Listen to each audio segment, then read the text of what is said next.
What's going on, Frank? No song today. I figured we'd try something new. Oh, they get to see our ugly mugs right from the rip, huh? Yeah, right from the jump. And then I'm flush with cash, so I'm going to be gambling for 6 hours today. Yeah, of course. On a non-show day, you hit pretty good. I didn't want to ruin your celebration, but you were the luckiest man in the world. That horse had no business winning that race, that dirt race yesterday. The only other speed horse stumbled, and then you got a speed bias and rode it the whole time. I told you when we talked the day before, I was like, I got a single in that race. And you were like, I don't even have that horse. And I was like, he should be favored. He's going to win. And voila, he won. And now I got money to burn at Saratoga. Huh? Well, yeah, I said my horse is around second and third, but you know what? You're only as good as the last bet you cash. So we're doing something new today. Welcome, DTL Crew, new listeners, Double Trouble Live. Kieran and I focus on low takeout, high minimum wagers, but we're trying something new today because I'll let you talk a little bit more about this, Kieran, but the positive things that are going on at NYRA for this Belmont at Saratoga and then for the summer meet at Saratoga. Yeah, support the tracks that support you. I mean, there was an article out last week. We kind of talked about it on the last show. They are cutting off the CAWs on all their pools, not just specific pools. And, of course, the whiners are going to whine and say they can still fire bets into the pool. But, you give them something, they want more. You give them something. But we can see what's going on. We got to support this track. If this, I'll call it an experiment, Frank, with NYRA this summer, does not work for them, other tracks will go, well, you see, the horse players don't care if we screw them and let the CAWs come in and take their money away. So right. I think we as horse players have to show up with our handle and support these bets. And, yes, some of these bets are not what we usually like, the high minimums, but we do have the low takeout. And who knows if they see this as a big success this summer, we might see some low takeout bets come here as well with even more, just player friendly ones too. So. Yeah, that would be phenomenal. I mean, the Saratoga pools are already absolutely phenomenal. But I think if they added that $3 late pick 3 and $5 late double, you'd see even larger pools. I know you would because we'd be there supporting it every day. I was just looking. It looks like the 9-5 beat the even money horse going in here. I was trying to see. Well, I guess we should jump in. What was your top 2 picks in this one, Frank? I guess let me put you've got your picks on the banners, or did you just have them? Did you make a banner for your picks? I have them yeah, they're in the banner right there. You'll find it, but I was 5-8. I actually did a matrix. Oh, I should have prepped everyone for Frank's. Where's my video? I didn't make any new videos, but this is Frank's ticket today. Me caveman now. Ugh, matrix is broken. What? You're a caveman now? Looks like a caveman ticket, huh, Frank?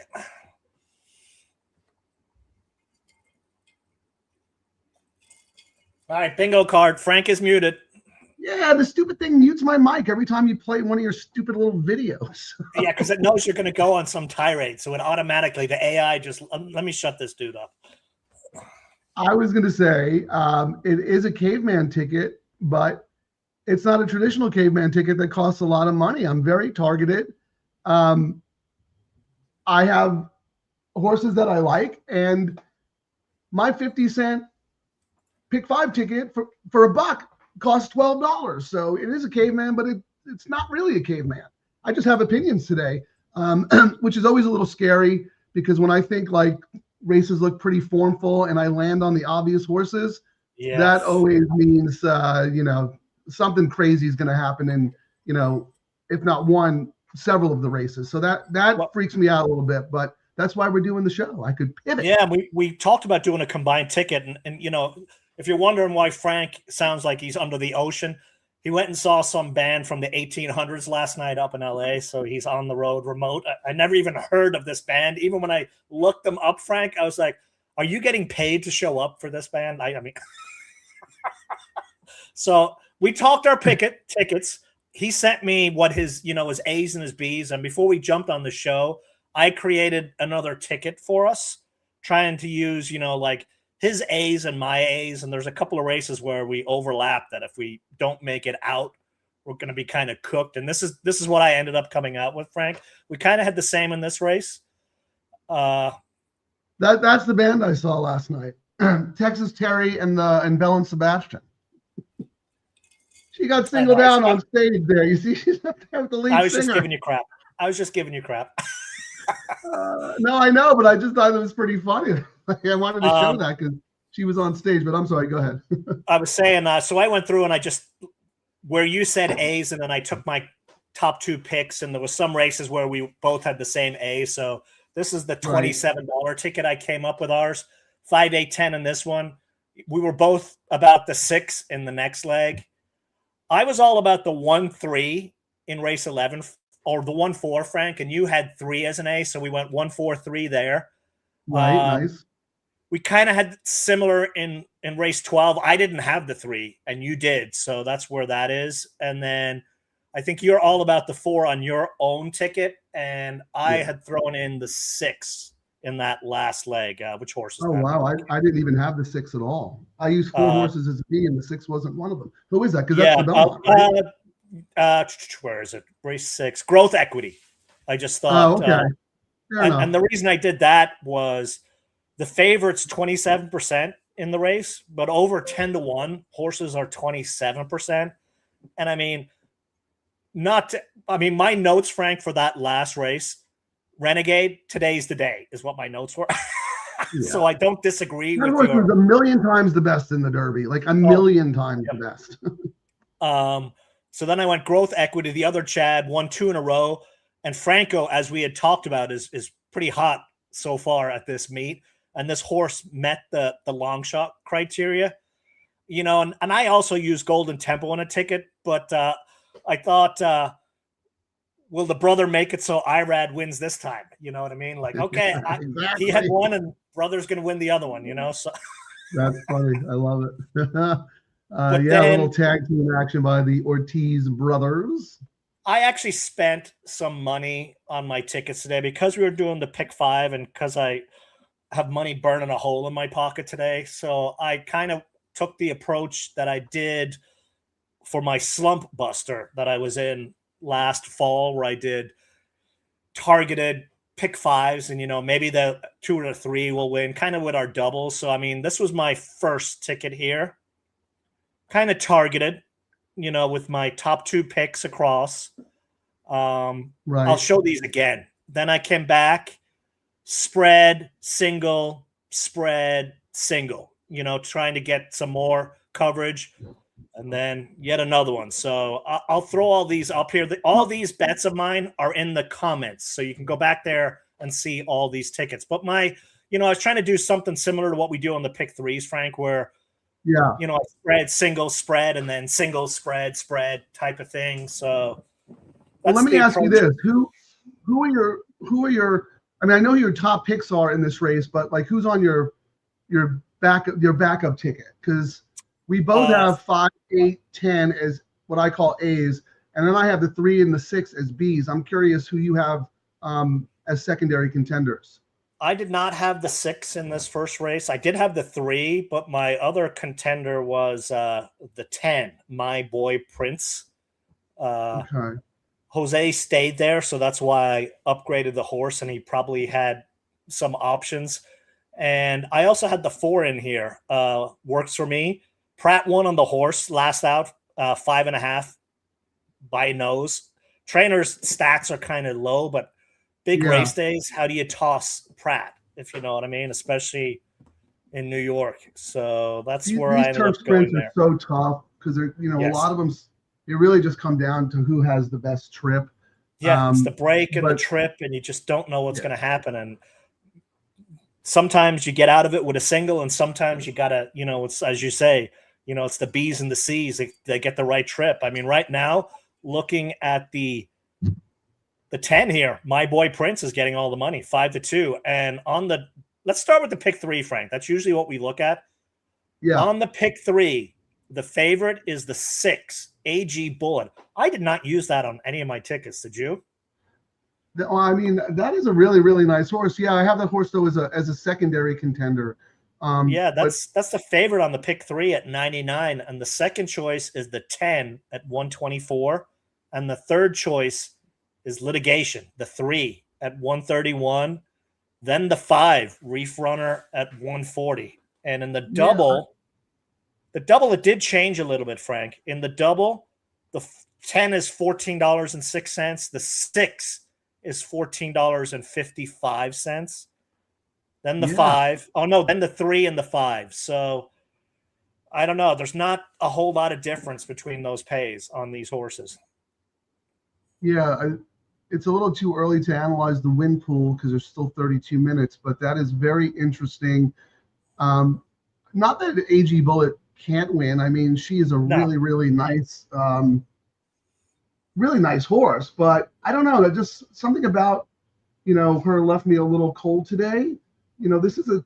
She's run well against the boys before, don't get me wrong, but I just thought this was a pretty salty group, and she's coming off that layoff. I thought, I don't know, I kind of wanted to see one today as she's a 6-year-old mare. Will she still have that same punch that she did when the last couple of years? Oh yeah, and I think actually Reef a phenomenal horse. I'm shocked that horse isn't favored.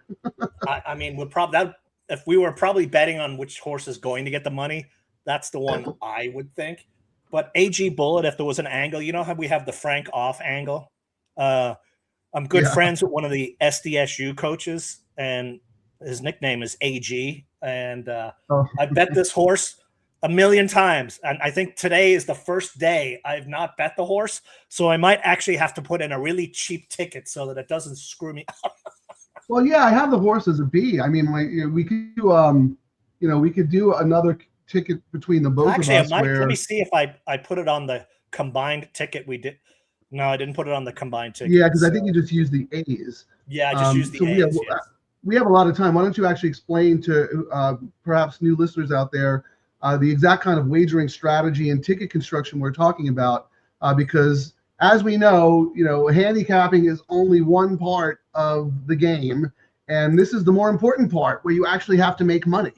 Gambling is what it's all about, and we do our notes and we kind of say our notes out there, but we are not a handicapping show. We are a wagering show, and we might come into this race thinking Flightline is the bomb, look at the betting, and not even bet the horse based on what we're seeing on the money flow. And, a lot of the negativity out there is, oh, this paid that and this paid this. But old school, simple thing. You can look at will pays and you can look at probables, and you can get a pretty good idea about what a horse's odds are going to be and which one is sneaky. And while we do our own handicapping, we use it. We might have a horse that we thought was a C or even a D, but was on our radar. And when we see where the money is being bet, we'll upgrade it and create a ticket based on that, just because we're following where the money is. And, we did see something, but maybe we need to see something even more. And that's how we approach it. Or even a comment that, DTL crew member might make in the chat room about, a workout or a horse looking good on the track.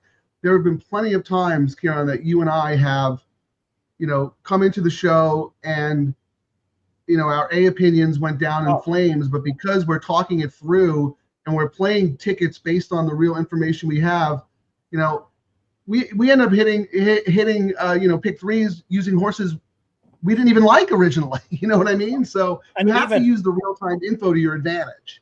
You might do a handicapping show on Thursday and you come in here and a jockey could win a race right today on a donkey, and you've got to toss everything out and jump on it. Or you might have a bunch of closers you liked in the race because you thought the pace was going to be like that, and rain came in, or off, or front runners are going gate to wire. You got to take the information real-time info and adjust your bets. And I mean, I know I was guilty of it over the years, getting lazy, doing my handicapping. My bets were my bets, and I'm not changing them. And we've learned doing this show over the last year. That's where the money is. Pivoting. Making the pivot, doing the change. Yeah, I'm looking at those will pays again. Just what is AG Bullet is 9-2. Again, you can't really use the win pool right now because there's a lot of time. But the six got a lot of play in the pick 3. And for those of you who are not familiar, I mean, it might be a little bit different on these lower minimums, but when we're doing the high minimum pick 3s, the money is usually hidden in the pick 3, and then any errors they made in their betting or something they, like they're looking at what their probable will pays and all that nonsense, they'll adjust it on the double. So the fact that the 6 got so much play on the pick 3 is why pretty strong, actually. It's the favorite on the pick 3 by 40%. 198 to 248. Like that's significant. Oh, this is a $2 pick 3 I'm looking at. I don't know why my will pays are $2. What are yours? It's 99 to 124. So 25. I mean, that's almost 30% that's pretty more. Strong. And then they didn't really change it much in the double. In the double, it's 1455. The 10, who's the current favorite right now, is 1406. So this 6 is very live on that pool. I'm going to look at the pick 4. Yeah, we might have to do a pivot ticket where we use that horse without other combos. The 6 is the favorite by 20% in the pick 4. And in the pick 5, the 6 is the favorite. So I think we absolutely have to use the 6 on a ticket now, just because across the pools, they're using it. So when 6 in this race. I wonder if Charlie's out there watching, Charlie Steinbrunner. He's really good with workouts and whatnot. This horse has been on the training track here at Santa Anita. Tough to get a good bead on, just how good those works are, on the all-weather surface, the synthetic surface. For a horse who's coming off a long layoff, that's not really my game, but I know Charlie and some other people in the chat are very good at that. So if anyone has any info on the workouts on AG Bullet, please let us know. I mean, it's not surprising that the horse is favored because the horse is 3-1 on the morning line, and that's the favorite. But what is surprising is how much more money in the pick 3 that horse is taking over, the 10, who's the next, the next shortest price. So I think we should probably put a ticket together using the 6 here, and just come back and do our A's the rest of the way. Like how much does our combo ticket cost, and how much would it cost to add the 6?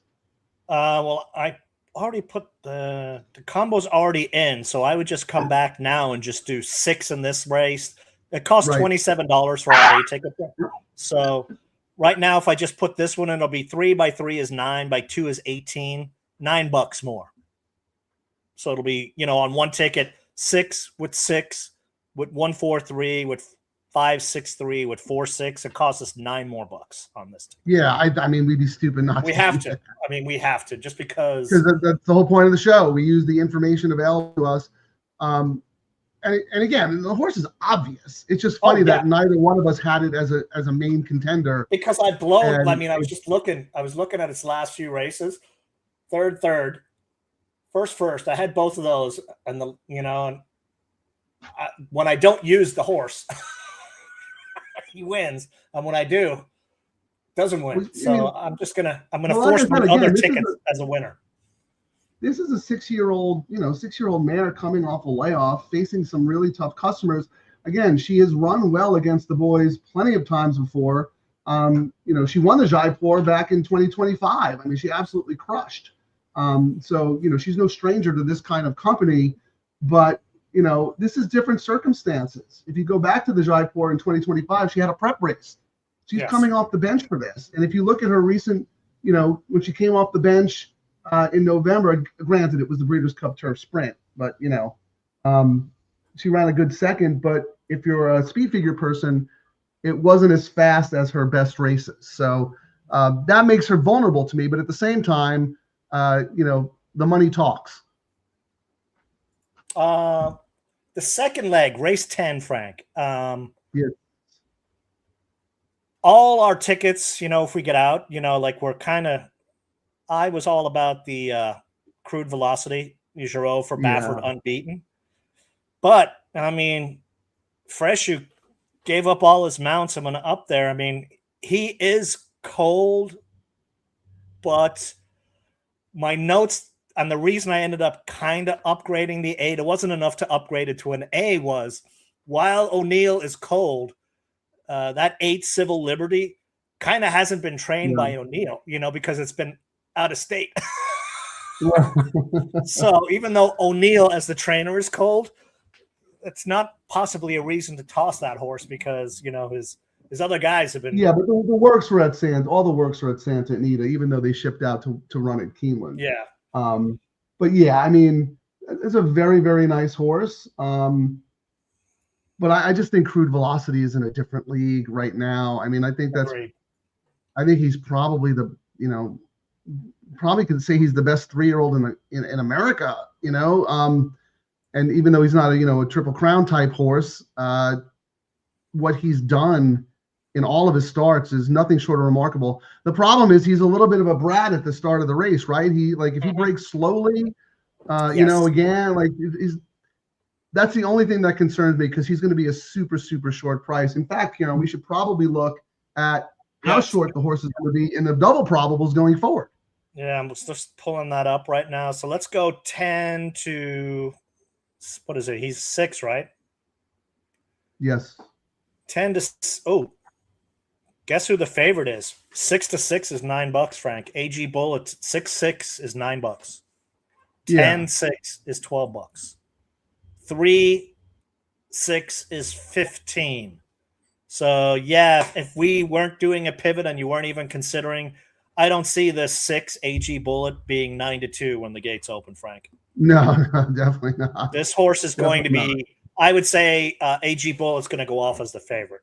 Just looking at, there's probably a lot more money is going to come into the pool, but it's going to be the favorite. Yeah. I'm trying to see. I would agree with you there. Another horse in here. The 8 is getting no love at all. The 5 and 7 in the next race look to be the ones. That's a Solitude dude, the Pratt horse, and Englishman. Yeah, I'm not surprised with Englishman. Those are the only other 2 horses getting play. Right. So the 6, but I'm looking at it. This is for 2. This is a $2 double. Like you said, the 6-6 is 19, and then the next lowest is the 6-7 at 52. That is a massive, massive discrepancy in terms of what the prices are going to be. But no surprise, right? That horse is probably going to be 3 to 5. And the thing that worries me, though, is how many times have we seen a lot of short price Bafferts go down in flames? Yeah, on a big day like that. And they've been happening a lot more. On big days too, they just blow up tickets, and you don't use them, and you get crushed on what the will pays are, and you use them as a single, and you get every other leg in your sequences. It's the most annoying thing. So who are your backups? So on my matrix, my 6 is my single A, but then I have the 7, 8, 3 as my B contenders. I just went 6, 8, but I did do a. Did I do a ticket with your? No, I did not. I looked at that 7 long and hard, and then I was like, oh, the tickets will get so expensive if I start throwing this. You know what I mean? That's the quandary you have. No, I absolutely. And it's funny too, because we don't mind that when we do the $3 late pick 3, because that's kind of how you have to play those bets, because we play the all turf, the late pick 3, and the double kind of all together as one combined bet, and put our tickets in.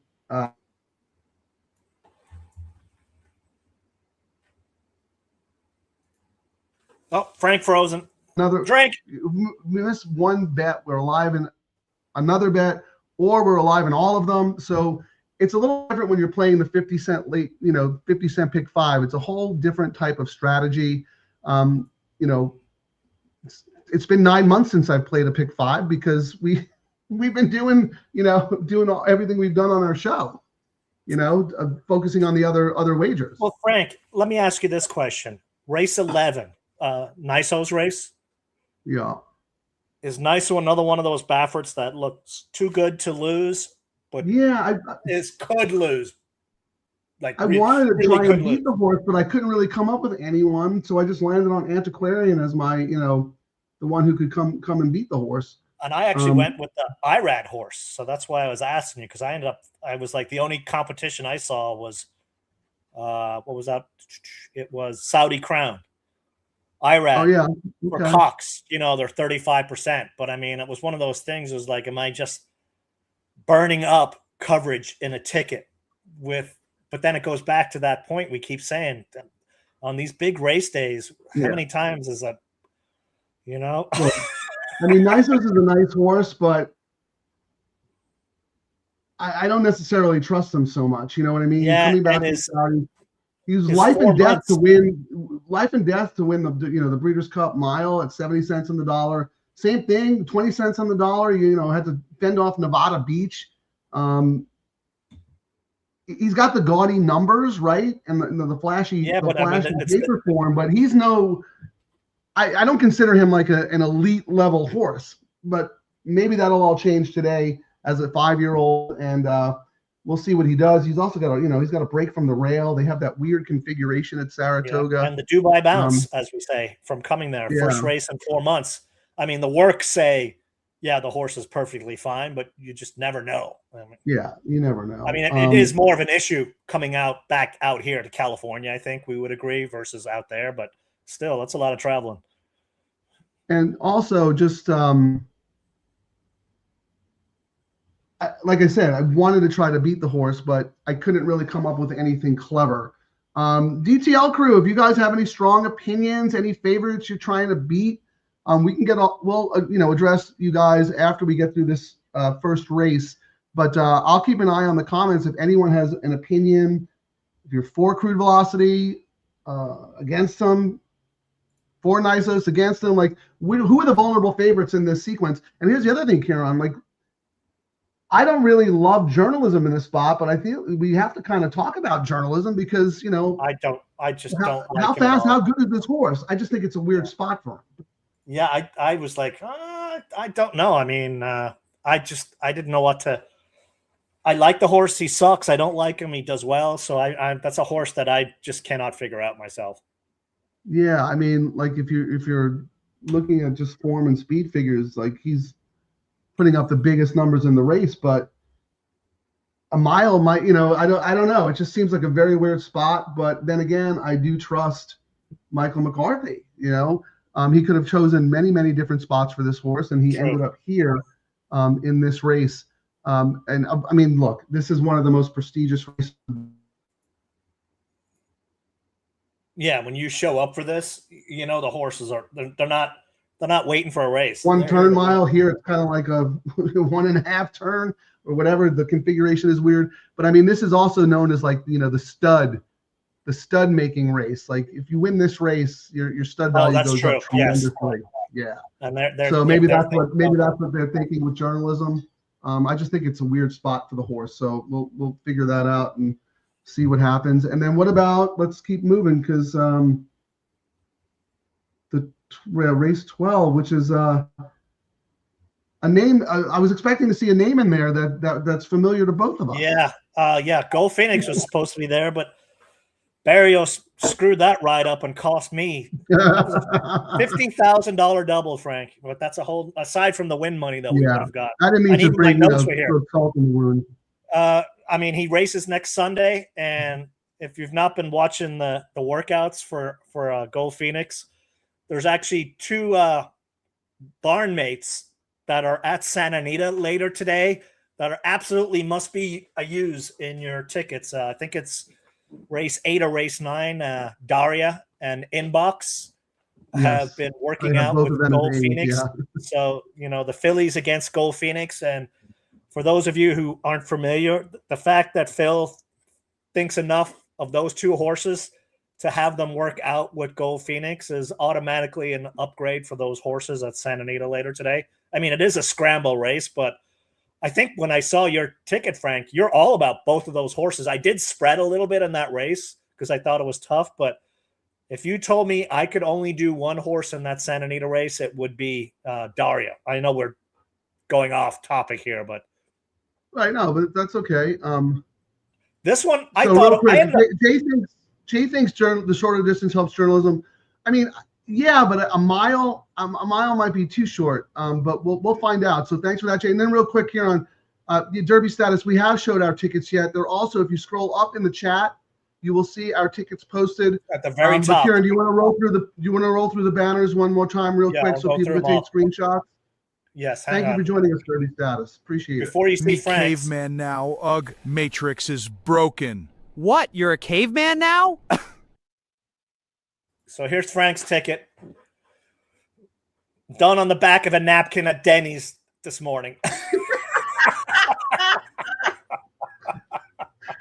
That is so not true. This is who I like. You know, I'm giving you my B's. If people want to use my B's, I'm saying who my B's are. And I've got like 400 tickets. So I'll just roll through 3 of them. So then I'm using my kind of spready thing. So this is my first ticket, kind of my top 2 choices across the board. I'm taking the tight ticket, spread, single, spread type ticket. So this is one spread, single ticket. This is another one, single, and then a couple of big spreads. And again, here's the third one. This is the one, this is the baller ticket where, and you know, this is a caveman ticket. Well, it is kind of a baller. It totally is. $120 on a 50 for those of bet. you who've not watched our show and you're looking at us doing all these tickets, if the chalks chalk out, we'll probably win on most of the tickets. But the whole idea is to take our best opinion and on races where we think some chaos could happen. When we do our bets, if you watch our other shows, we're not looking to win on all our tickets. We're looking to maximize the value on our tickets.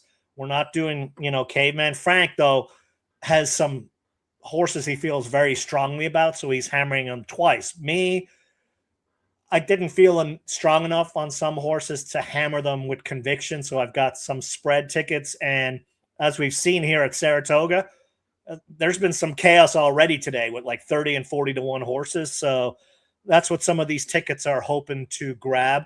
This is our combined tickets using both of our A's. So, but hold on though, I got to tell Derby status. We're using the 6 in the first leg as well. Yes. So we have another ticket. Let me find it here. We did a pivot ticket. So let me pull it up here. Yeah, it's basically the same ticket but with the 6. Yes. So don't forget that because we were using the information in the will pays and decided we both made the executive decision to throw in the 6 to start this leg. So this ticket, the combined ticket, we added a separate ticket versus, canceling and putting it back in. So we've got another ticket that's 6, 6, 1, 4, 3, 5, 6, 3, 4, 6 for another $9, just because so much money has come in on this 6 on all the pools and going forward. Actually, we've got 130K in the pool, Frank, and 6 to the 6 is $10 and 10 to the 6 is 11 right now. Yeah, so they're not surprised. They're all about these 2 horses here. And the other thing, as we get down to about 8 minutes to post, for those who don't know, Nairo shuts down the win betting for the CAWs, the computer players. I think it used to be 2 minutes. I believe it's 1 minute now. But again, that's a way to try and limit, the batch betting at the last second when you see those late odds changes in the middle of the race and you go, what the heck just happened?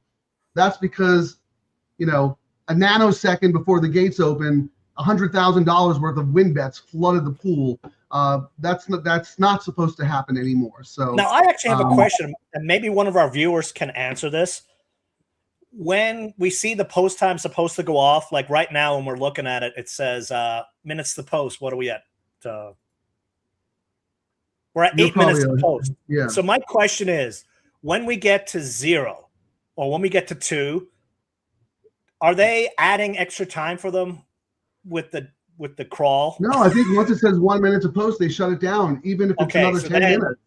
we should have another couple of minutes then. So technically that 1 or 2 minutes could be 4 minutes or 5 if something happens. It could be, yeah. If there's a, like, Okay. what if there's a, yeah, but, well, here's the other thing. If there's a scratch, I don't know if they reopen it.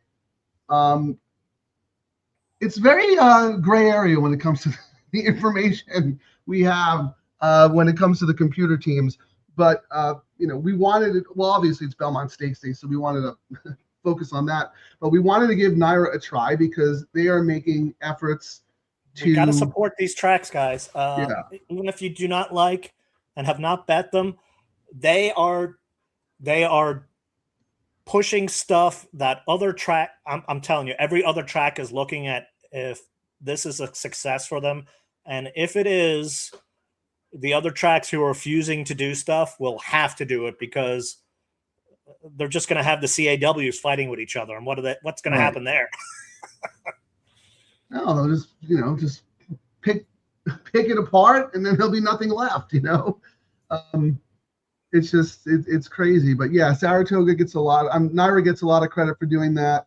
You know, Del Mar is.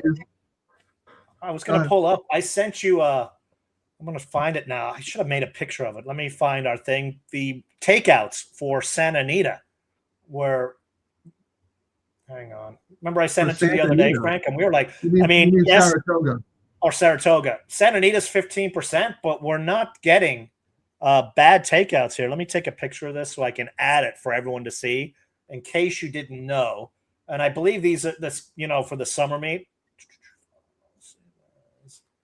Yeah, the doubles are 18.5%, which isn't bad at all. So when we do our NYRA show and, you know, we're playing the pick 5 like we are today, even though it's not a higher minimum, we could absolutely back up our convictions with doubles based on the information we're seeing, because the takeout, while not 15%, still not, you know, still not bad.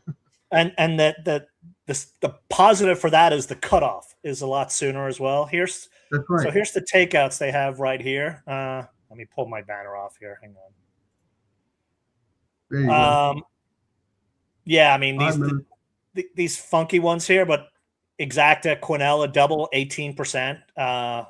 Win Play Show 16. And we had planned on doing some NYRA stuff this summer, and that was part of the reason we started trying to do more win bets, Frank and I, on the show.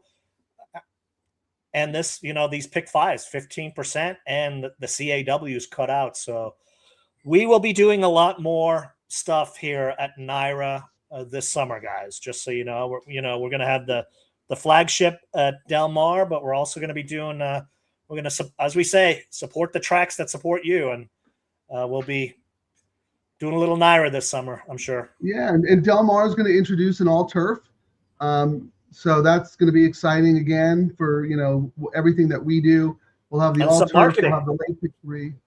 And Del Mar will be doing some marketing. Yesterday, Frank, since the meet started at Santa Anita, 23 days, $2 million. The pools are up over last year in the 3 low takeout bets. $2 million. And 90% of horse players, unless they watch our show, probably have no idea because horse racing media, crickets, and the tracks, crickets, for their own stuff. It's crazy. I don't know what to say, Frank. Yeah, Matt Haggerty, the DRF, he's the, you know, the, what do they call it? I forget, the Enterprise reporter or whatever, you know, wrote a quick little story the other day about how betting in the month of May was down 4%. It was up on a pool. Exactly. You'd think he would mention the fact that, but there is one little bright spot in Southern California where these pools are actually on the way up. Growing. If you guys are from the East Coast and you never bother looking at Santa Anita, I mean, you obviously have to look at it, Del Mar, you know, Saratoga, but if you're just blowing off Santa Anita, my pick 3 yesterday, $3 pick 3, $1,540. You know what the win parlay paid, Frank? The I win didn't do parlay it because we didn't do a show, and I was at the concert. I got paid 95% more on that pick 3 than doing the win Wow. parlay, and 65% more on the double than doing the win parlay with those high takeout or That is that low takeout unbelievable. high minimums. So, I mean, I made $2,600 yesterday. I'll probably look at my account tomorrow and go, how am I flat on the weekend? But hey, that's the way it is. We get to churn. The low takeouts, player friendly, let us churn. And You that's need what to the have track should be looking for. You need to have 2 separate accounts. You need to have your low takeout high minimum account for just that, and then your degenerate account. This way, when you wake up and the degenerate account's $3, you can look at your other one and go, "Ooh, I'm still up 3,000." How many minutes do we got here? Well, 2 Yeah, minutes. we're getting close here. All right. So what the cutoff should be happening now, right? I think it's 1 minute now. Oh, is it 1? And I believe it's all pools, right? I think they're limiting it to all I think it's every pool. Correct. Right now, the 6 and the 10 are even on the double going forward to the 6 rank. Ooh, wow. And the 5 now is the second choice, which we kind of made that our top pick. And the third choice is the 3 litigation. In the next leg, it still looks like it is all about the 6 and then the 7, 5-2. 7-5-2 are the other ones in the next leg. That's getting secondary gambling money. Derby status. Look at this. Thank you, Derby status, for this comment. Right now, it's over 2 million, dude. The pick 5 was over 2 million. Half of that's Kieran. Yeah. But thank you, Derby status. I love the contribution. Keep them coming. That's great. And we'll get through everybody else when we can. And you grow the tracks. They reduced the takeout. They made it player friendly. Wouldn't you rather slightly less more of a larger pool that makes people like us who churn our money happy and will churn more? Yes. It's time they started marketing, and the tracks are figuring it out. As we've said many times on our show, Frank, my gambling handle is up massively. I think it's the most I've ever gambled as we've continued doing this show, and it's all focused on low takeout bets and churn. And yesterday gave me the ammo. We're at 0 minutes to post. Any late odds hit? I don't see any. Nothing. And on the going forward, it's still the same. It's all about no change, really. Since the jump, that 6 is. It came down to 4-1. I thought it would have gone a little lower. I'm shocked. If you really, that's the other thing. When you have a day like today where the pools are so big, even if the CAWs, flood with the 1 minute to post, flood the market, it takes an awful lot of money to move the tote. I'm shocked that AG Bullet didn't come in. The exacta. Well, they're about to load, Kieran, I think. But go ahead, real quick. I was going to say the 6/10 is 17. The 10/6 is 18. Not horrible for these two. The last thing I was going to say, if you really love AG Bullet, 4-1 is a pretty good price. Looking at the money that got hammered across the pools.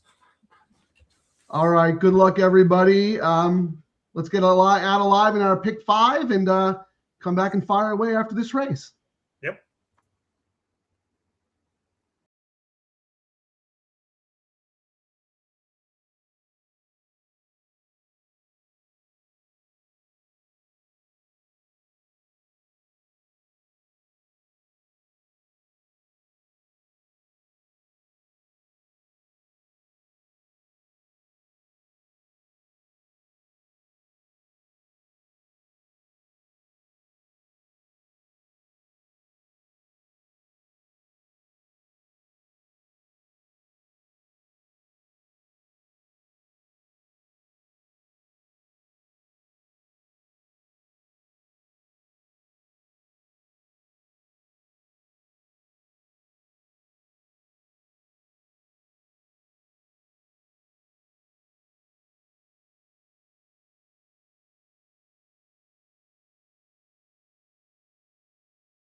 While we donated money to the pool, Frank, I was glad we did that hedge bet because it looked like we were about to get knocked out on all our tickets. She ran a monster race, but I knew Yes. Reef Runner was loaded the whole time. I don't know how that horse wasn't favored. That was our top pick. We talked about it. That was our top pick too, but I'm still, people will be laughing at us that we tossed away money, but the way that horse looked going into the stretch, I was like, I'm glad we had the insurance bet. I don't think we tossed away money at all. I mean, if was- Reef and it Runner was doesn't both our get top out, pick. then AG Bullet wins the race. And it was both our top pick. Yep. Yeah, she ran a winning race. I mean, if anything, we could have just, come back a couple of extra times with Reef Runner, but it's hard to do that in those turf sprints because it all comes down to trip. If Reef Runner doesn't get out, or, at first I thought he might slide through on the inside, but that wasn't there. He got out, and luckily he had clear sailing after that, but, a moment's hesitation and you lose the race. Yeah, but you got IRED on, and exactly. and that was, our pivot ticket got knocked out, but for me, that was my best scenario. All my tickets made it out. Every ticket made it out. That was great. That was even the single ticket with the spreads. So that was a good start, for the multiple ticket strategy for me, and our community is alive.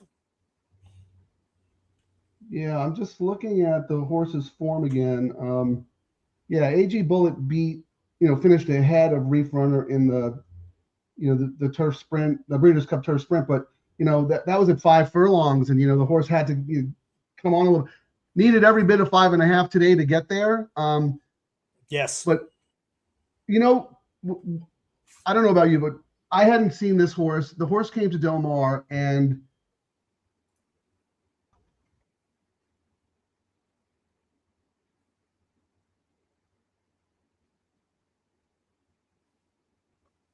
sorry about that. The horse came to Del Mar and beat Motorius, and we know Motorius is a legit turf sprinter for D'Amato.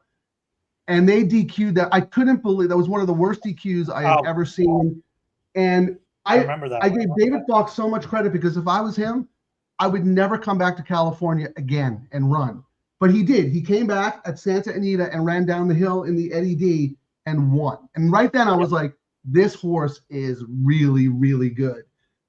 So anyway, it paid off. I almost said to you before we left, is it worth a win bet on Reef Runner at 5-1? And it was actually, but I'm not going to say that. Like I was looking at my notes here, and I ships from the Mideast, Bullet Works, must use likely favored. Is what I ended up. Yeah. And then we ended up getting. We saw the shiny object, but the shiny object has saved us so many times. But we got to we're at New York, NYRA. And we've got to start focusing on the win bets more. So DTL Crew, one of the things we need your help with that we're trying to do more of that we're forgetting is we got to do more win bets. Yeah. So we're live and we're out. Third? Huh? I was just looking at Chris. In that race? Here's Chris. Now, I was just going to say, who finished third? Did he have the third place horse? Because I'm looking to see right now. It was 5, 6, 8, 9. Yes. So but I'm trying to timestamp. When did he put that in? Was the race already off before he did that, or did he post? No. We just didn't get a chance to go to the. Nobody here passed posts. That's automatic expulsion from the DTL crew if you red board. You're the only one who goes, oh, well, I would have had that horse, and I could have had that horse, and da-da-da. Who's your single, so Chris? Funny. I want to know who his single is in the next leg, though. He might have he has a pick 3 earlier he put up. He did? Let me look and see. Yeah, let's roll through here. I found it. Oh, his single is the 6. That's got to be Crude Velocity. Yes, indeed.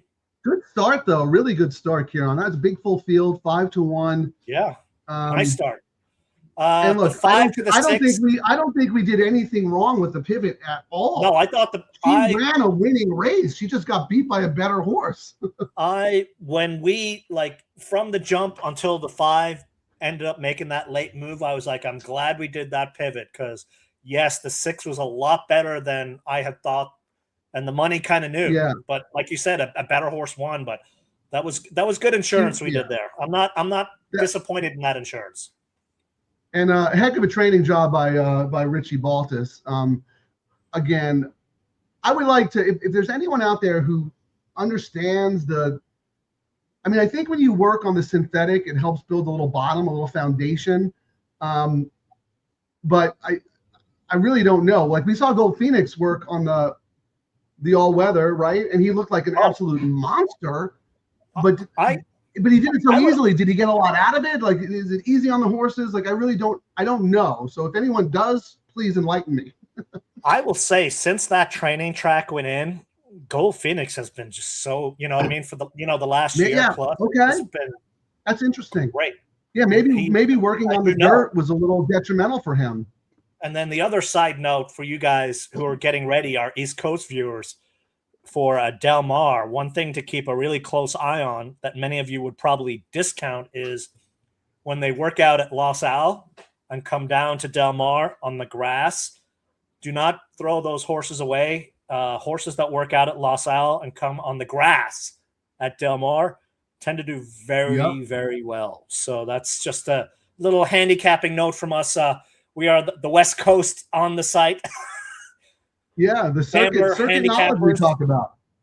We've made some really good money when Belmont starts when Belmont starts in the fall, there's no such thing as circuit knowledge because it's all going to be brand new, and they're going to have an all-weather surface too. So like everyone's starting from ground zero.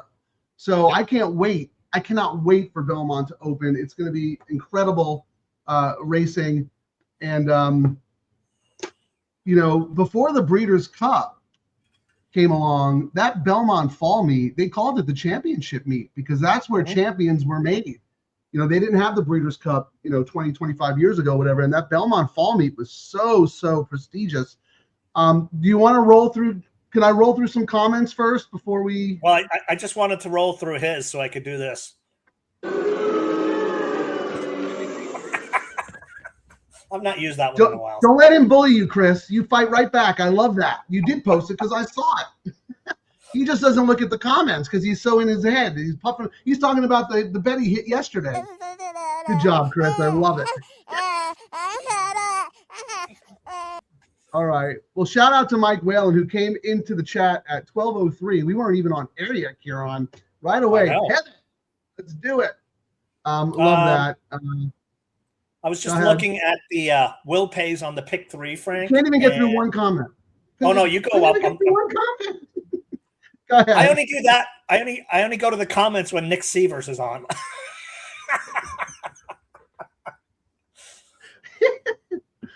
Oh my God. Go ahead, Diva. Go ahead. What were you gonna say? I was just gonna say, as you were saying that, like Nick thought I blew him off at the NHC. I did not know what he looked like, and I was talking to someone, and Nick was right there, and that was the whole reason for the last show where we were kind of making fun of him and booted him out. No, I didn't even know what he looked like. We weren't making fun of Nick. We were making fun of you. You were the joke, not him. Okay, whatever. You were the punchline, Kieran, not Nick. Well, here's the punchline today. My son just rolled his eyes. So he graduated on Thursday. And Kira made. What is that shirt? Yeah. Stand up. I can't see it. Embarrassing shirts for him. So here's. Oh, my God. So we all wore this at the graduation. And he was just like, oh, my goodness. I was wondering. Yeah, Terry put this in the comments early. Congratulations to Connor for graduating high school. King Kira needs to win money. That's right. College is expensive these days, isn't it? Well, it is very expensive. And Connor's one of Quigley actually likes him. He doesn't like me. He likes Connor, and every time. Yeah, well, nobody likes you. So that's he gets to go up and gamble. We went up there one time in the Eddie Logan suite, and I gave him $10 to gamble throughout the day, and he got it up to like $100. And the last race was a horse. I'm going to butcher the name, but it was something I Love Chocolate. Mike Smith used to ride it all the time, Frank.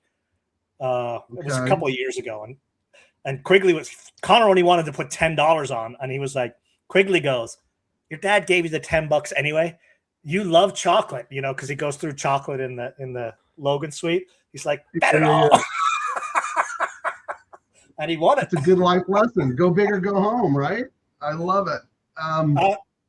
Go ahead. Sorry. No, I was gonna get back to the comments here. All right, you may go to the thank you for comments joining now. me.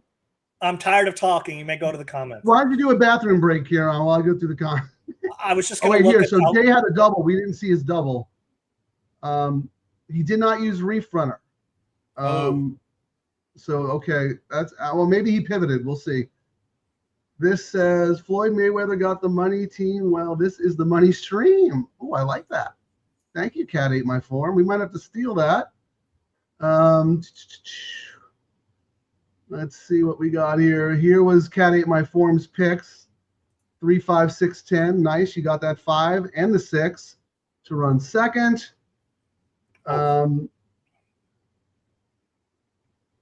Yeah. Derby status like when you called your ticket the baller ticket. Your $120 ticket, the baller ticket. Baller for me. For him, it's like, oh, that's my backup change in the couch ticket. Maybe we should, instead of the community ticket, we should call it the baller ticket because we're putting everybody's information together. I kind of like that. Cat, no margaritas. It's always Bloody Mary to start the show for me. You can't see it here, but Terry makes the best Bloody Marys. Go ahead. I have heartburn thinking of people who do Bloody Marys. I'm just saying. Yeah, the acid. You can only drink 2 of them because the acid in the tomato juice is not fun. But they're really good. I was looking forward into the next race, Frank, and Crude Velocity to Nisos is paying $2 for $1. Oh my God, are you kidding me? And Crude Velocity to Journalism is the second choice at $6. So it's getting. I did not use Journalism, I don't think, on any tickets. Did you? What do I have? 6 with 143. I think, right? You this had is the Woody Stevens. You're talking about that race 11, right? No, I just went 1-3. Yeah. But yikes, $2. We talked about that. I thought the distance was a little weird, but Jay thought that it might help Journalism. And we talked about that being a stud race, a stud maker race. So we'll see. I mean, I wish I liked someone more to beat Nisos, but I just couldn't land on anyone. Yeah, I mean, I kind of did, but it was a reluctant. Like, I would tell you that if Nisos was trained by Brad Cox, I wouldn't even be looking for another thing. It's just probably in the back of the mind. I've had so many tickets blown up by this type of Baffert super logical horse that something always seems to go wrong. Yeah, whenever you need Baffert at odds on, he never wins. You know what I mean? Like it's ridiculous. But here, Chris said the $2 try paid $5.53. Wow, good for you, man. Yes, we are a betting show. Nice. For those who are just joining us, Kieran, why don't you tell them the difference between a handicapping show and a horse playing show? A handicapping show, which is all the tracks really care about, is a show that's on Tuesday, Wednesday, and Thursday that says something when there's no positive. racing. That says something positive about all 14 horses in the race. And 7 of agrees. them scratch. 7 of them scratch. The weather changes, and there's a rail bias, and nothing changes. And then the next show, we had the winner.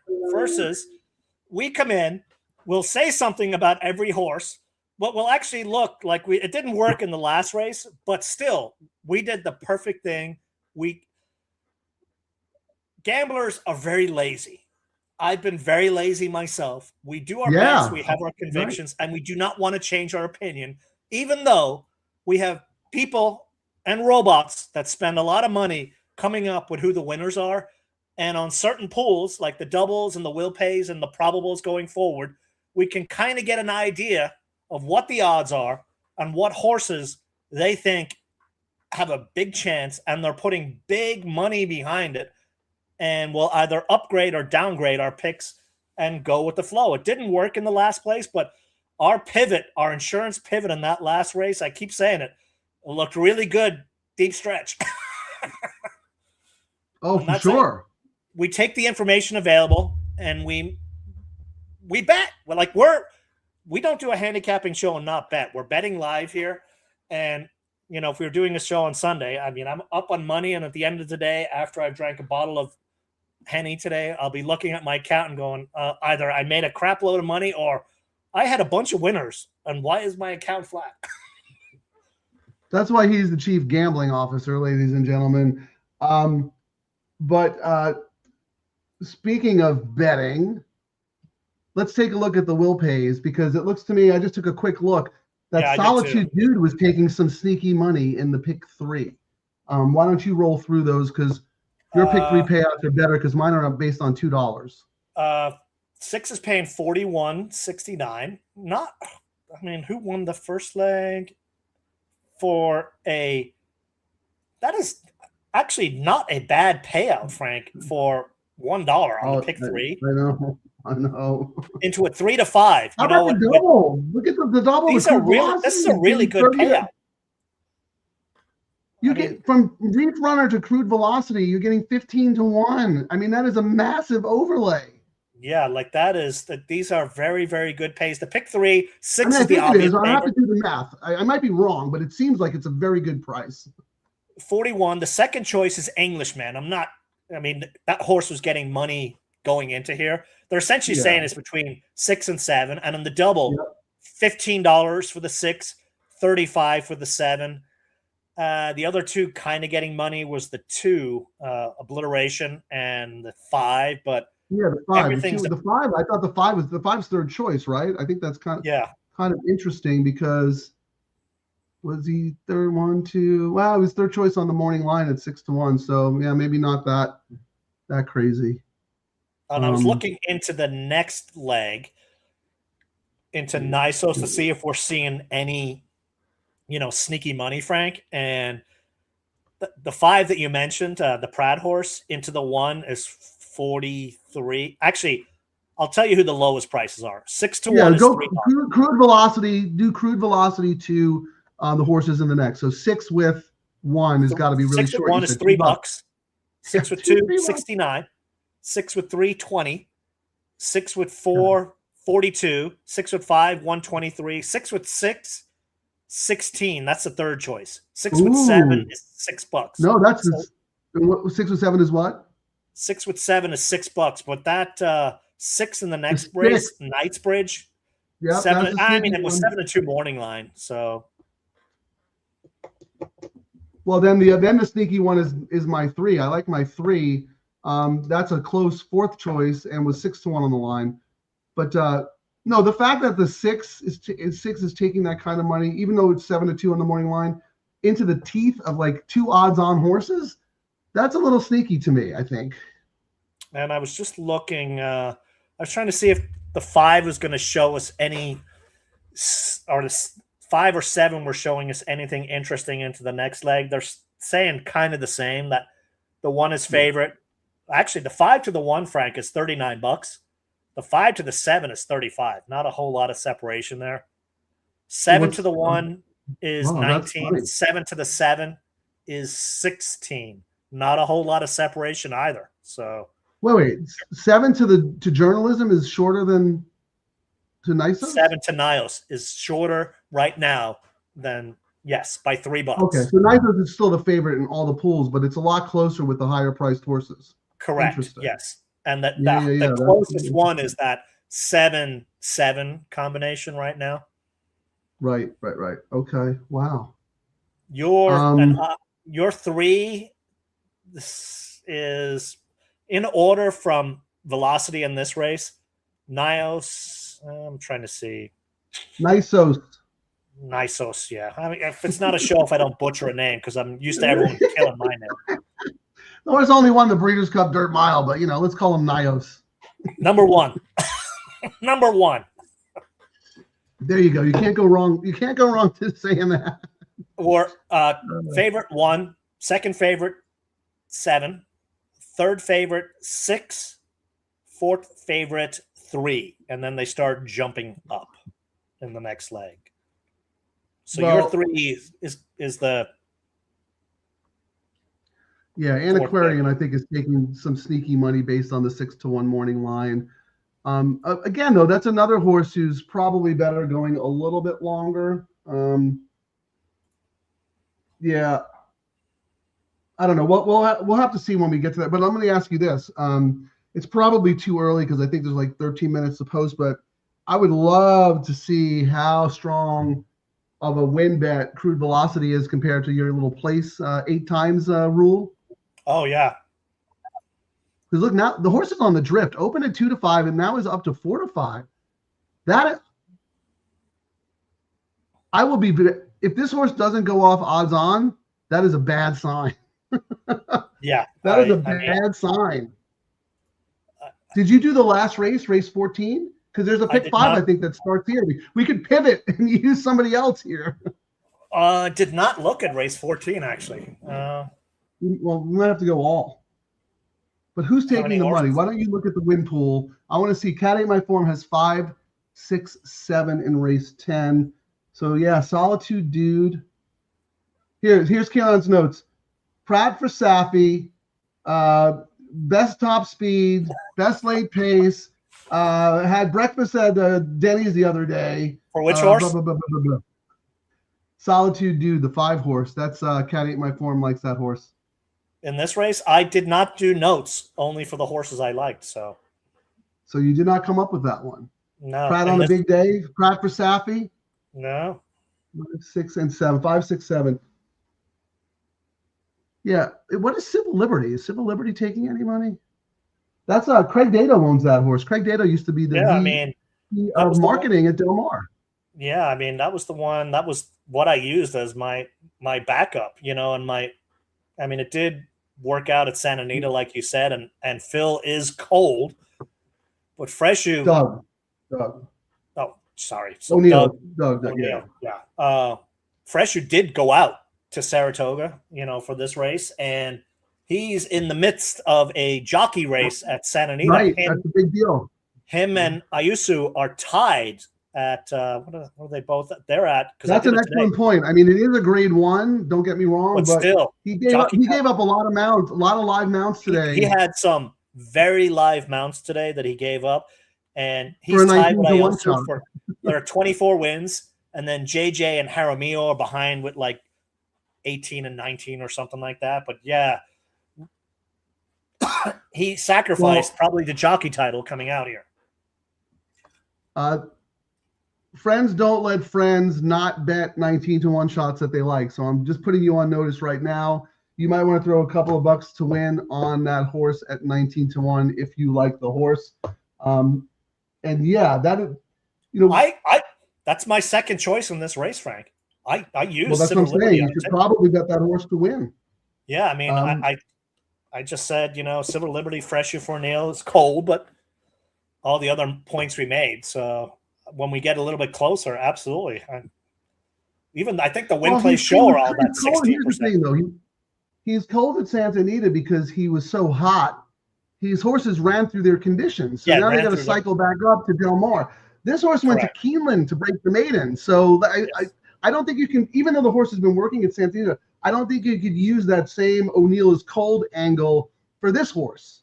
Right? No, and I kind of said the horse is likely trained by one of his underlings, like traveling with it and keeping an eye on it versus the usual coldness you would see at Santa Anita. Now, and look, this horse was a neck to Crude Velocity, 2 back, a neck. Yep.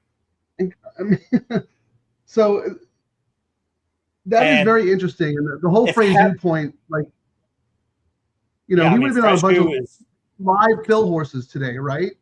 Yes. Yeah. That's a great point. 5 fill horses in that race. What's funny is when I was handicapping it, I was like, why is Freshu not here? And then I was like, duh, he's at Saratoga. Going to ride a grade 1. That's the only thing, that this is a very, very difficult spot for a maiden breaker. But at the same time, the horse almost beat Crude Velocity 2 back. So, it's not a class issue. They always liked the horse. They ran the horse in 2 grade 1s before the horse even broke the maiden. And look, as you said, look who's an owner of the horse, Dado. Del Mar used to run Del Mar back in the day, right? So these guys are very sharp, and it's not the kind of I'm going to bet win money on your horse, Kieran. I'm sold. Yeah, and this horse, like this ownership group, we talk about it many times, like, and I've done it too. We like to go to the big race days. This is not an ownership group that cares. They do care, but it's not like, yeah, we got to race there for our partners. They're there because they think they have a big chance of winning. Well, yeah, this is also Craig Dato and a couple of others owned with a Raging Torrent with O'Neill. And Raging Torrent was a monster sprinter. Absolutely. We'll see this horse at Del Mar. Which race do you think we'd probably see it at Del Mar? Well, it's a 3-year-old, but I would have to. If the horse runs well today, you would definitely see the horse in the Bing Crosby, Grade 1, that's 6 furlongs, and then probably the Pat O'Brien at 7 furlongs. Has to face older horses, but at some point you have to do it. I mean, these are just 3-year-olds, but I'm just very, very interested in this now that you talk about it, because Frazier is going for leading rider. And here, how about this? Doubles, Frank, from this horse into Nisos, $95, just dropped to 92 for $1. Here's our friend John Blassie. He makes a good point too. Frazier almost pulled off a big upset for O'Neill in race 8, 3/4 of a length behind Bookham Dano, who's a phenomenal horse. So Frazier came to play, man. They're not just here for the hot dogs. They came to play. Jaramillo would have been riding this horse last out, but he was focused on the jockey title, which is why Freshu now has the mount here.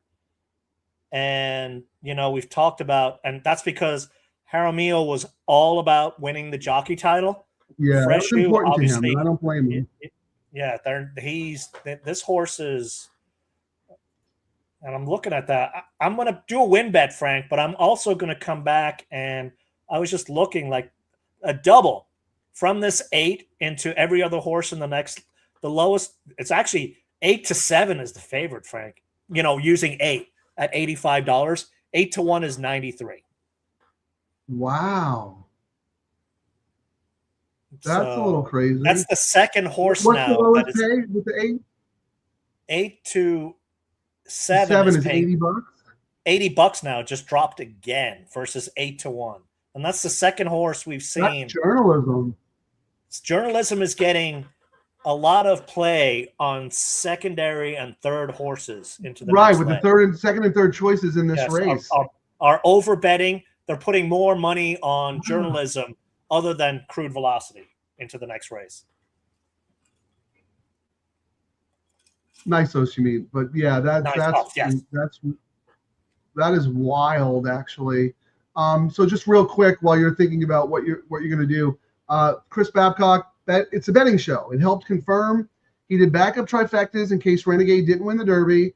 Instead of the place bet, he bet trifectas, covering Renegade second. He hit for 5,600 because the DTL crew talked up Golden Tempo, and that is a fact. And that's right. I had Golden Tempo as like my 5th contender. Kieran made a good case. The horse was a huge price. I bet win money on the horse. I mean, that's what we do. We bet. Barrios cost me $50K in the double because I had my horse Gold Phoenix with Golden Tempo. We'll get revenge next weekend. I don't think the horse would have been. I think Rhetorical still would have won, but it would have been close. It would have been close.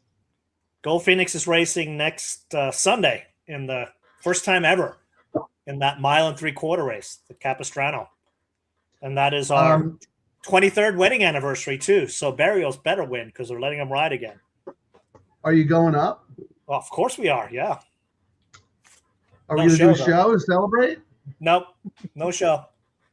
No show. No show. We're winding down our Santa Anita show. Closing weekend at Santa Anita. They race Thursday through Sunday. If you guys have any thoughts or suggestions for shows, let us know. We might try Emerald again with those rolling pick threes. We had a good response on the early pick threes that we did and the late double.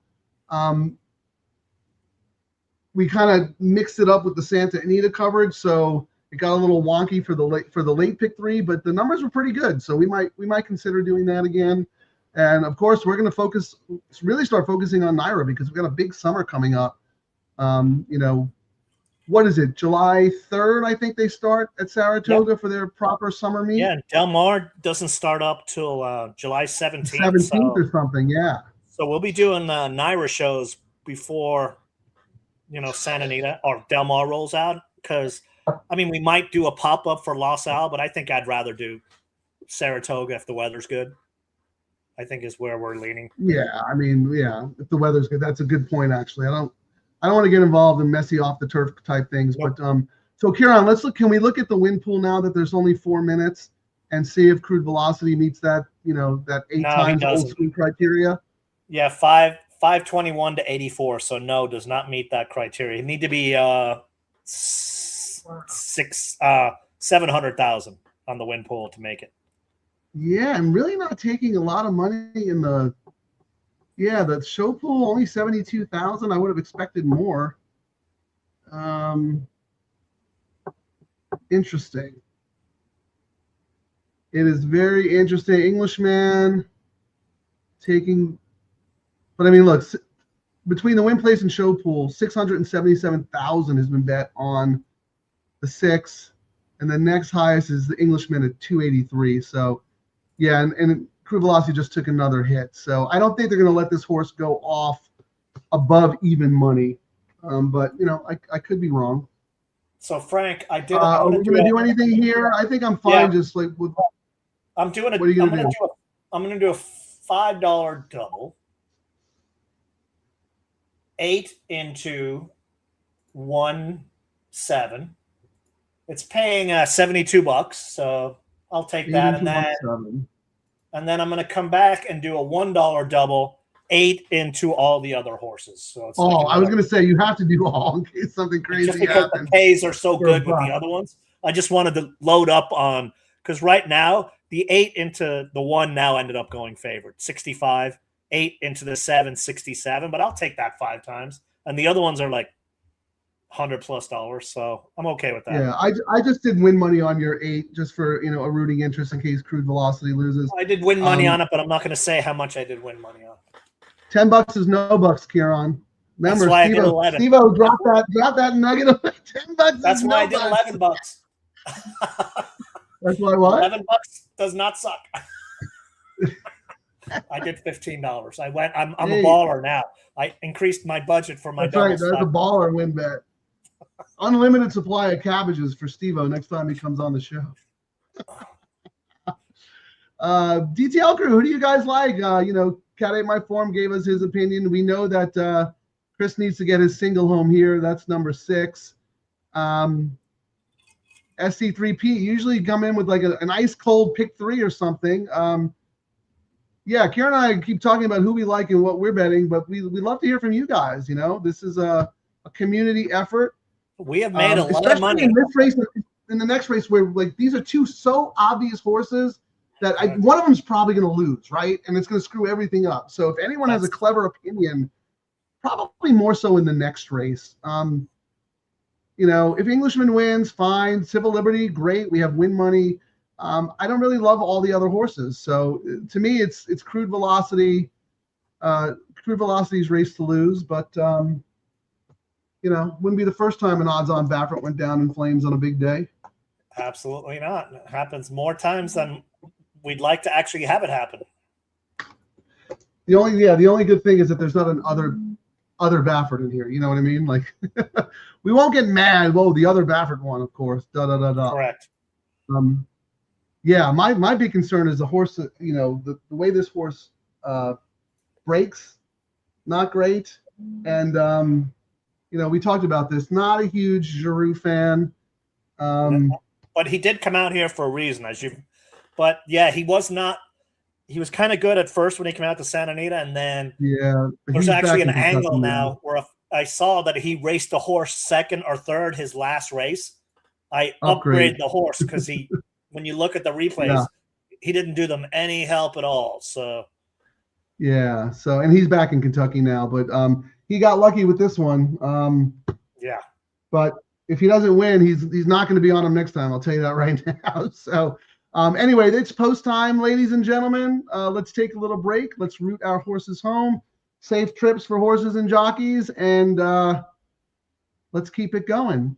Real quick before we go, John Paley, we'll come back and say hi to you after. We're taking a break for the race, but thank you for joining us, and thank you for all the hard work you've been doing on our behalf on social media. We appreciate you. Good luck, everybody.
Yeah, if you need a ticket to blow up, Baffert's your man.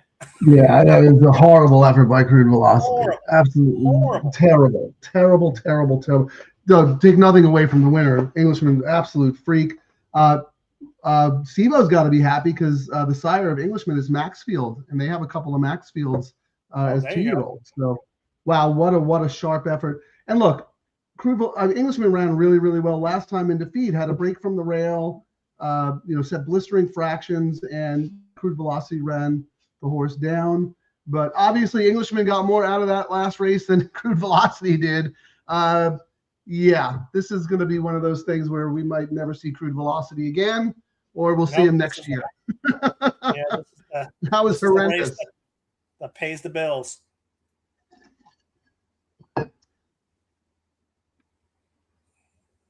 Yeah, I mean, I could have thrown that horse in. I had the horse. What was it? Race 6. That was 7-8-3. Wouldn't have cost me all that much, but got to take a stand. But we talked about it. When you need Baffert at odds on, you get destroyed. You might as well be betting, Joe Schmo, trained by Joe Schmo. He turns into a pumpkin. It's unbelievable. Yep. All the big race days. It's like the amount of times is odds on go. Pfft. Yeah. But now watch, Nisos will crush. You know what I mean? Like I said, yeah, that was, one of these is going to lose. That's why on tickets I had other horses with the other Baffert, if you know what I mean, some way or the other. Yeah. Just because of that, I was like, both his horses can't win. Yeah, we could. I mean, I'm sure a lot of people are alive with Englishmen. Singled with Crude Velocity on some tickets, a couple of others with the 7, and that's fine. Like I said, we haven't done a pick 5 show, so kind of working our way through it.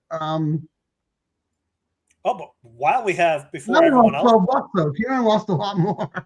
Oh, I lost everything. I'm live on one of my stupid Frank and Kieran tickets. Not the A's, but one of the other ones I did. One of the backs. Well, here, this is interesting. Speed continue. Yeah.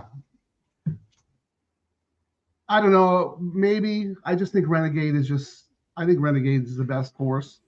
So I'm still going to stick with Renegade. I'm not going to get off Renegade now, but that was a wicked fast race. Wicked. And Englishman did not back up.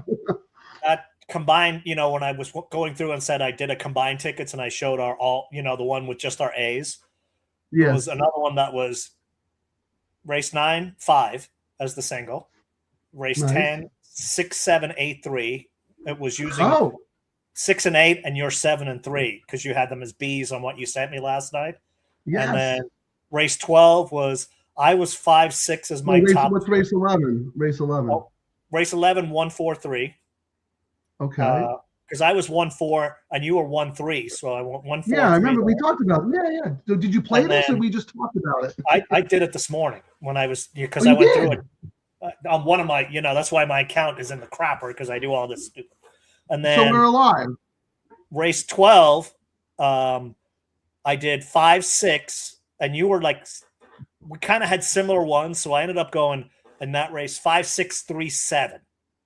Because I like the 7, you like the 6, 3. So, and then in race 13, Renegade. So 4. So it was a $24 ticket.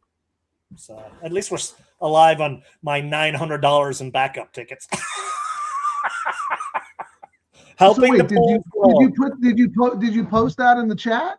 I did not post it. I just posted the A ticket because it was starting to get to the point where we were putting 800 different banners over there. So I'm not going to take credit for it on the show. It was just one of the ones. It was. I remember we talked about it on the show. We actually talked about it.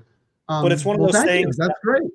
We're playing around with something, guys, and we've talked about it before, where Frank and I always, like Frank, when he hit his big one, I had the exact same long shots, just an incorrect ticket. So I've been trying to play around with constructing tickets where it combines the best of both our tickets along with the horses neither of us ever didn't like the horse Frank didn't like and the horses I didn't like on a ticket. So I kind of play around with it, which is why my account goes down the crapper every weekend. But experimentation, if you're not learning, you're not growing your game, and that's all about trying something new and seeing what works. Yeah, and going forward, I probably should have posted my matrix, just the grid. I posted my suggested wager, which was only $12, but if others wanted to see who my Bs were, I probably should have posted that. So I'll do that next time. No, you know how they get that? Here we go. Boys, I did it. I launched my own website. No more begging Scatoni for airtime. This is the big leagues. Watch this. Publish! MarkGuilding.com is live, baby. Sign up for my free newsletter, Word, or the $5 Platinum tier where I personally ignore your DMs. So we got a new site. We own like 900 different handles, so that when the fool marketing from all the tracks try to go grab some of these things, they're like, what? These guys own low takeout bets and all this. Mark Gilding has his own site, but just along Frank's thoughts, I will post the matrix grid for NYRA races on that site, so you have to sign up for it. We've got a new website, so you'll see right smack in the middle. Sign up. You got a double opt-in, so we know that you actually want it. But especially when Del Mar on these special shows, we will email out everything, so you'll have all our crazy stuff. Simple as that. And then I know we're doing. Is that right? MarkGuilding.com. That is it. Simple, simple, simple. And if you sign up next Thursday, Friday, or Saturday, we will do a drawing. We mentioned it on the last show. We've got $250 to give away at ExpressBet. We're just going to pull a name out of the hat. What did we decide? You have to sign up, though. You have to sign up with two your names, email. Right? We're going to give two people $125. Sure, that sounds good. Right. So sign our up friends and family members eligible. MarkGuilding.com, and you'll get whoever wins it. We don't need your account information. We just need sign up with the email you have with ExpressBet, and they'll drop $125 in your account if you win. I'm looking at all the names that we have so far. We got markgelding@gmail.com, markgelding1@gmail.com, Mark Gelding. He signed up 80 times. He's not eligible for the prize. He's not eligible for the prize. Journalism is the favorite with the first money, Frank, massively. Wow. 128,000 came in on journalism. Although, you know what might be? That might be 70K of it's probably Portnoy. Is he like journalism?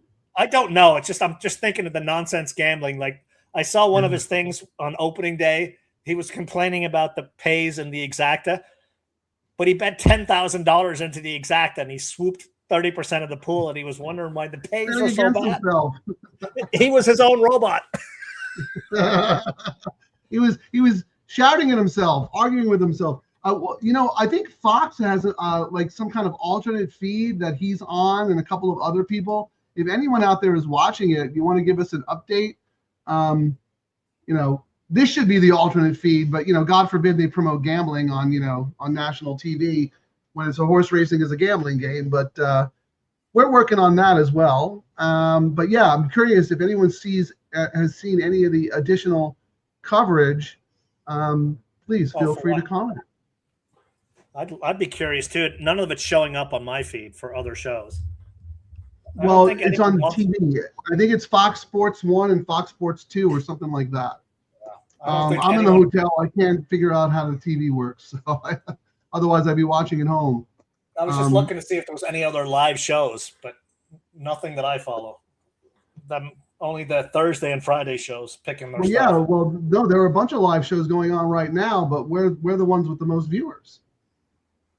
Oh, they don't. I'm looking at it right now. Once we have between you and you, yeah, you click through the engagement. We have over 200 just on X. The next one is Equine Edge at 117. The third place is HHH at 100. So for outlets that have a gazillion subscribers, you'd think that they'd be doing better than us. Views do not equal handle. Live gamblers equal handle, and stale Beep, beep, beep, beep. Anyway, what are we doing in this race, Frank? Doubles? No, we're live on a ticket, though. Well, on the ticket that I paid for, so I'm going to keep all the money. No, I just PayPal'd you for half that ticket, so I'm in on it. All right. Yeah, the live engagement. Like, thank you so much, DTL Crew, because you guys are. We know it's not easy to stick around and listen to us two clowns for 3.5 hours, but you guys do, and we appreciate it. But that also tells us that there's value in what we're all doing, right? Because the purpose of this show is to become better gamblers, better horse players, and to win money. And the more we win, the more we churn. And the show with the low takeouts and high minimums, we are up to bat for more scores, bigger scores than we have been in years. So thank you guys so much. I was just looking at the will pays, Frank. So on the pick 3, which is always our first go-to, and if you're new to the show, if you're looking at, especially at this time, who's legit horses, we always, the early smart money goes into the pick 3, and they use the double to adjust their mistakes or stuff that they see or rebate chasing, et cetera, et cetera. 1 is paying $83 on the pick 3, Frank. 7 journalism is $119, so that's 40% less. $40 less. But on the double, they came back and adjusted, and on the double, the 7 is $15.87, the 1 is $16.59. Wow. So journalism is the favorite in the double, but Nisos is the favorite in the pick 3. But considerable favorite, right, in the pick 3. And on the pick 5, Nisos is $13.44. Journalism is $1,600. That's $300. That's a pretty big difference, and it starts jumping up exponentially. Like the betting saying it's between these two.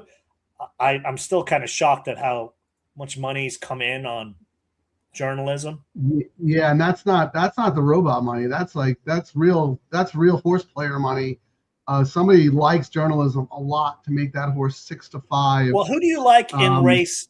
Who was your top? Race 12 was either you liked the single or you had the spread around. Would you have? No, well, my A's are 6-3.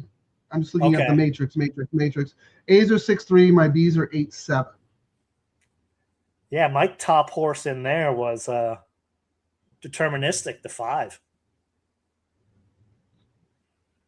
Let me see. I mean, I didn't do notes on every horse. The horses I was interested. I went Gold was supposed to race here, if not for the BS from Barrios and the Old Forester. Deterministic, 7-2, won 4 in a row and 6 of 8. Bright Picture. Pratt rides the French horse, top power rating. Rhetorical. Gold should have won this race, got away with easy, unpressured lead. Won't today. Deterministic will go with him, which hopefully he'll go with him, and he doesn't get an easy lead again.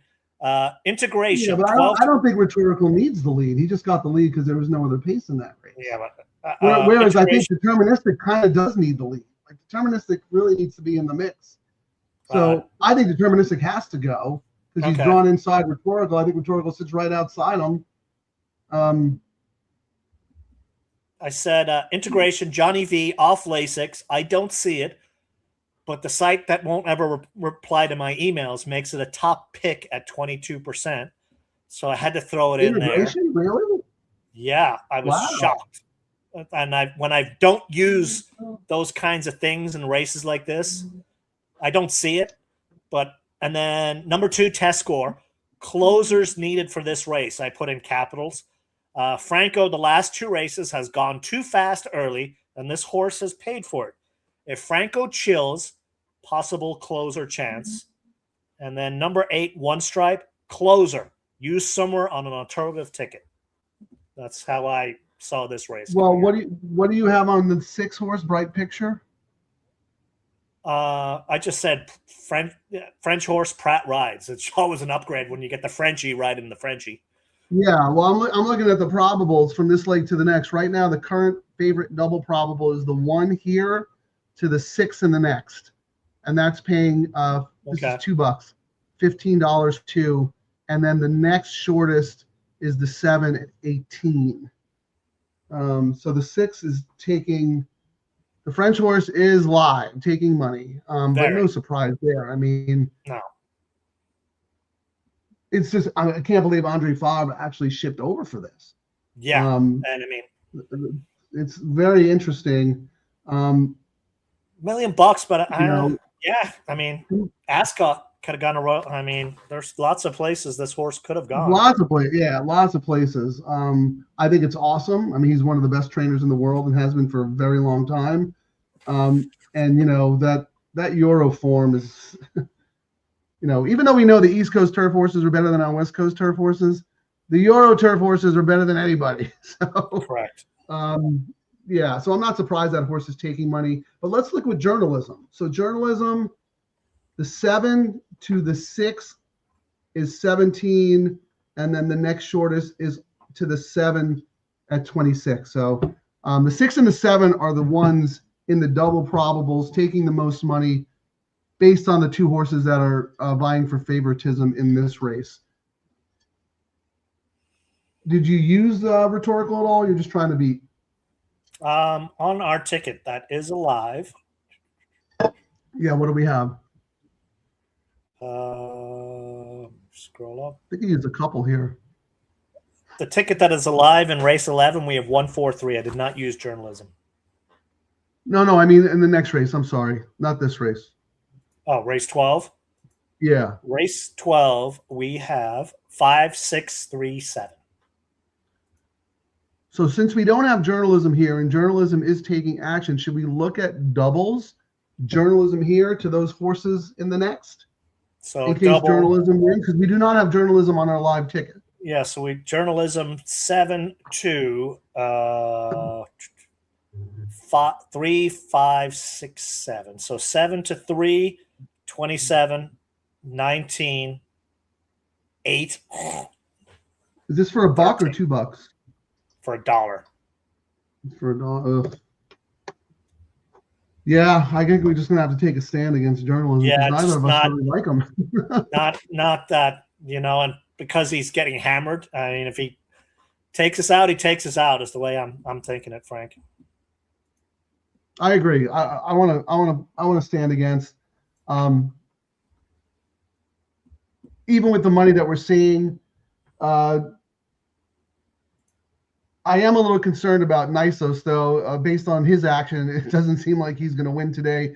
But how about this? Because I think this is one of the horses that you liked. Chris Babcock said, with the track favoring speed, can Saudi Crown pull off the upset? That's the Brad Cox horse, right? And I think you like that horse. Yeah, that's the one I did like. And what do we look at? We have that horse, right?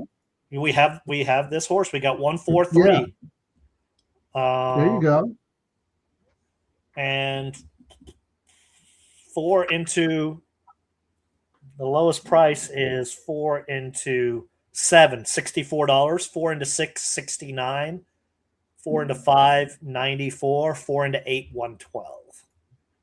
So the 4 is kind of dead in the win pool. Well, not dead. I mean, 8 to 1 morning line, 10 to 1. Any sneaky money in the will pays on that horse. Let's see if we can sniff out whether or not the computers like that horse a little bit. So the 4, I know we ran through them already, but I want to look specifically at the 4. I'm looking. It looks nothing. Kind of what you would expect based on the morning line, right? Yeah, and it's the same horses that you're threes. No, none. But to Chris's point, if it's a speed bias, you know, maybe they didn't know that 3 races ago when they put their pick 3 in. Correct. And now it's confirmed after Englishman running off the track. So yeah, maybe Saudi Crown is the in the moment play, not based on money, but based on perception, based on what we've seen. And Pratt had to leave because he's Niso's guy, but you're getting Irad. Right, exactly. You know? So it's not like you got Brad Cox's other guy, and sharp works, et cetera, et cetera, et cetera. And what are they last year? So let's look at the pace here. Well, the 2 has some speed. But Saudi Crown can sit right off. I was just trying to see if there's going to be a speed duel. The 5 is probably going to be up there. There might be 3 horses vying for the lead here, so that might take the sting out of Saudi Crown a little bit. But if it is a speed favoring track and he's the best of the speed, yeah, maybe he can hang on. I'm just shocked at the money that Journalism is taking. 3-2 now. That's kind of surprising to me. And I mean, and I don't think that's robot money. I think that's, handicapper, whatever, like barn. The works weren't like off the page type of works, and the horse is just in the pick 3, which we use mostly to see where the CAWs are playing in the race. Nisos is a pretty sizable favorite over the 7, even though the 7 is slightly favored in the double. In the pick 3, which is the pool that we use, the Wise Guy pool, Nisos is a clear favorite. Yes, but we are not seeing that. Well, now it's 8-5 and 9-5. That's interesting. Someone whacked Nisos right there because he was 2-1. And it also might be people on the track going, "Screw Bafferty, killed me again. I'm not betting his other horse." Yeah, right, exactly. You get gun shy. He's not going to go down in flames on both of these horses, and he's got. Well, he could, but we knew one of them was going to lose, but he could lose 2. Let's look at the win pool. I know it's still 13 minutes, but Kieran, 212,000 on the 1 to win and 46,000 to place. Journalism, 230,000 to win, 53,000 to place. Yeah, but 40K. How about the show? 40,000 a show on Journalism, only 27 on Nisos. Yeah, so wow, that's a big difference. That's a good difference. That's the people betting are on 1 are going, yeah, I'm going to win. I'm not show jumping. Right, win or place. They're not betting to show. That's very interesting. So that's a little push for Nisos, right? Correct. Because they're betting the 7 across the board more. Wow, this is a fascinating wagering exercise here based on the pools. Who do you think is going to go off favorite? I think Nisos should. I mean, across every betting pool, I'd be shocked if it does not.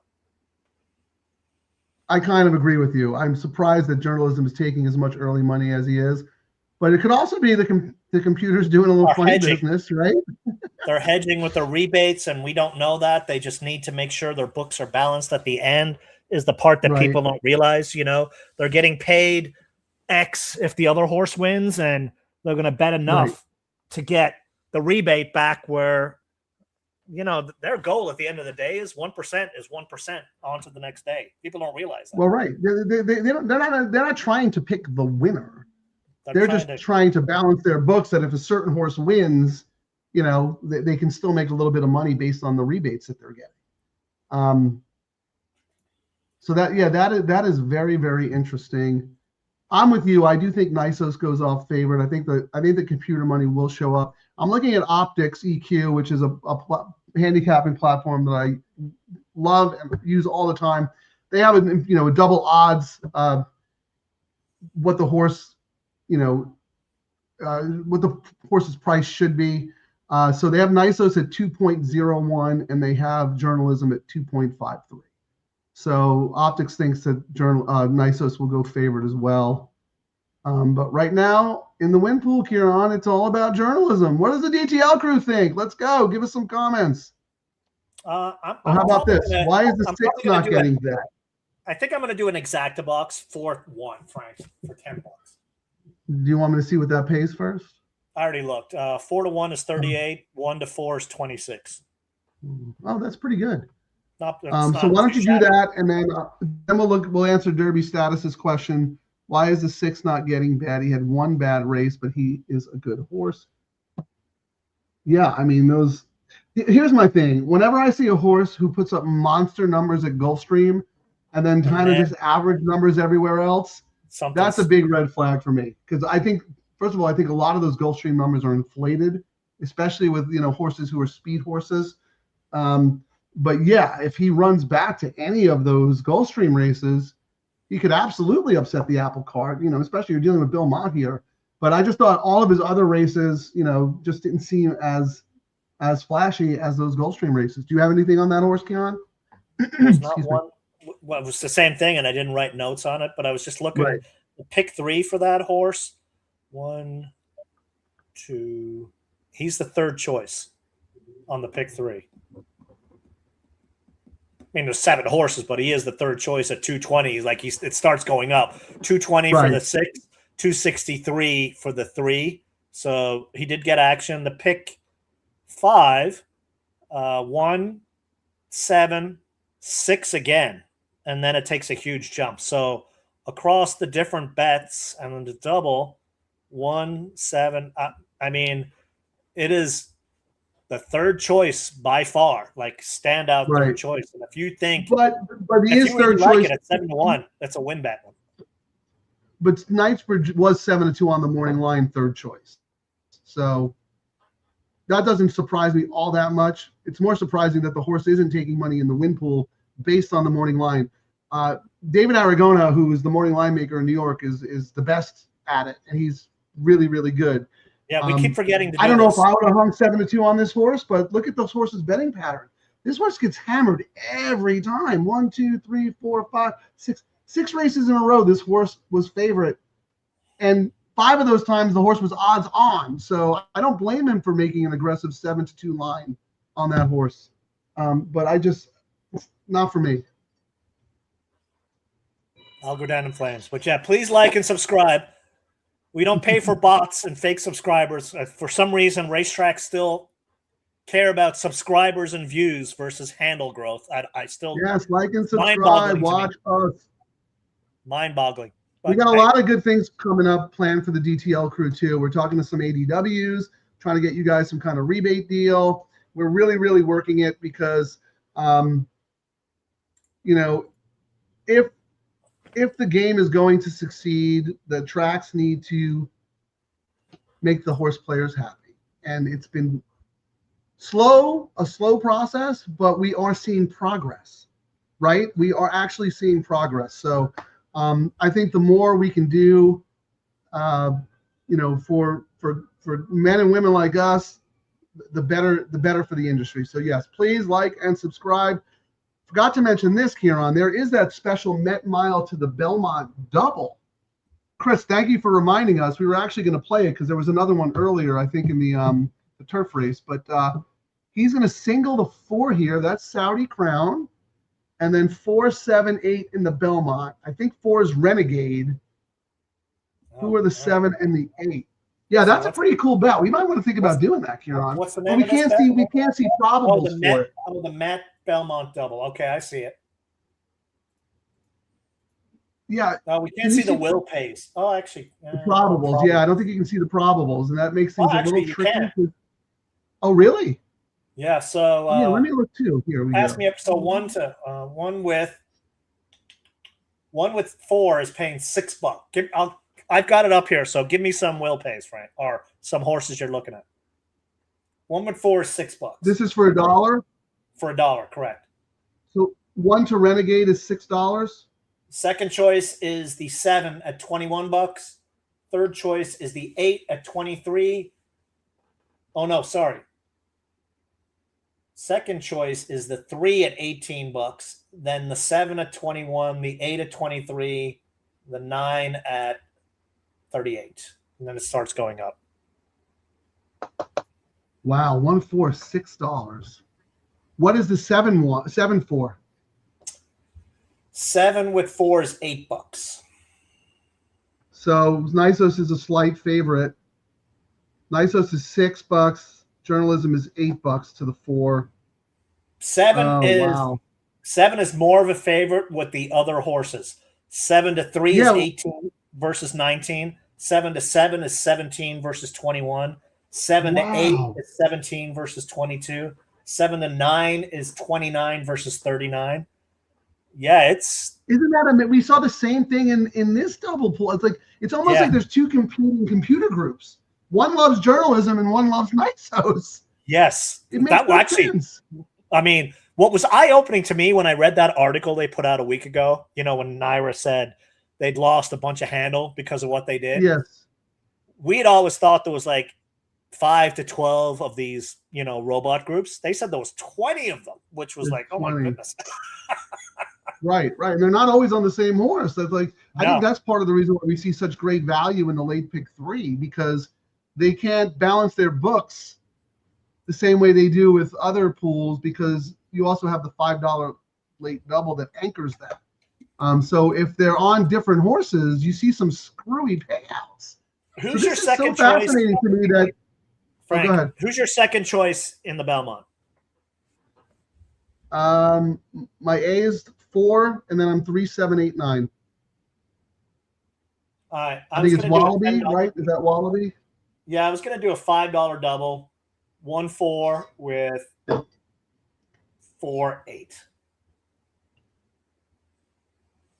I can't wait to see this race. I'm so curious to see how journalism runs.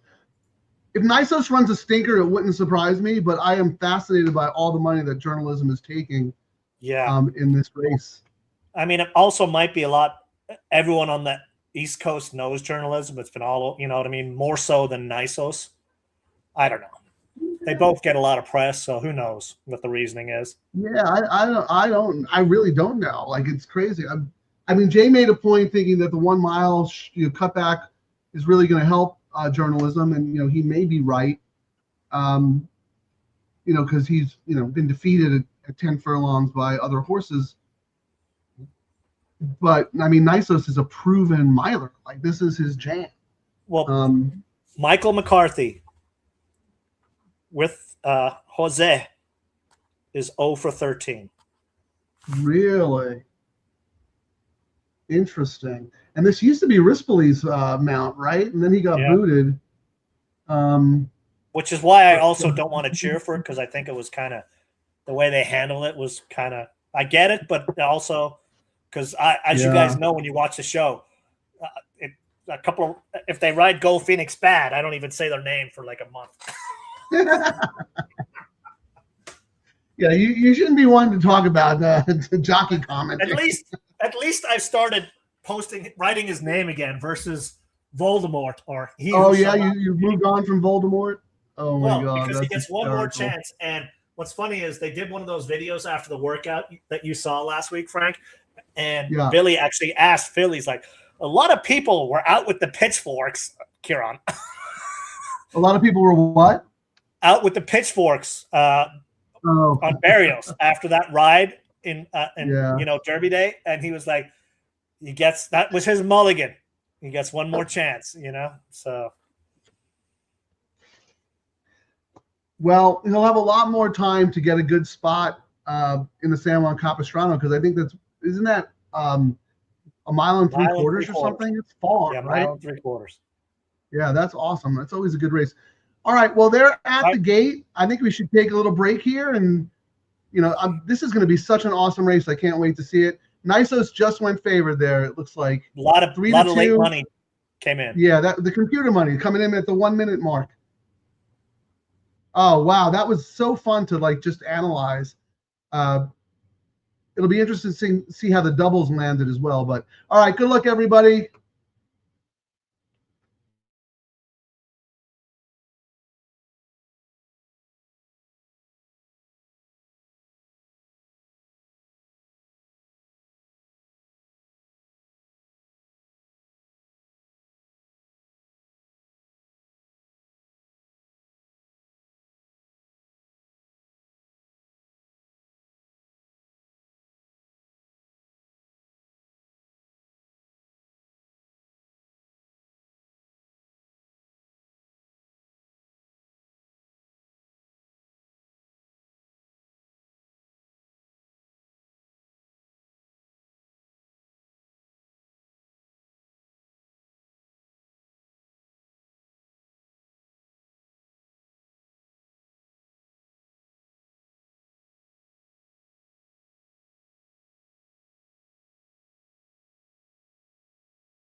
And the money What a that ride came by in. Pratt. Oh, yeah. He was like, I'm not letting the 6 get away with anything. Off I go. But then he sucked back. Yeah. I thought he was gonna finish last at one point. I'm like, well, he just let them go, and then he got the horse outside. I mean, that was just a masterpiece of a ride. Yeah, if Crude Velocity comes back, I think you'll see Pratt on him next time, not Giroux. That guy really, and we've been kind of saying it on the shows. That's now even more of an upgrade for me in California right now. If I see a horse that Giroux was on, that was first, second, third, or fourth, I'm auto upgrading it with any of the top jockeys on. You will probably get a better price. Yeah. We actually kind of talked about it. We've had some where Jaramillo hopped on and won, and we kind of mentioned on the show, we were like, Giroux, I mean, he kind of left because he was getting business back east, but he came out and rode okay, but then yeah, just his way. He was just when he was on the best horse, he won. But look, it's so strange because if Crude Velocity didn't stink up the joint, and this race came before, like I think we would have pushed really hard on Nisos because journalism was taking a ridiculous amount of money, and neither one of us even liked the horse. Like it was, we even talked about should we hedge in a double, and we're like, no, we don't like the horse. And then all the even when the shutoff happened, a lot of money came in on Nisos. Yeah, the 1 minute you saw it, he went favored, and we said we'd be shocked if he didn't. And then another 100K came in as they were loading, type of thing. Yeah, that was just. I'm just fascinated by I don't think I would have bet journalism at 10-1 in that race, like 2-1. No, I didn't see it. I didn't see it at all. I'm not saying he ran poorly. No, but that's the ride I expected. He came on I was like, that I was not shocked at that ride. That's what I thought would happen. He would be too far back, right? Yeah. Especially on a speed favoring track. And then, I mean, Pratt was just unbelievable. Right here, Chris Babcock too. Pratt, perfect ride. He made sure he wouldn't get. He got position early, right from the rail, so he knew he wasn't going to get buried. And then he realized that, well, Antiquarian and the other ones they're going too fast. He just kind of eased the horse back, and then you heard Miramati, who's just unbelievable. Oh, he sees everything. He goes, even Pratt's before, now going to take Nisos outside, and then he effing took off. Sorry, beep. He effing took off like a rocket ship. A lot of people say Irad is the better rider, and I think it goes back and forth depending on the horses. I still maintain the jockey with the best pace clock in his head on every surface is Flavian Pratt. He knows when they're going too slow or when they're going too fast, and if he's on a horse where pace matters, auto upgrade it. I mean, he does go on some cold streaks, but dude is fantastic. Well, yeah, I mean, I would think most other jockeys in that position would keep the one inside on the lead, not, you know what I mean? And then the horse fizzles out. He somehow got the horse to relax. That's not, when horses are competitive, right? So when they're eyeballing each other, they don't want to give an inch. They're competitors. He somehow got Nisos to just relax. At first, I'm like, oh, Nisos is cooked. It looked like he was done, right? Because the other ones were gaining separation. And then once Miramati said, Pratt's going to angle him outside, and it was just like, boom. But even his thing, he was going away, and I was like, even on the screen, I was like, he's only like a half a length ahead. But as we said, the best race caller in racing is Frank Miramati. Yes. He knows, he can tell you into the second turn, I mean, he knows who's going to win the race. Yeah, pretty much. You got to listen to the inflections on his voice. And and I realize this too because he's got such a better angle. Like when we're watching the pan view, it looks like horses might be on even terms. But when he says the horse puts his head in front, and I'm going no, because of the angle of the camera, that it's golden. So that's just that was an exciting race. I mean, no discredit to journalism, but maybe next time at 1 1/8, I think maybe. I don't know. I was going to say, do you want to help? Do you want to help the track that doesn't help themselves and put our picks up for the all turf at Santa Anita? What's your thoughts? I didn't. Yeah, sure. Why not? I mean, we're gambling, right? You know, we're not gonna. The DTL crew wants to play it. They can play it. Yep. If we want to play it, we can play it. What race are they up to? I get so caught They're up at in race this that I 5, so race 6 is coming up. But I figure we get a head start on it. You know. Okay, I'm doing so a hold on, caveman because I didn't again. do a. Yeah, I didn't do a banner. So, but let me see what I have here. No, I can make you a banner. I've got I've got the mattress up. Oh, you got my matrix? Yeah, Oh, yeah. I just cavemaned it again both times. Yeah, I did too. So I did some more other bets, but I'll grab your caveman and throw it on there. If you don't It'll be easier mind, for yeah, me this is versus the your all remote. well, I'm just curious because handicapping and whatnot. If we're on the same horses or whatever. We're not. Let's see. Well, we I'm might gonna have to add do. your We banner might right have to do now. a baller ticket, Carol. I might have to do a baller ticket. Yeah, Tony V. I agree. Pratt is the best jockey in the country. If Pratt had a twin brother, he'd never lose. That's my thing. I mean, knocks the Ortiz brothers, but I mean, they're a tag team. I mean, let's call it like it is. They're a tag team. They're phenomenally talented. They're amazing. Don't get me wrong, but they help each other out, and whatever. That's fine. I think Pratt is just phenomenal. He's just that ride right there. Like you don't see that. Believe me, you don't see that. Now, granted, he had the horse. Good job by Baffert. That was by far that horse's best race. I mean, that was a monster. Yes, that looked. I was just looking at your all turf. You ranked it the same as me. You put Dario on top of Inbox, Frank. I did not realize that. Well, yeah, because of the inside info I got from Kieran Thornton. Yeah, working with Gold Phoenix. If Phil thinks this horse could that race enough to hit forward with Gold Phoenix. But both horses for the last work was Daria and Inbox, and Dario was the better horse on that workout. Even though just before we do that, Kieran, just real quick. Hey, John wants to know about Commandment.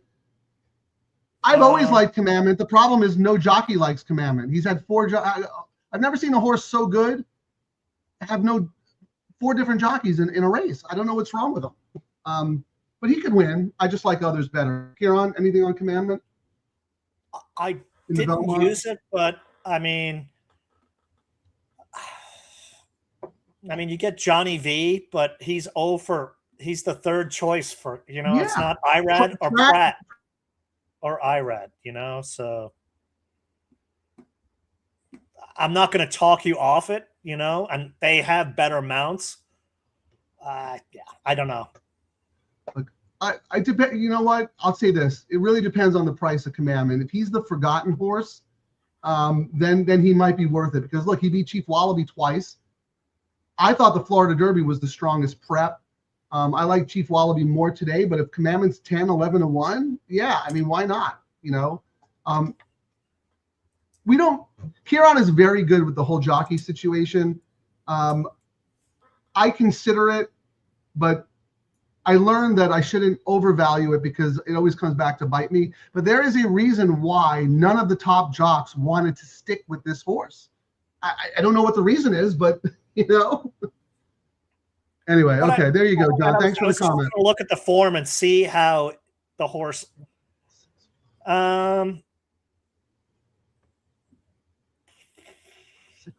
will say, people look at Gold Phoenix and are like, Gold Phoenix has had every jockey in the colony. Some horses don't care who rides them as long as you're freaking competent and you give the horse the race he wants. Who knows? Maybe Commandment is that kind of horse. You're on the Triple Crown Trail, right? And you win the what was it? Was it the Holy Bull or whatever? And then your jockey jumps off, and then win the Florida Derby, and then that jockey jumps off. I'd be like, this is my Derby horse, right? I mean, like beating everybody in Florida. This is but it just didn't work out that way. It's very weird. I think we did that show, and we were like, we weren't surprised why. I think he went to Oaklawn Park, right, Pratt? Irad went to ride Renegade, and Pratt went to ride the Chad Brown horse, Emerging Market or something. And we're both like, that was our downgrade. Saez, I mean, at least you're getting Johnny V right now, but with this jockey, this is like the let me look at the last page of my phone book. Okay, Johnny V, you want to ride this horse for me? I know it's so bizarre, but look, we got 17 minutes. we're going to pivot to the all turf at Santa Anita for just a minute because there's 23 minutes at Belmont for race 12. The all turf starts in race 6, but what do you have? That's my. I'm very spready, and I'm caveman. You're spready because too. I'm caveman because I'm not spending as much money on the all turf because it's not been paying as much, but I'm hedging in the pick 3. And yesterday, Baltic Fire, your horse, that got you your monster win last summer that we're going to hear a lot about, nipped me for my single. But I knew I was okay because I came back and hit the pick 3 on my other spread ticket. So as we talked about on these low takeout bets, we kind of use them all together. The all turf might have these picks, and when you see my pick 3 later, I have similar picks, but I've also got spreadier picks where I can maybe catch both tickets, but I'll hopefully win at least one of them. And I'm 985, and you're 985. Yeah, you have all of my horses, Kieran. So I'm 8965.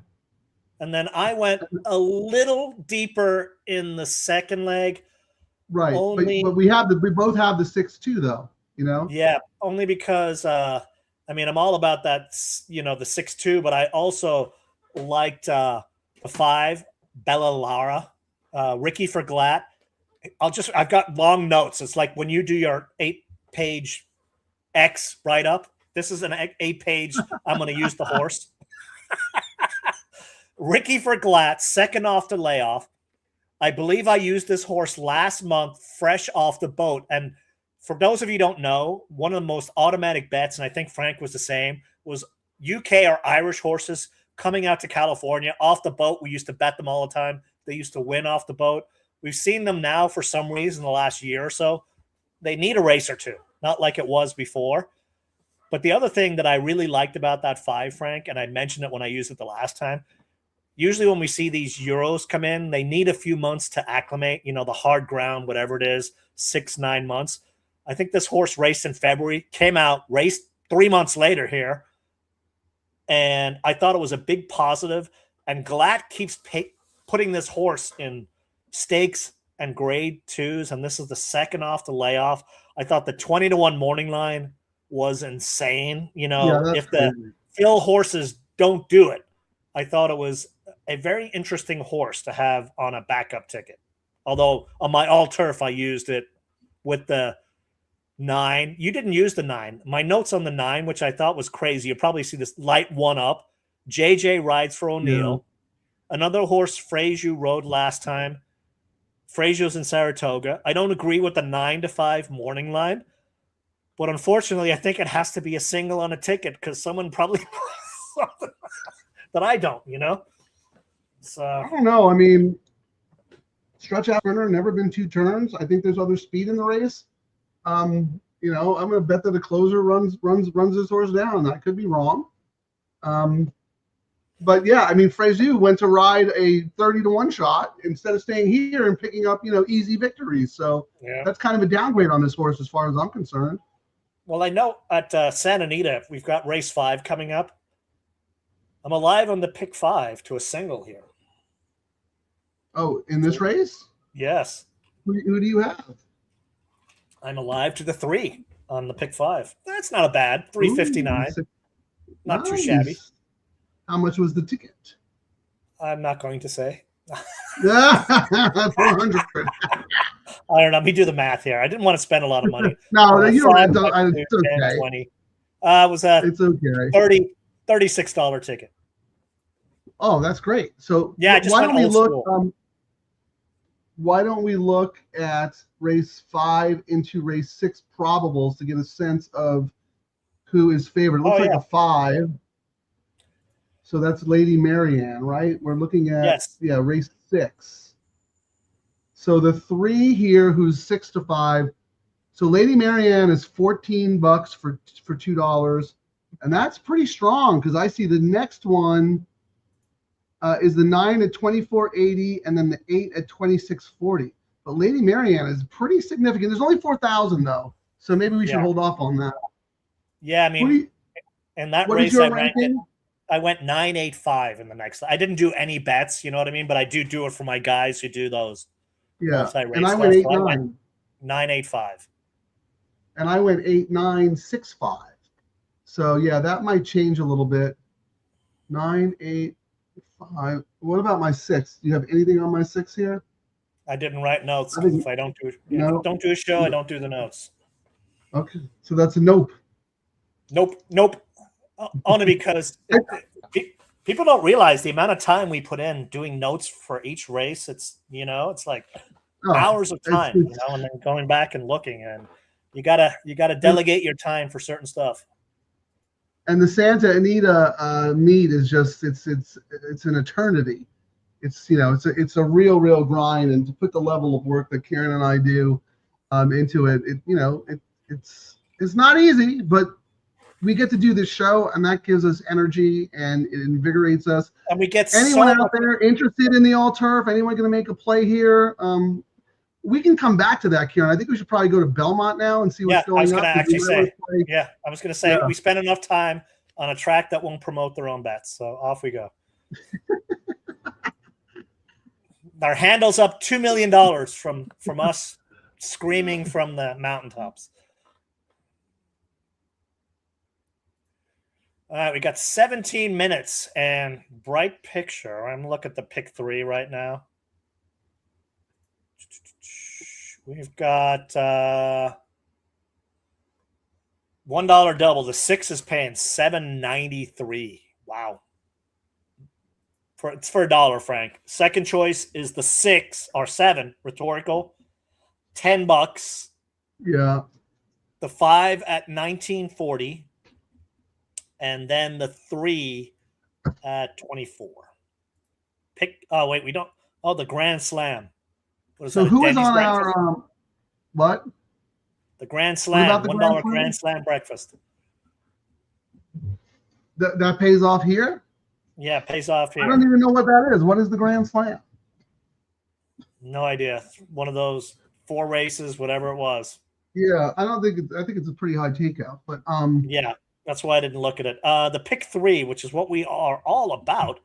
The 7 is the 6 again is the favorite at 41.78.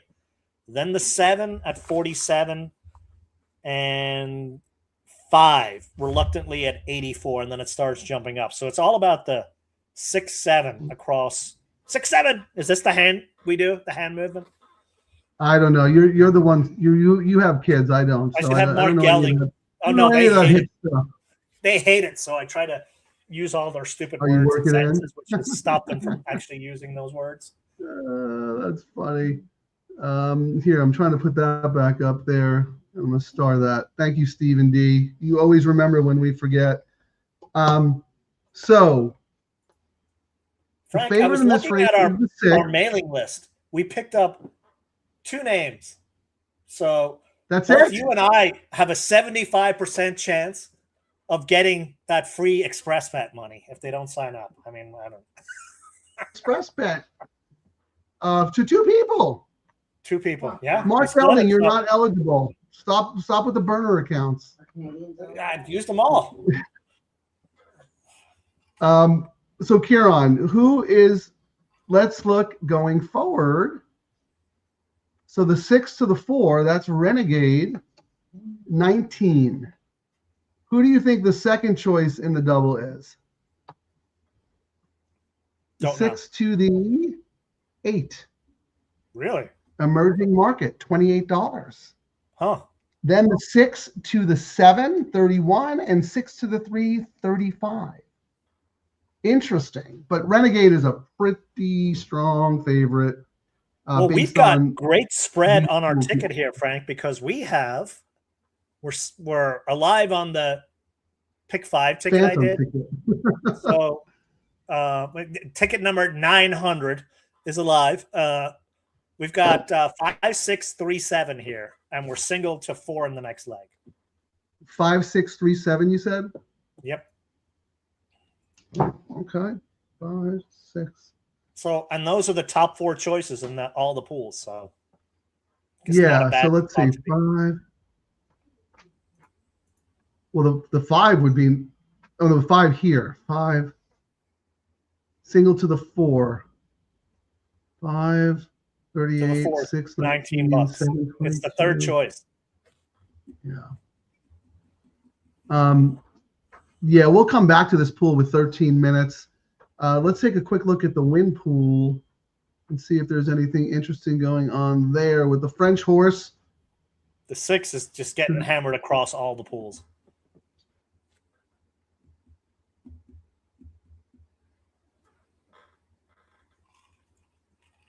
Yeah, but not overwhelming. I mean, I have the 6 at 195,000 in the win pool, and the 7 at 147,000. Oh, it just updated. It's 152 now, but it's like, yeah, it just updated. I think that's right, though. I mean, if that French horse is, runs back to any of that Euro form, yeah, best horse in the should race, demolish right? these. Yeah, should it'd be one of those things where the gates open and Frank says, "This is the winner." The Frenchies, they're not catching. They're not catching this horse. So I'm looking at optics because we talked about the pace in this race. They have Deterministic as a pretty strong pace play. Not only is he in a great spot with some separation on Rhetorical, but he's also a big giant square. So he has speed and strong finish. Yep. So you may not be too far off with that horse. I don't know. I don't know why I didn't really like the horse, but we have him. I thought it had that. Looking at some of the numbers, top early speed, top middle speed, top finish. Yeah, I mean, late, you usually see that when you have horses that gate to wire everything, and he's win. Right, and they're 3 to 5. Yeah, right? These are the last races. Win. Second, got caught. Win, second, got caught. Win, third, came too late. Then the horse kind of figured it out in the last, 2 years. And this jockey and trainer, 30% for a profit. I mean, obviously because he's been on the last 4 wins, so it's kind of going to screw those stats up. The horse is probably in peak form. The workouts all look like, let's just keep the kettle boiling. Don't mess with what's working. What do you guys have, DTL crew? Anyone still alive out there? Anyone doing a double? Any win bets? Let us know who you like. Anyone have any inside info on this French horse? Did he just come off the boat, or did he have a work here? No, Saratoga, June 2nd. Yeah, one work here. That's interesting. He goes to Pratt. It's one of my pet peeves with this monopoly on racing data, where if it was I don't want to get on a soapbox. I won't even say their name. The data monopoly that's out there. How we don't have workouts from when they did a bunch of workouts in France. You know what I mean? How the data doesn't go back and forth, and it costs an arm and a leg for this nonsense. Where you get a program now. I read something where you get it online for $10, and at the track it's 15. The gouging from certain people do nothing for horse racing is mind blowing to me. I don't know enough about European racing. I mean, do they do? A lot of these horses just do gallops, right? I mean, they do gallops, yes. Yeah. So, but I mean, so do they have? If you're looking at a European form, do they have the workouts there? Is that even a thing? I don't know. I don't know because I've not done it in the longest time. And usually in the programs, they just show the last few races, that they did kind of here. What not a whole lot. They just show what races they were in and where they were, and then the house handicapper ranks them. I don't know about the other data because usually when I go back now, I'm just out for a big race day and having fun. And you're not serious about it. But it is interesting because all the data here is controlled by the Jockey Club. Yeah. And if you want to, Equibase really, and if you want to use it, it costs an arm and a leg to get all the raw data that they have the proprietary rights to, and they control it and they charge an arm and a leg for it. I don't know what it's like overseas. There's probably not one governing body that owns the stats, or maybe there is. I have no idea, but that would be interesting to find out. RDW might know that because he plays a lot of overseas races. I'm waiting for some smart guy, and if he's listening out there, to get some AI agent to go and crawl all this data and blow this monopoly up, because we should be doing the same thing they're doing in baseball and football with the fantasy sports, with the data and stuff. We should have interest in jockeys and horses and all sorts of stuff. And they don't. Yeah, these guys want to keep a neck on the throat of the data. When the data opens up, the business grows. Yeah. That's why the business is dying. True. The guys controlling the data are not letting it out. The monopoly is killing racing. Yeah, a lot of smart people out there who could probably create models that would make them winning players can't, because they can't afford the data. They can't afford it. It's a huge loss leader up front, and I know that, and it's not. Well, now that we got blackballed by someone else, that's why we don't see a lot of innovation, right, Kieran? Because wait, what? Now that we got blackballed talking smack about someone, we better move on. No, I was going to say, no, this is an interesting point. That's why there's not a lot of innovation anymore, because you can't control the data. You know what I mean? They don't let the innovation out there. Look what fantasy sports has done, like the fantasy leagues have done for sports. Like, you got wives and girlfriends who don't know, like even us average guys who used to be real into it. Now you don't care about the games. You're like, my player on this team, I want to see how he's doing. Right. You could have the same thing for horse racing. Yeah, and it's all stat driven, but the stats need to be available. Yep. So what do we have here? 7 minutes. 7 minutes. I'm just looking. So 6 into 4 is $9. Oh, that came in. 7 into 4 is $11.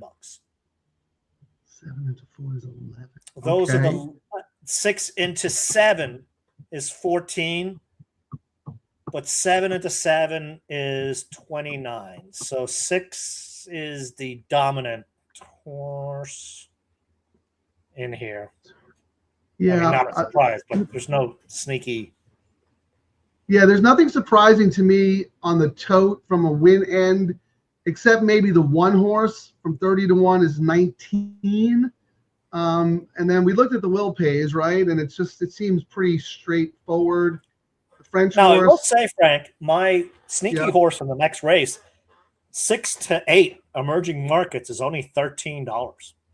Yeah, no, that horse is taking a ton of money, and that's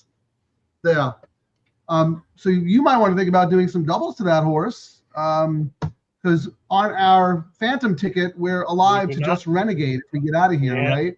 But I'm okay with that. I'm Renegade or bust.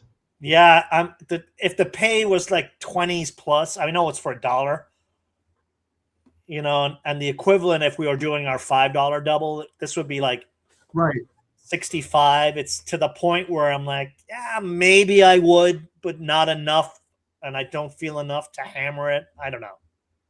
Yeah, yeah. You know what? You might get a better price to win actually on that horse than playing it in the double.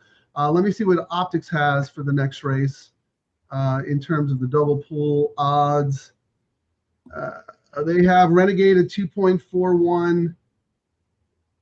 Emerging Market second choice, co-second choice with Chief Wallaby, both at 5.11. Then Commandment 5.28. Where's Golden Tempo here? No love for Golden Tempo. Almost 11-1 in the double imputed odds on Optics. Very, very interesting. Say, Frank, when I ranked my rankings for this race, I put deterministic on top. So, and I put Bright Picture second. Then I went Test Score and 8. So I'm thinking I was just looking at the will pays. 5 to 4 in the next race is 19. Okay. 8 to 4. What about 5-8? 5-8 is 39. Yeah, I think you might have to play that because that's an emerging market, right? Yeah. So deterministic is your top pick here, and emerging market is your second choice behind Renegade. Yeah, so that might That be seems my like good hedge. value to me. Yeah, I'm like trying to, but I was thinking if there's my two crazy price horses in here with the, for closers, if it comes the way I thought, test score the number 2 and 1 stripe. So 2 and 8 into 4 are 31 and 57. This is all for $1. And 2 and 8 into 8 are 44 and 45. So I'm getting decent value hedging my second I choice. I didn't come up with test score. But morning line 12, odds 12. So steady as she goes. That is pretty interesting. While you're thinking about that, Kieran, let me just roll out money, respect, power. We respect you. Thank you for joining us. Really appreciate it. He likes rhetorical, deterministic. Yeah, I mean, I can see a world in which those two run 1-2 around the track, and then bright picture, and then one stripe. I don't think we talked about one stripe, did we? That's what I'm saying. I like one stripe in here. I'm doing a bet. I'm doing a bet from this one right now. I was looking at. I'm doing a 2-8 test score and one stripe. The two horses I thought were a closer into the 4. So 2 into the 4 is 36. 8 into the 4 is 33 for $1. So I was thinking I would do. I'm not going to spend a whole lot of money now. Kieran, before you do that, why don't you hit refresh your balance? Look at John Blasi just said. You hit the pick 5 at Santa Anita. No. There's no refreshing balance. I've got to duct tape over where the balance is on the top right corner of the screen, so I can't see it. Thank you, John. That's great. You said it paid 3 something, right? Good for you. Good job. Well, we were doing a Belmont cast, so I got the biggest glass I could. So now we're on to Hennessy. Oh yeah, I might have to start switching to the bourbon because I got I'm seeing that band again tonight.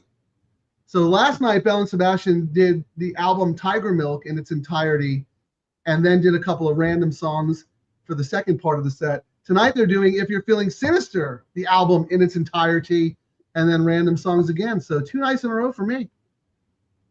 I need to caffeinate. So money, respect, power. Thank you so much for your contribution. Really appreciate it. Good luck. John Blasi, that's awesome. Thank you for letting Kieran know. How much time do we have here? 1 minute. I'm just doing a $5 double, 5 into the 8, Frank, $41. Okay. That's $200. Tell me, tell the DTL crew. Tell the DTL crew. I'm not piggybacking you. The pays are good enough. Double 5 to the 8. And we're alive to a lot of horses on our pick 5, which is why we're kind of doing it. Although, who knows, Frank, when we actually get to the will pays in the next leg, after I look at what I spent on these hedges. I know. But we're helping support the track, who's giving us with 2 million, with over 2 million in the pool. You never know, right? We'll find out. And this is a good exercise for when Saratoga starts, because we're going to be doing a lot more of the pick 5 stuff. Yeah, back at you, money, respect, power. Good luck. And then real quick, because we're going to cut out. Yes, they do. They do. We are responsible for that, but we'll address that when we come back. Well, it's post time. Do you have anything else to add, Kieran? Because I think we should take a break. But if you have more bets to give out, go for it. No, that's it. I've spent as much as I'm going to spend on these bets now. Because if I keep talking and sitting here, I'll find something else to bet on. Exactly. With every sip, another bet. No, there's a. Well, that's the taste of victory. There's a trash bag on. I'm going to bet with my buddy which furlong it gets to first. All right. All right. We'll address John's comment when we come back. Good luck, everybody. What a great race. These races are awesome. All right. Let's get it done. Good luck.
Congratulations. Congratulations. What a pick, Kieran.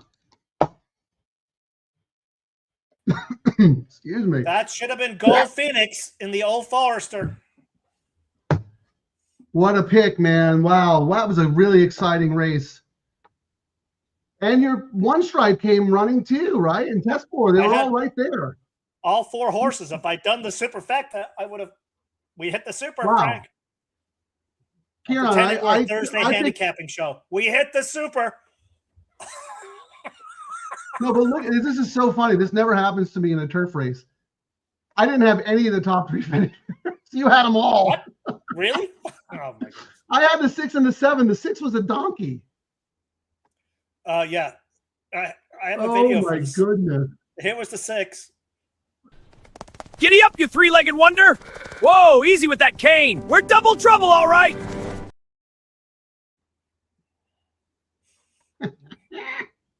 That was your 6, Frank. Hey, look, if you can't beat them, join them. I had no objections to you using deterministic, and you played the double. That was a great move. So now you're alive, and well, we're alive in the pick 5 to Renegade, but you're alive in the double to your second choice emerging market, right? Correct. That was the way to, that was a great way to play it. Can you imagine if it was a $5 double, how great it would be? I did a $5 double. Oh no, yes. No. I mean, if it was a low takeout $5 minimum, I'm talking about. I mean, a lot of people are going to talk flack about just the CAWs when it's a low. Naira has been the leader on the trying to push back against the CAW.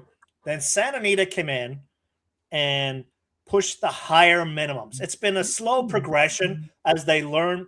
We've learned from doing all these shows and doing shows at tracks that do low takeouts, but they do the low price. Low takeout and high minimums are the place, but they're starting here. And I think when they see the handle come in, I could see us getting a $3 pick 3 and a $5 double here, Frank. If it's not during the Saratoga meet, I think I'd be shocked if we don't see it.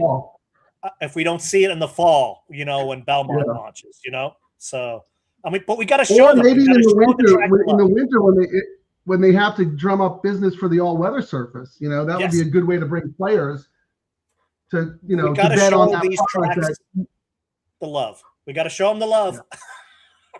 Yeah. Support the tracks who support you, but also support us and the DTL crew by going to markgelding.com. Sign up for free content for a chance to win $125 in betting credits with First Bet. Yes. If you don't have a First Bet account, can you email scatoniracing@gmail.com and we'll get you set up. We're still working out some quirks about getting the DTL crew members bonuses if they don't have an account and sign up. But more importantly, for those who do already have an account, all you have to do is send us your email, and Sunday closing day at Santa Anita, we will pick 2 people and you will each get $100 free money. Free money. No restrictions, no nothing. No, you got to bet $8,000 and then you get $5 released kind of stuff. It's free money, and this is because we have been behind the scenes, and I'm not saying this because we want a pat on the back, whatever. Behind the scenes, we have been working really, really hard to give back to you guys because you guys have given us so much in helping us grow this show, making it entertaining, learning. It's been a learning process for all of us. We're in this together. Mm-hmm. So ExpressBet, shout out to Tyler Frausto. He came up with this idea. He said, we want to reward your guys. And if you want to do something nice for them, we want to help you. So this is what we came up with. This is just the beginning, but we got to get our mailing list going because, that'll just lead to bigger and better things down the road. So please, if you're listening, like, subscribe on YouTube, but also go to our website, markgelding.com. We're going to be doing a lot of stuff. I don't do the Matrix for Del Mar, but I might do it for our shows, and it'll be available on that website. Yeah, Kieran goes rogue. He's playing pick 5s. He's going to have his pick 5 today. I mean, whatever we send out, we'll just send out. Like the ticket that we're live on, because I had done eight tickets, I couldn't show them all on the screen. But before the show, yeah, but I remember we did talk about it. You said we did. We kind of do it in the comments, but it'd be great before we come in. And you know how we talk about our notes? Frank has his matrix, but I also have, whenever I do the low takeout races, I write a note for every horse. And many times I actually overlook some of my notes until after the race where I go use and I missed it, you know. But you guys I'm an idiot. Yeah, it's right here, contender. No, I do the same thing. I write a novel and then I don't listen to my own advice. So a lot of stuff coming for Del Mar. And someone had asked us earlier, does Del Mar promote the bets? Yes. Yeah, that's we launched the show. We launched the show at Del Mar last summer. We've kind of joked about it on the show many times. Chris Barr, the man, the myth at Del Mar.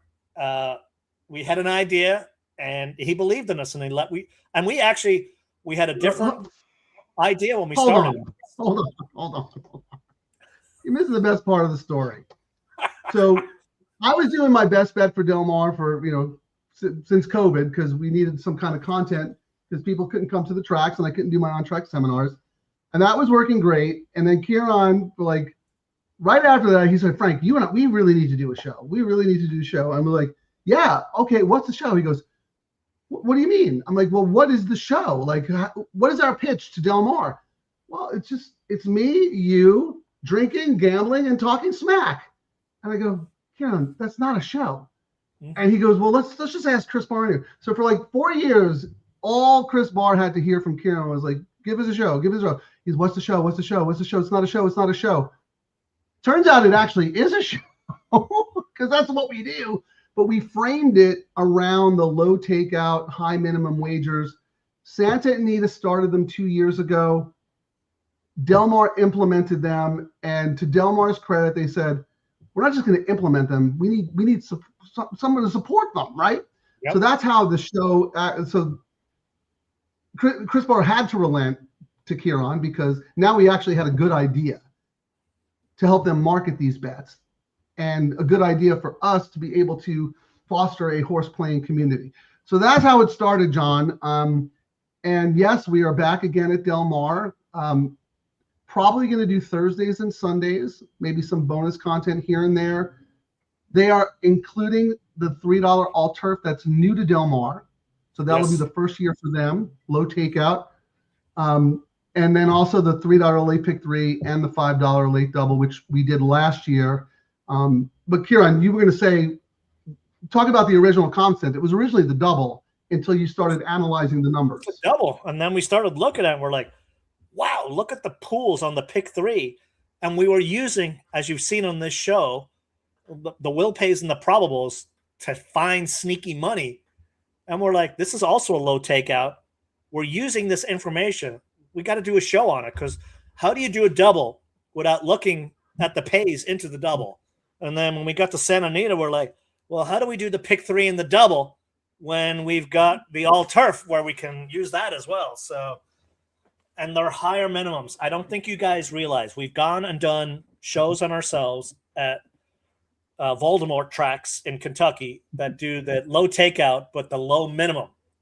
And the difference the higher minimums make on those are because the CAWs cannot go around and bully the pools. It costs them too much.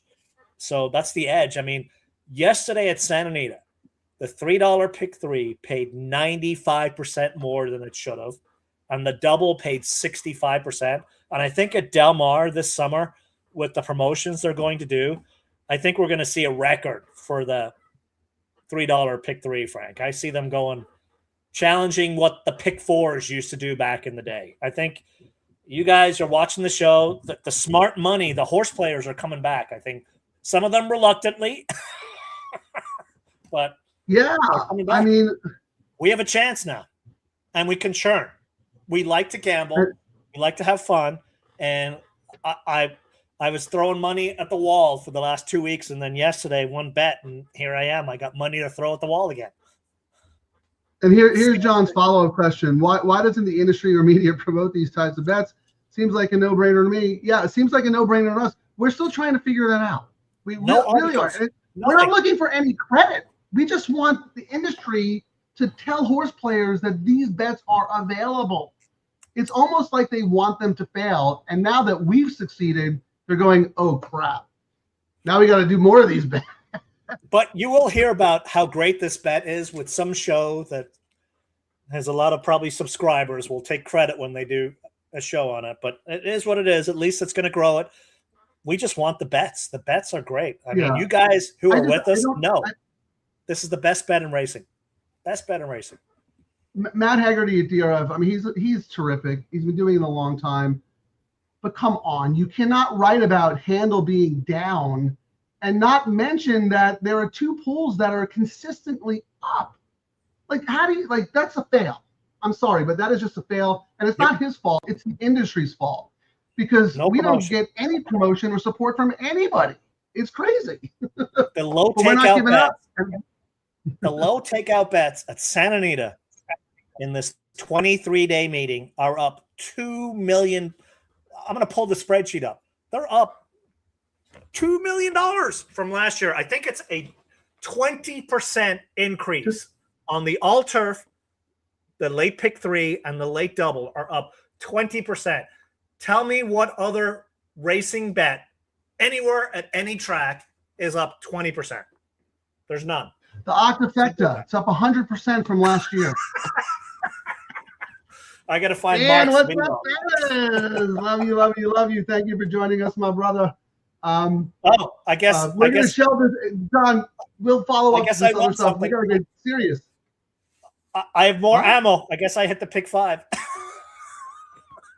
Yes, you did hit the. I told you. John Blassie said, refresh your. Anyway, Kieran, there's 7 minutes to the all turf, so we got to get serious here. Oh, yeah. Let's roll. And then we'll look at the will pays at Belmont because live to Renegade. Dan, what do you got for us, man? Oh, you got anything? You like anyone in the Belmont? You playing the all turf? Let's get rocking and rolling here. But thank you for joining us. We know it's not easy, guys. Like, this is a busy Saturday. There's a lot going on. And I can't tell you enough how much we appreciate you guys spending your afternoon with us. And look at this, Joe Marcello. Joe, you're coming on next week. We're going to do a coast to coast. Yes, we've been saying we were going to do one, but we didn't want to do one because all the tracks want to do is pay for shows on Tuesdays and Thursdays. So we didn't want to help them. We're going to swoop in at the very last second and go. And yeah, Joe plays that bet. He loves that bet. RDW does. Tippy does too. Joe likes Commandment. Stick with us, Joe. We're going to go to Belmont in a second, but this is a gambling show, and Santa Anita is about to run the all turf, so we got some work to do, my brother. All right, Kieran, put your picks back up, put your bets back up again, and we'll figure out if there's anything else that needs to be done here. And when we get further along, I have more picks in the last race, but I'm going skinny on this one, and I can adjust when I go forward. So in the last leg, it's 10-4, and I'll put up my late pick 3. I thought it was also a wide open race if we get to that spot, but I don't want to spend too much money on when I can hedge later. And as we've talked about on this show, when you combine all these low takeouts together, you can get more coverage for less money. And you do not have to win all the bets. And I know that's a shocking thing to say in this industry, that you're actually going in knowing that you're going to, I mean, everyone goes in knowing they're good, but we go in knowing we're not going to hit all these bets. We're trying to leverage the right combination of tickets. It's almost contrarian because it seems so inefficient, but if you do it correctly, it's very efficient if you want to make money consistently. Yesterday, I really liked a horse that was a price that Frank did not have on his ticket. I had 2 pick 3s yesterday. I think one was $60 and the other one was $36. And it was kind of it was a spread with the horses I didn't have in one leg, singling that one and singling the last leg. And that pick 3 paid $1,500. And that is the perfect outcome. And what we're looking for when we do these, we're looking for that big score, or if we really like someone, we hammer the crap out of it. What Keon doesn't realize is that he got so lucky yesterday. That horse had no business winning. The horse caught a speed by his track when the other speed in the race didn't break. But you know Ifs what? and That's ands, racing. big Good for pots and you. pans. That's racing. Good for you. Good for you. That's racing. I'm not. Hey, congratulations. So Congratulations. I was looking at the pick three, Here's Frank. me. And pick three. The 9 is the favorite at $20. The 5 is close at $21.50, and then the 8 is 43 on the double.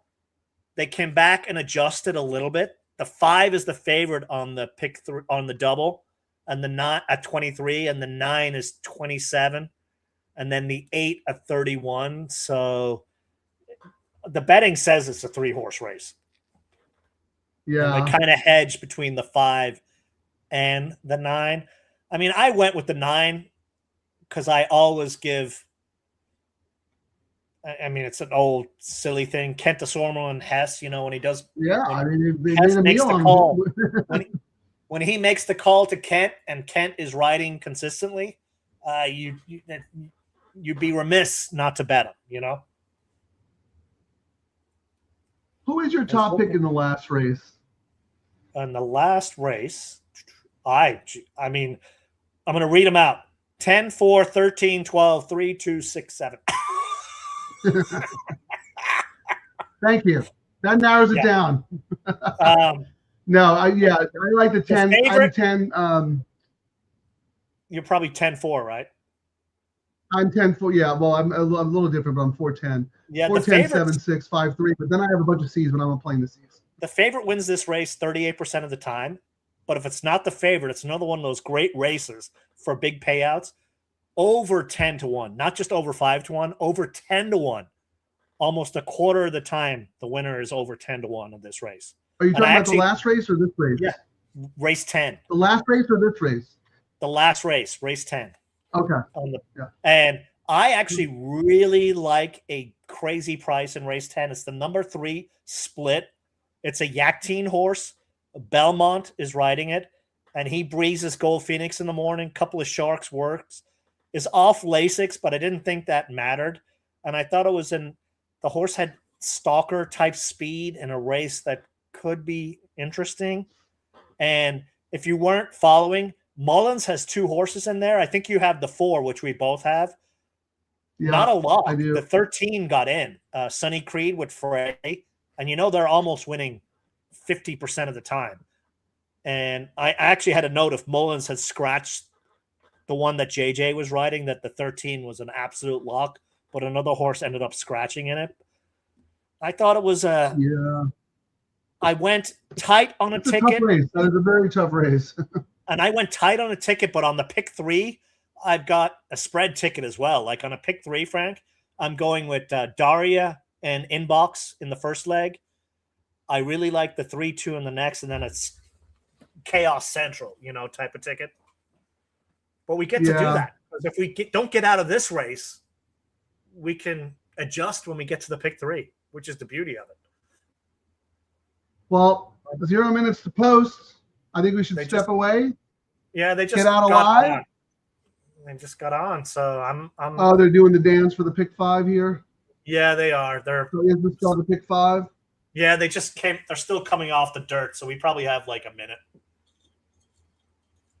Yeah. Well, keep talking, Kieran. That's what you like to do. That's all I. Middle leg. We kind of talked about it earlier. Number 6 and 2, Little Red Feather and Phil. Phil has a bunch of horses in that race, but I think Frank agreed with me.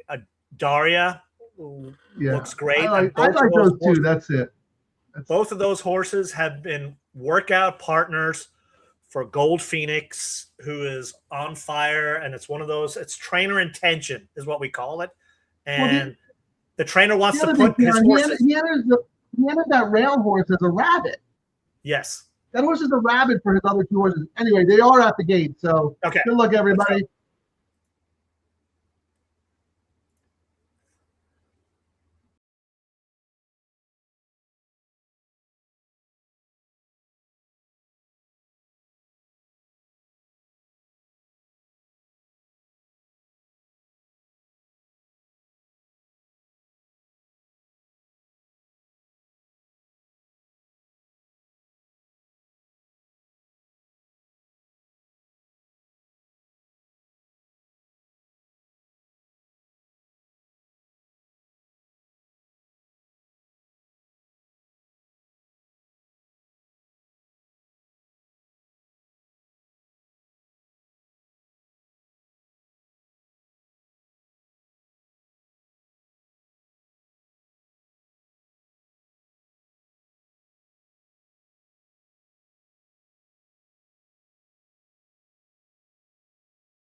Well, Voldemort showed up again.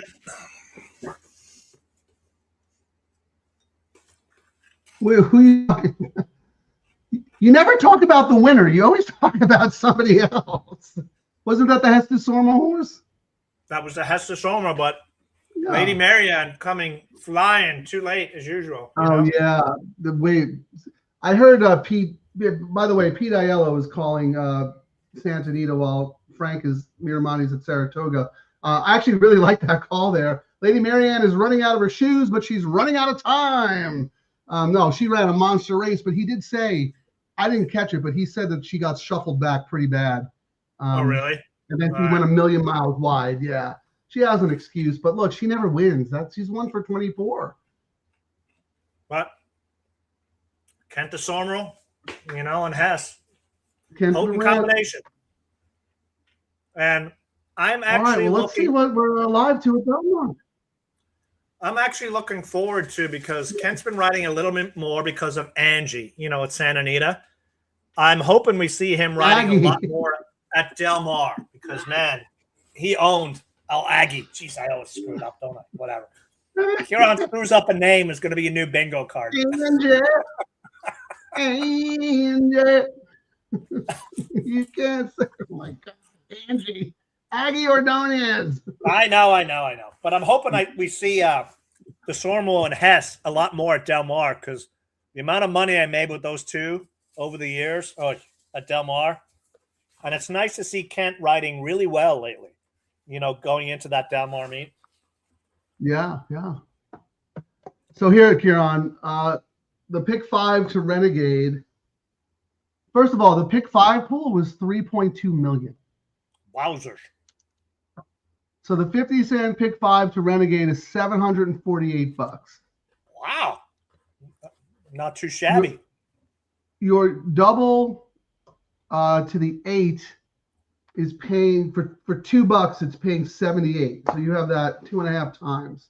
That's kind of. So that's not. That dropped a lot more than what it was. That was one that got hammered more than what it was showing a lot higher. It happens though. Well, yeah, these aren't the high minimums that we're used to, right? So looking at the will pays, Renegade is a massive favorite in the pick 3. $73, and then the next lowest is the 7 at 176. And that's for $2, but still, that's crazy. 9 will probably be shorter than 9 to 5, because I don't know if you saw the odds yesterday, like the Acorn into the they did the 2-day double things, and like Renegade was like almost odds on in some of those pools. So 9 to 5 seems like a very good price at the moment.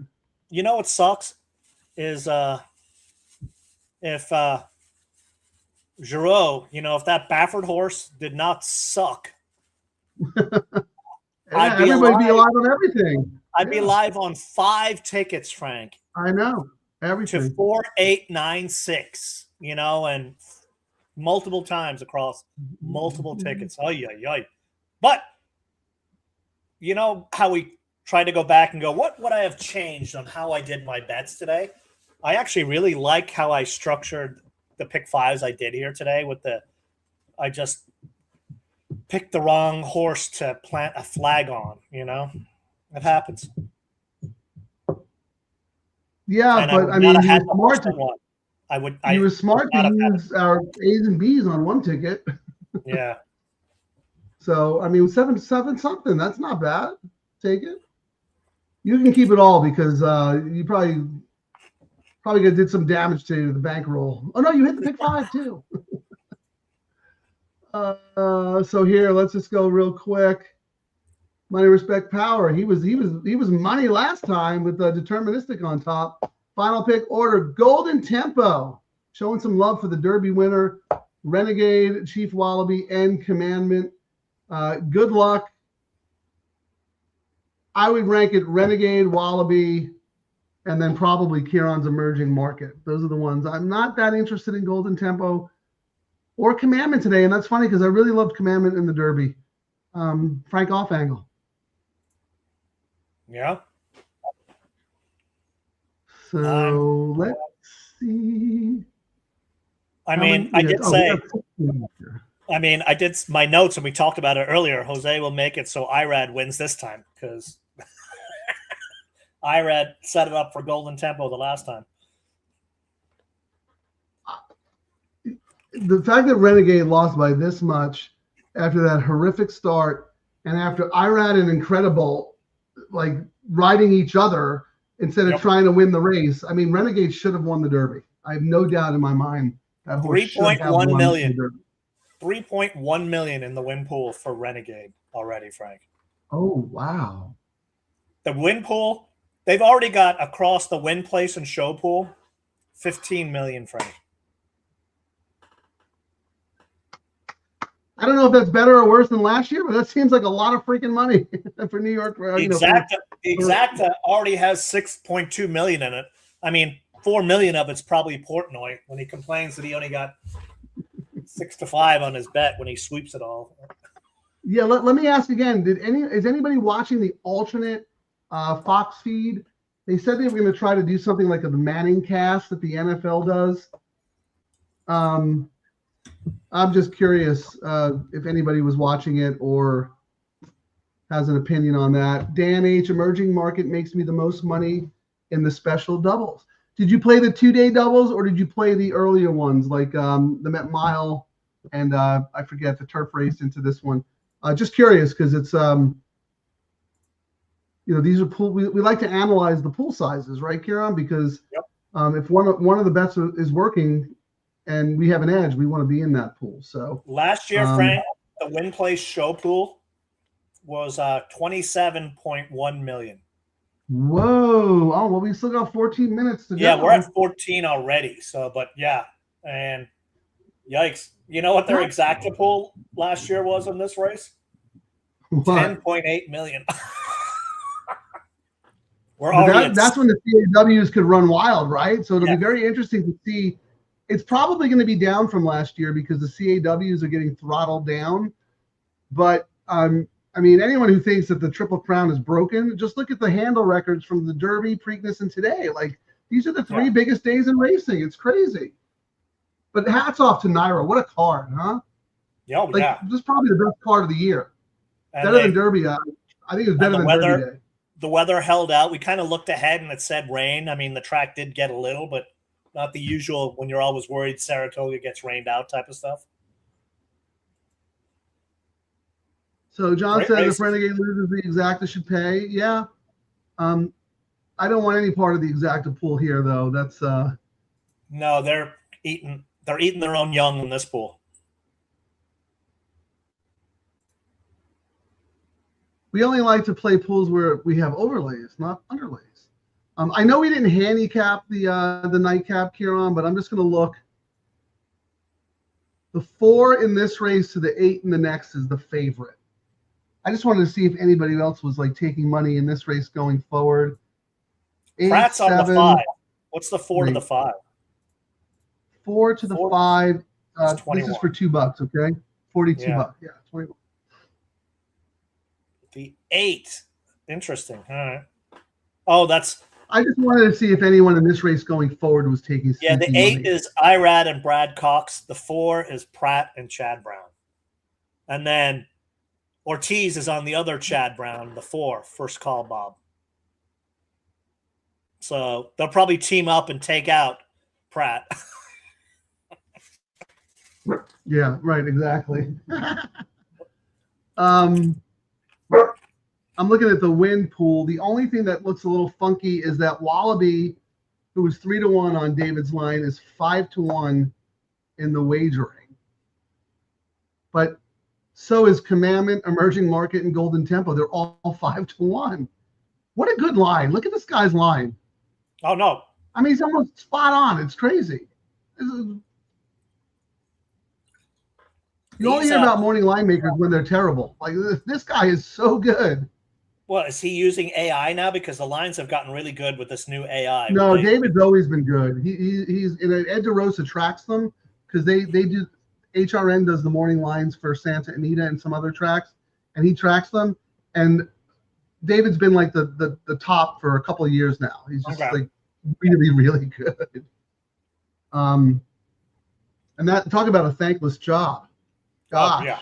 When you're right, whatever. You screwed it up. I thought I was going to get a better price, and you gave this, and everyone bet it. Or if you're really wrong, you donkey. What did you do? All right, let's hear it, guys. Who are you alive to? Who do you like in the Belmont? The way the track has been playing, does that concern you about Golden Tempo and Renegade? It probably should, but I also think that I don't think Renegade has to be as far back as he's been. I think it's just been, circumstances. And look, he's got, one of the best jocks in the world on him. So he's not going to have him in a bad place. Let's put it that way. But I do think that really hurts Golden Tempo. And even without the speed bias, I don't even know if there would have been enough speed to begin with to, set it up for a deep closer, right? I mean, I guess Power Shift has some speed. Wallaby should be more forwardly placed, second blinkers. The Growth Equity has a good stalking style. Yeah, I think Emerging Market is going to get the best trip here. Emerging is looking. Everything's really setting up for Emerging. Yeah, and that horse is, taking the right amount of money in all the pools. Yep. I'm a little surprised Renegade isn't shorter based on the action we saw in the, the Acorn Double and what have you. But this has been a very interesting betting day, Kieran, based on the pools that we've seen. That journalism Nitro race was like. They're hedging so much on the show pool on Renegade. $500,000 already on the show pool. Like there's 3.5 in the win, but they're hedging their bets big time. They're not going Renegade's a lock.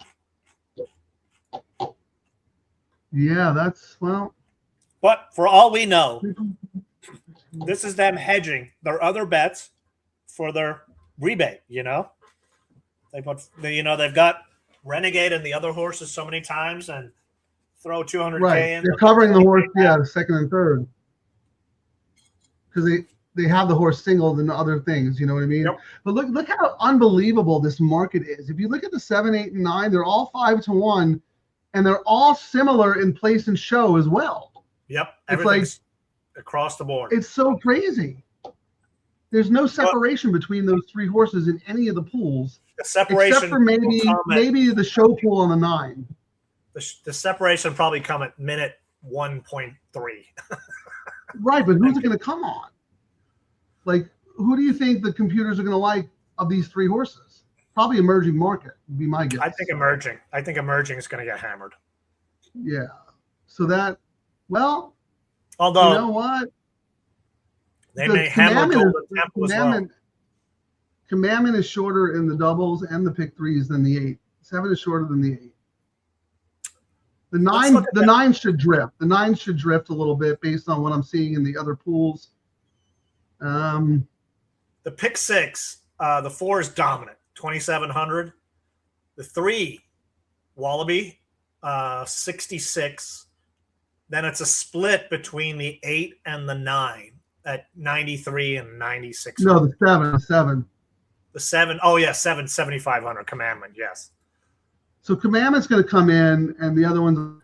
Commandment's going to come in a little bit, or Emerging Market is going to drift, and Golden Tempo should probably drift as well. I think Renegade is going to come in a little bit. I'm a little surprised about Wallaby. Wallaby 5-1. Yeah, Wallaby on the pick 4 is the second choice. It's 121, then 215, then 225 for the 7. And in the pick 3, 36. And again, Wallaby at 81, and then 7 at 88. And then it jumps up to 8 at 105. Like the 9 got, and we always look at the pick 3, the 9 got the 5th love. You're like, all right, I'm going to take the hop line. This is the one that if the lights are off, you really like the 9. I would have to say, based on David's morning line and based on what we've seen in the multis, Chief Wallaby is the best value at the race at 5-1. I'm expecting that to come in. I could be way wrong, but based on what I don't know why this horse is the same price as the 7, 8, and 9, based on everything we've seen in the wagering pools. What's interesting is very, very interesting. The pools have not moved a whole lot since we looked at. Like no, I know. Slowly going up. Like they're not making a big jump. We were at 10 now. They have 5 more minutes to get their bets in the computers. We're going to see something. Yeah. I think Renegade and Wallaby come in, and then the 8 and the 9 I think drift out a little bit. Any opinions, guys? I mean, you guys study the pools just as well as we do. I'm just saying this. I don't know it to be right or wrong. Well, Kieran, you know the math better than me. Based on the pool size, would a place bet on Commandment be good? Well, I can tell you what the will pays are. If you're on track and they actually printed out the name and you wanted a name on it, yeah, maybe. Otherwise, I don't know. Well, here, what number's Commandment? The 7? Yes. If you bet a $2 place bet on the 7 right now, $3.58. I would say that's a terrible bet. Horrible. Horrible bet. You get Renegade for $2 for $1, $1 less, but more likely to finish second. Yeah, these pools seem terrible. Something better than that for sure. There's showing the pick 5 will pays. Oh no, that's the $5 double, the Woody Stevens. Yeah, they had the Woody Stevens into the Belmont, and they had the Met Mile into the Belmont. They were $5 minimums, with an 18.5% takeout. So we'll have to do the parlay, Kieran, and see if that was a good bet, and we just happen to miss out on it because we're kind of spoiled with the 15%. Sorry, Frank. Go ahead. I was just perusing the other shows that have like 800 million subscribers. DTL Crew is where it's at. Not the OGs. Kieran's doing a show. He's having lunch and watching other shows. I had to eat something. I was like, yeah, it's a 5-hour show, and we're gambling and drinking. I'm going to put some carbs in my body. Here's something you'll appreciate. I didn't realize this. Thank you, John. This is a great stat. I love Renegade. But Pletcher's 0 for 21 in the last 4 days. Really? I'm still betting him with the 2, 6, and the 8. Yeah, 0 for 21 for a trainer like Pletcher, that's terrible. Maybe there's a bug in his barn. The horses are, you know what I mean? Like, that's not you. That's.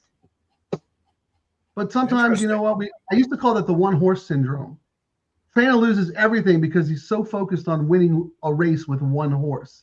Oh, that is true. Yes. Yeah, Pete and I used to call that the one horse syndrome. The barn doesn't care about the other horses just yet. Yeah, he's because that one horse is what fills the barn for the next year. That's right. And this is an important race for Mike Riepele.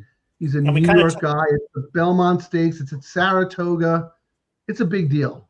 And we talk about that at Del Mar. We're like, trainers and owners will sandbag their horses just to win at Del Mar because the prestige and the money work that comes from winning there and Saratoga are the two places you want to be seen. And, I've been all over. I think the paddock at Del Mar is probably one of the best there is. I've gone to the Derby. Awesome. I hate the Derby now. What they did, the renovations are great for the onlookers. If you actually have a horse in it, it sucks. Plus, there's 900,000 other people in there somehow when they can only fit 12. Yeah, I mean, I'd love to see what the new Belmont paddock's going to look like because the old Belmont paddock was unbelievable. It was so tranquil and peaceful with all the trees and the walking paths, and it was big and spacious, and it was just really, really nice. I hope they kind of replicate that at the new. Their pools are, unless like massive money comes in there. As of now, down $7 million from last year, Frank.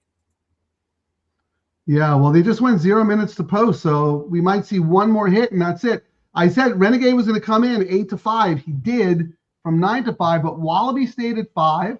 Commandment drifted to 6. All right, they're at the gate, Kieran. I think we should go. Good luck, everybody. What an exciting race. We'll be back after these races, messages, sponsors.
Congratulations.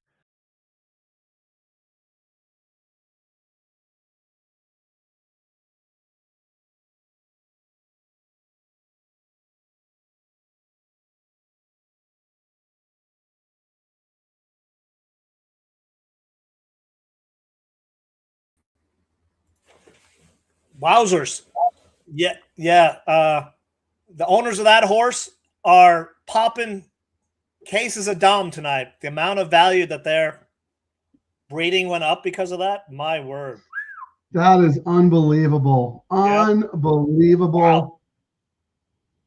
Unbelievable. What Cherie DeVoe. And look, I'm going to take us out of the studio real quick, But look who's on our backdrop to the left of Mark Gelding.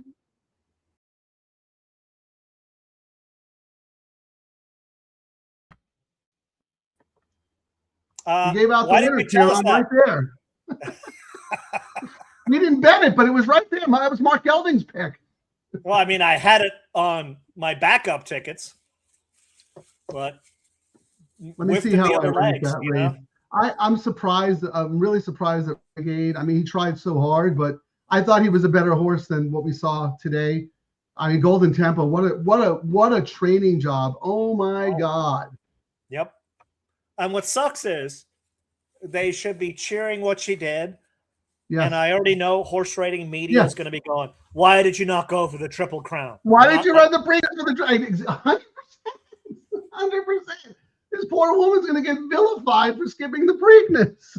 And you know why? You know what difference it would have made in the breeding rights? Nothing. And you would have ruined the horse is what they're going to look at.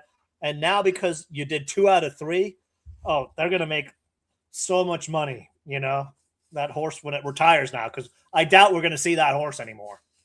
Because horse racing in the U.S. is all about. I think they're going to win. Well, it is tips. You know what? I really don't know. I was going to say, Frank, while the race was going off, I got a little ding. We actually got someone to sign up on Mark Gelding. They wanted to get him to ignore his DMs. So that's the front runner right now for the $125. Yes, indeed. Yes. Maybe $250. They might win first and second if nobody else signs up. Yeah, that might be it. Yes. Repeat that promo again, Kieran, so people know what the heck we're talking about. Let me go find it. Here's the banner. Hang on. Yeah, you do that. I'm going to move over to Santa Anita and see what's going on over there. I'm just like, I got chills. Absolute chill. What a race. What a race.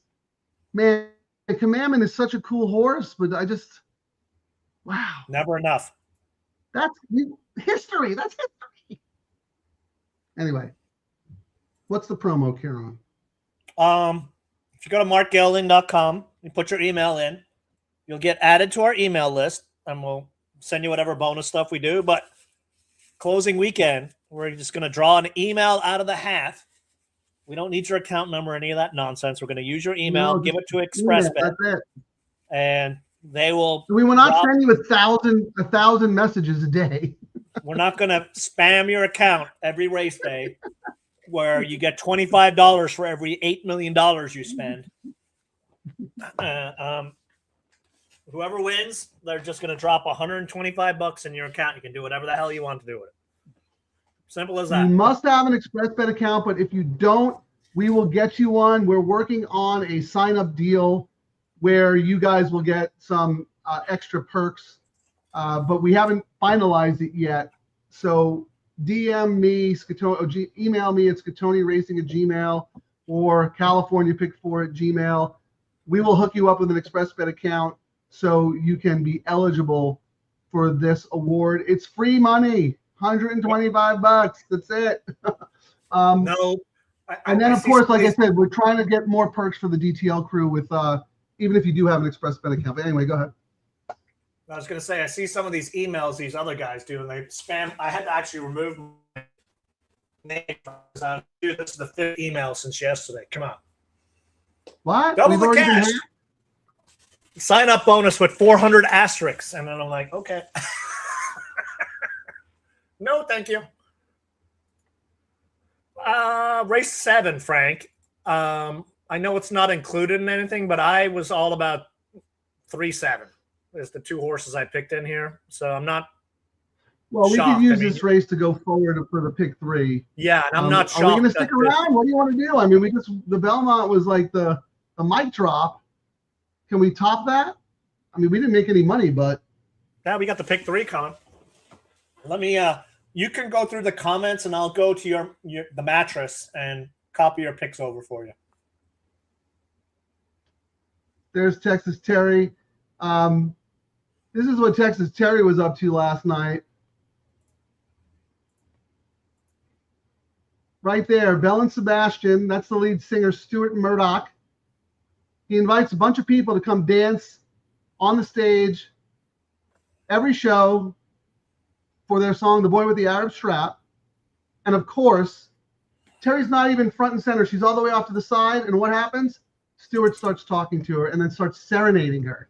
I almost had to knock him out. Hitting on Terry in public on stage. No, it was an amazing moment. It was a great show. And now she has to top that tonight. So there you go. Thank you, Texas Terry. We love you. Oh, wait, did I already put yours? Well, Commandment on his wrongly. Yeah. He wasn't going to win anyway, but he ran a monster race. He deserves more respect, John. What did the horse pay? Was Commandment still a bad place? But I don't know what the horse played. But I think if you ask any professional horse player, like guys who have been doing this for 20 years and are winning players, they will tell you that place bet is always a bad bet. You either bet your horse to win or you bet your horse in an exacta. Because in the long run, you are not going to make the money you should be making when you bet to place. I use the place bet. I will do it. I will add a caveat to it, and I've done it in the contest. I will do show bets. I would rather do a win show if it's a long shot, because. But contests are different. They're a different animal. And even in real life, I would do a win show before I do a win place. If it was a price. So, John, what you could do as an exercise is see what the horse paid and how much you were going to bet on the horse's place, and then figure out what the exacta would pay with a couple of logical horses on top of your horse, and then you can kind of figure it out.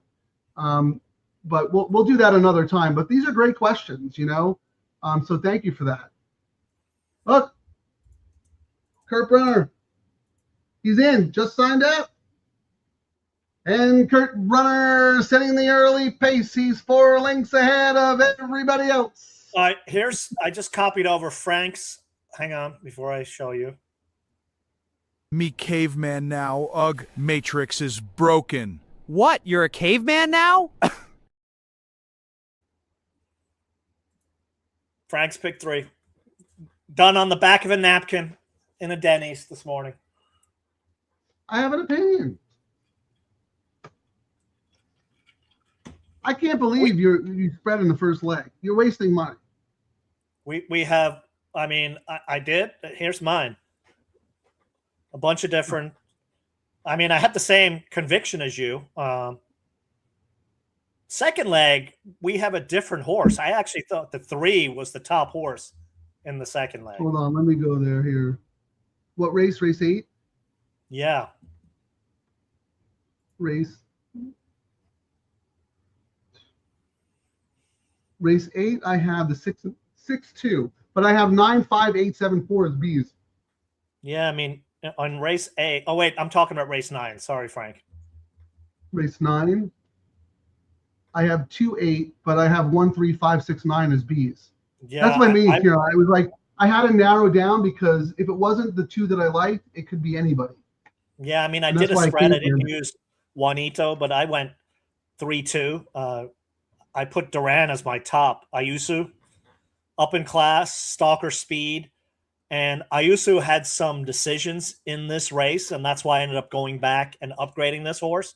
And then the other upgrade was it was claimed off Papa when he was winning everything under the sun in April, and he cooled off, and the horse has not raced since then. And it was one of those things, like off a hot trainer before he got cold, and this is the next race back. It's still got some of the magic juice. It's kind of my thought on that. It is true. You claim off a hot trainer, you get one race out of it, and then you got to start figuring it out. The wheels fall off. Yes. But just real quick here before we do, because I want to recognize Chris Babcock signed up. Thank you so much. And what is this? Signed up, made a $5 PayPal payment. Shame on me to not. Yeah, Golden Tempo. That's all our fault. But Chris, thank you so much. You've been a DTL crew member from the jump, so we really appreciate you. Pete, same as you. You picked some really good horses on this show. We love your style. You just come in cold. 673, boom, ice cold pick 3 into signed up. Thank you. Look at this, John Paley. I guess we should like promote ourselves a little more. Like, this is great, guys. Thank you so much. We always forget. We're horrible at it. But you know what's Our going to focus happen? is Mark on- Yeldney- Our focus Go on ahead. growing the handle for the racetracks, who don't seem to give a rat's. They're like, you guys don't have many subscribers. Yeah, so what? The handle's up 90% when you guys do a show, but we want to do a handicapping show on Tuesdays where they handicap bad weather. Oh, wait, hold on. Mike Whalen tried to sign up but never received the email. Did You know Mark what- Gelding already sell our list to Russian hackers? No, I'm going to make a guess. For Six-Pack?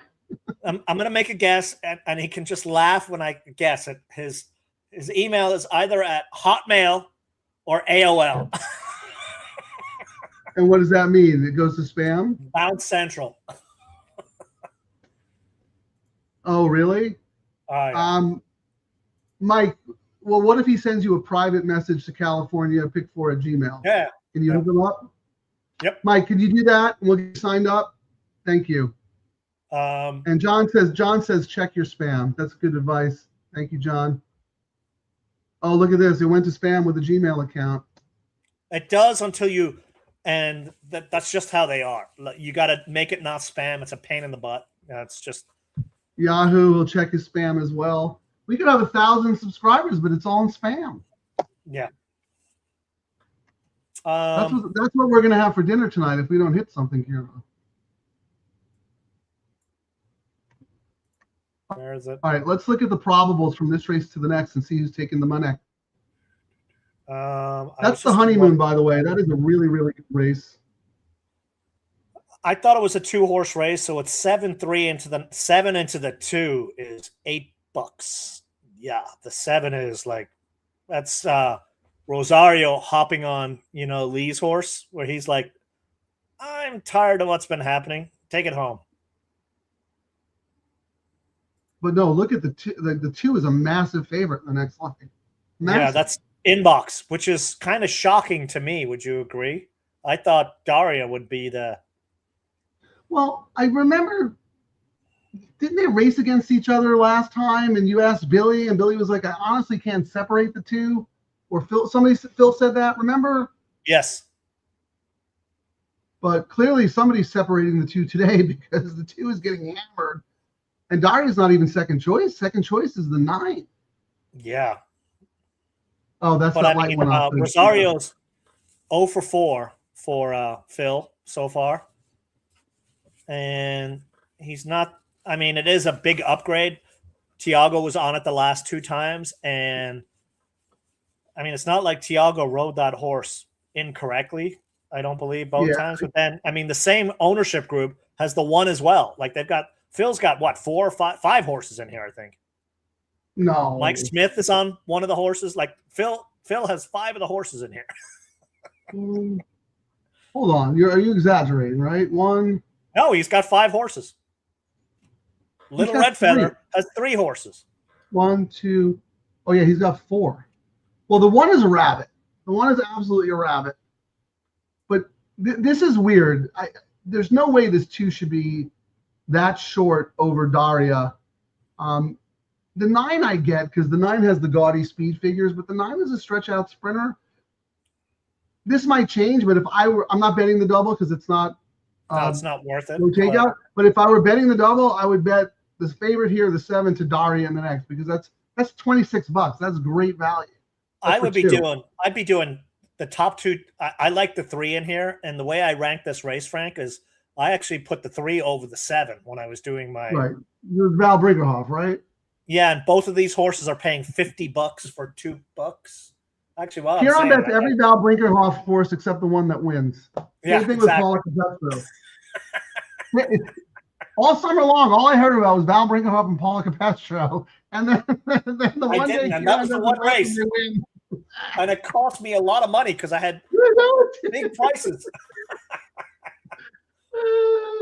I'm gonna do a $5 double, 3-7 into Daria, just because. Yeah, I think both that's agreed. The play. And I saw the workouts with Go Phoenix, and I thought Daria. I thought Daria looked better in the workouts with Gold Phoenix, blah, blah, blah, blah, blah, blah. No, but it's like, I mean, there's not much separating those two horses, and they're both going to get the right setup with the rabbit. In fact, I think Daria is going to get a better trip and can be a little more I forward. think Daria is going to get the better trip as well. Yes. Yeah, so that's just a discrepancy. Because I remember last time Billy said to you that you can't separate them. No, and he loved both of them for different reasons, but loved both of them. Yes. Well, why are you racing them in the same races? There's not a whole lot of races you can put these horses in. Yeah, you know? right. You got to get a race You in have, before Del Mar, et cetera, you know? And you know, you get good info. Billy's not one who blows smoke or no, whatever. Absolutely. He's like, yeah, I cannot separate. I think they both could win. I can't separate. But now they're separated, so we'll see. Anyway, they're loading. Terry, enjoy your margarita. And then Mike, thank you for signing. You found it out. What? All right. Well, if you find it in your spam, make it not spam. So the more people that do that, the more it'll. Yeah, we're going to Mark have to. Gelding has a bad rep on the street. This is what happened when you use a free website. Yeah, it's not free. We need to do a GoFundMe so we can get a proper paid website. It's not a free site. I spent some money on it. Yes. No, but I was going to say, overhead, guys. We actually do have overhead. I was going to say, if you're ever on track and you know what Billy looks like, he will say the same information he would say to the Joe on the street than he does to us. But that says a lot. Like, they won't hedge. Some trainers will absolutely hedge and talk smack, and then after the race you hear the real details. They will tell you on the up and up if you ask them which horse. The horse might need one, but could win. We're in here to win, but might need one. You know. That's how you need to communicate to your owner. For sure. Yeah, they do a good job with that. So anyway, they're at the gate. All right, I have no skin in the game, but Kieran likes the 2 and the 7. Good luck, everybody.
Well, I didn't bet the race, like I said, but I just want to say when Northern California shut down and Santa Anita had to start accommodating the horse population, and they had to start writing, low-level claimers. And there were a lot of snobby comments about, I cannot believe how far we have fallen. And you and I took the opposite approach. You're like, no, I thought it was great. These are competitive. Look at this horse, Win Ribbon. I mean, running for 5,000, but this is a 10-year-old who's still running and winning races. He would not have a home if not for this here at Santa Anita. So, like, credit to all these horses, all these trainers. They have to make a living. They have to run. As long as they're safe and sound and the horses are happy and healthy, why not? I mean, look at this. You got, a 9-horse field. Sure, they're $5,000 claimers, but their money pays the same as a grade 1. Oh, yeah. And a lot of owners. Win Ribbon is such a cool horse. A lot of owners make a good living off these horses, I mean, we were doing Emerald Downs where they're like 3,500 and whatnot.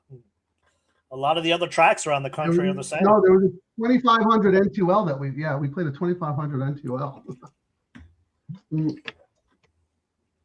Well, we still got some racing to go here. By the way, the executive producer, Terry Marconi, is also the one who came up with the Mark Gelding wearing the toga for Saratoga, but also the one who put Golden Tempo in the thumbnail banner that we have there. So she gets credit for predicting the future and having Sherry DeVoe and Golden Tempo on the screen. But she's out having a nice margarita, enjoying her time in LA. So desperate times call for desperate measures, Kieran. I'm out of bourbon. Frank, how is she able to enjoy her time in LA? Isn't she like stepping on needles and homeless people are chasing her around? Griffith Park. Beautiful. No. But my point is, I hate vodka, but I'm all out of bourbon. You must be so desperate. I'm going to have to come up with a vodka drink here. Wow. I got a lot of mixers. I'm going to rinse out this cup. I'll be right back. All right. I guess we'll go to the comments. My favorite part of the show. All right. Racing Downwind. Tell us what your pick 3 is. How many millions are you spending on the ticket? We want to know. RDW in the house. All right. We talked about you earlier because we keep threatening that we're going to do a coast to coast before Santa Anita ends next week. We're going to do one next week. If you're up to it, we'd love to have you be a contributor, hopefully an on-air guest, but we'll talk about that offline. But we feel like we have to play that bet at least once before the meeting ends, right? And we know you guys do. You, Joe Marcello, and Tippy. That's kind of like your go-to bet. You guys do really well with that, so we're going to give it a shot. I was just looking through who the winners were today to see what the jockey, because Ayusu just won that one. Oh, and that's why he was the key to my pick 5. He won on my long shot. He beat a 3-5 in race 2, so he already has 2 wins today. You're going to have to make a video, Kieran. He's going to have his own theme song. We'll see. I don't know anything about him. No, Where me is he neither. from? Like, I don't even know how old he is. Frank, he's already won 3 races today. Wow. So, yeah, who's he on now? Because, we Quigley talked about it. Quigley had his jockey agent on, the show the other day, and it was just very interesting. He kept talking about how he's got great hands. He's got great hands. Oh, that's and he wins. And Quigley looked at some stats, and he has the same number of wins on dirt as he does on turf. So he can do it all. He's extremely versatile. So he can't knock us out on this race, Frank. He's got one more race today, and you know how you ride the hot streaks at Santa Anita? And he's already won. And Del Mar too. Yeah, Del Mar. He's won 3 out of 7 races today. He's riding my top pick in race 9, Duran, the number 3. But he has the 7 in here. Oh, does he have the 7 in here? Yeah, we don't have the 7. I think somebody asked about that horse. Let me go back. Let's go to the comments real quick. Oh, Wild Wild West. I didn't notice that. Yeah. Yeah, Right. John Allwell, number 7 in the 8 race. We talked. Wow, you're gonna single. That I love it, John. Oh, Yeah, the horse figures. The horse absolutely figures. Was never actually, runs a bad race. I have him. I believe I have him on the end of it. No, I didn't. I have notes that I should have had him. Is what's annoying, Frank. Because I just read through. What I said was, let me find it here. I'm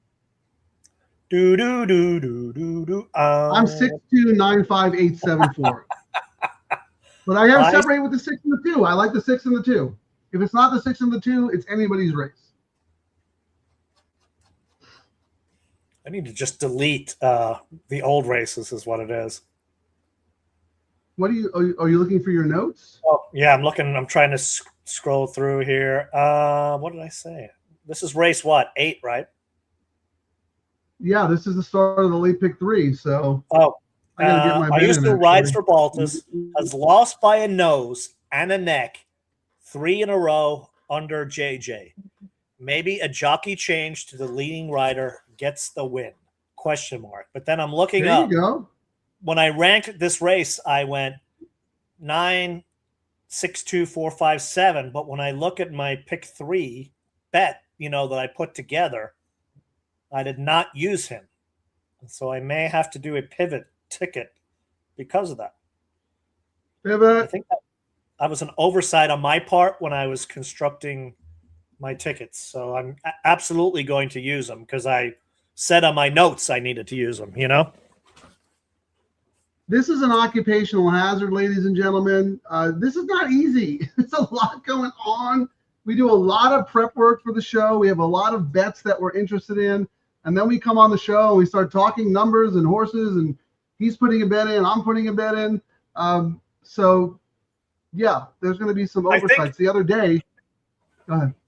I was saying, while I'm thinking about it here, I think what ended up happening is I wrote those notes, but then when I came back and did the race, I kind of put the blinders on for Daria and Inbox.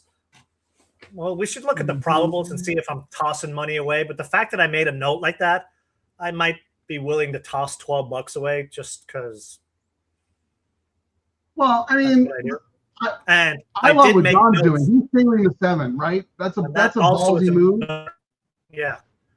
So they're all coming out of the same race. You could use all of them, but he likes that. I like that. Yeah, the pick 3. The 9 is the favorite at 46. The second choice is the 2 at 72. This is the Will Pays you're talking about? Yeah, for the pick 3. Wow. The 6 is 86. The 8 is 93. So I mean, I reluctantly used that 9. Here, Kieran. I reluctantly made the top pick on a ticket, the 9, because I knew that's where the money would go. Oh, but if you say, Kieran, you're only allowed to bet one horse in this race, I'm saying Daria. And the fact that I'm picking a Barrios horse with the way he rode a race earlier and what he did on my horse is probably another upgrade for you guys. Because I'm usually looking for reasons. Something weird. So Light One Up is the favorite in the double. The second choice in the double is the 8. Yeah. And the 2-1 that horse is. Wow. I mean, I think that is a very nice horse, but Terry, I hope you're not listening, but Victor Espinoza on a turf horse, you're just asking for trouble. My notes were one last out for Powell, up in class. I prefer others. I mean, I wouldn't talk you off the horse if you had bankroll to spread and you had a conviction to make the tickets cheaper in another leg. I didn't. But yeah, I am shocked at that.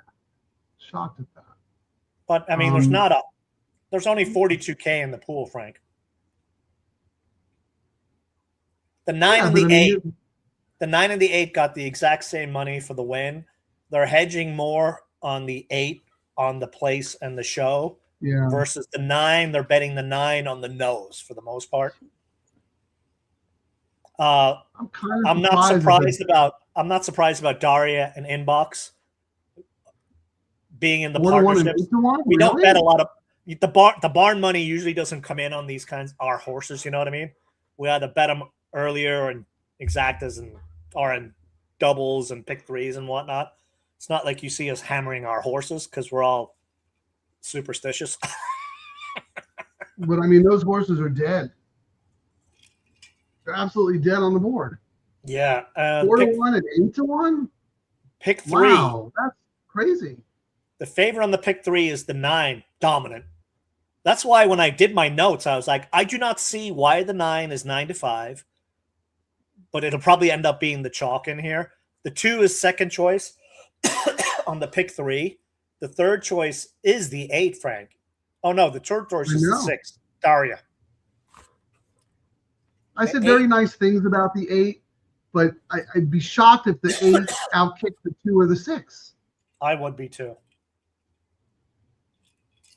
I'm really surprised at the betting here. I could be way off. But I love John's comment. He was supposed, I would say the opposite, John. He was supposed to go out on a date with a girl named Daria. She canceled. I think you have to bet. You have to get something out of today from Daria. So I would bet that award. That is so crazy. Wow. That's not a common name either. 7-8. If I was to pivot, I would have to go 7-8 with 3. What makes it easy because I've kind of talked myself up on that one. And yeah, the last so race. You end up having everyone in this race, right? On different tickets, I went 6-2. I went 6-2-9-5, and now I'm going to add 7 and 8. Yes, so. But I hit the pick 5 earlier. Anybody. I hit the pick 5 earlier, so technically I'm flat on the day. So off I go to churn. Hi ho, it's off to churn I go. Huron cannot accept the fact that he might be out in the first leg. No, that's horrible. He cannot accept it. I'm fine. I'm perfectly happy with my 2 and the 6. And if I don't get it, I got the doubles. Because I also think, Kieran, you can spend a lot of money on this sequence. That last race is kind of impossible.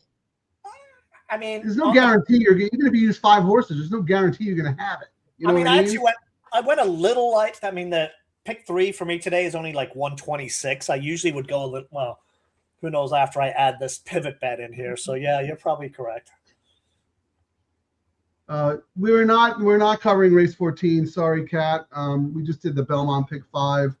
But we'll be doing a lot more NYRA coverage at Saratoga in the upcoming week. So please join the odds us. Changes.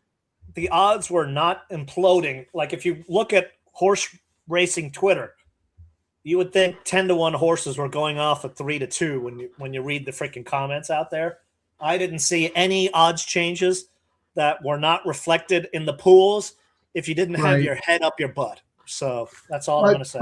But I will say this though, Kieran, today is an outlier because the pool sizes are so big money. Large. Yes, that is true. Yeah. So you will actually they're racing tomorrow.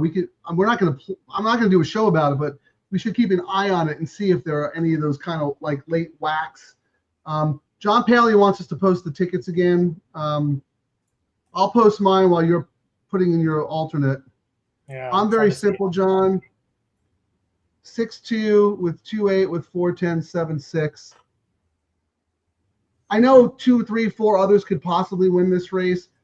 I just think Phil D'Amato has it surrounded. I think the rail horse is in here to set a very fast pace because he's got Inbox and Daria, who are very strong closers. So that's how I see it, and that's how I'm. Yes, Light went up, could win. Looking at Diamond, a bunch of them could win. And if they do, fine. I come back and I'll play a double. I'll have more information about who's live in the last race because I thought the last race was difficult. Do you want to put up your picks now, Kieran? Take a screenshot. And they're also in the chat, John, by the way. Scroll all the way up. I'm trying to see if I'm going to do a pivot.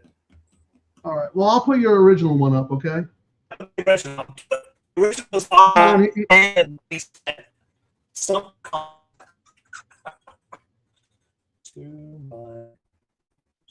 I didn't hear you. You were breaking up. $24 on a hedge in this race. How many minutes do we have?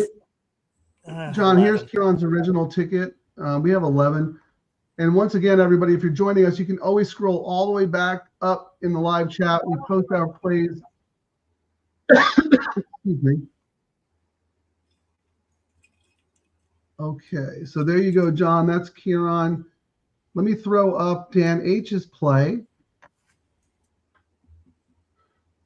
Singling the 6. I think that's Daria.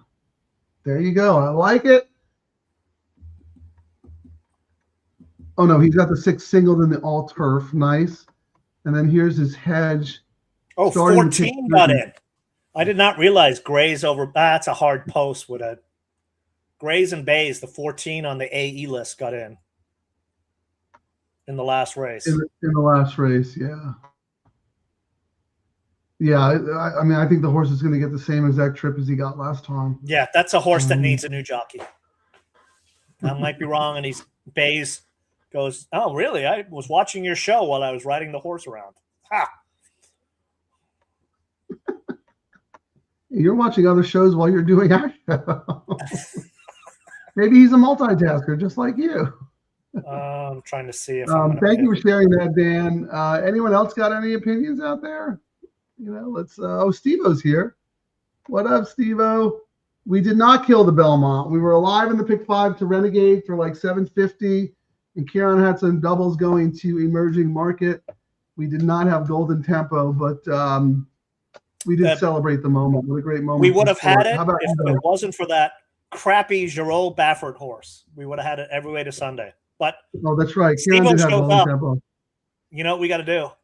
Oh my God. Please, can I have your autographs, Frank and Kieran? This cabbage is great.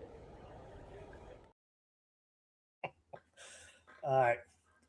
Sorry, Steve-O. It's never going to go away. I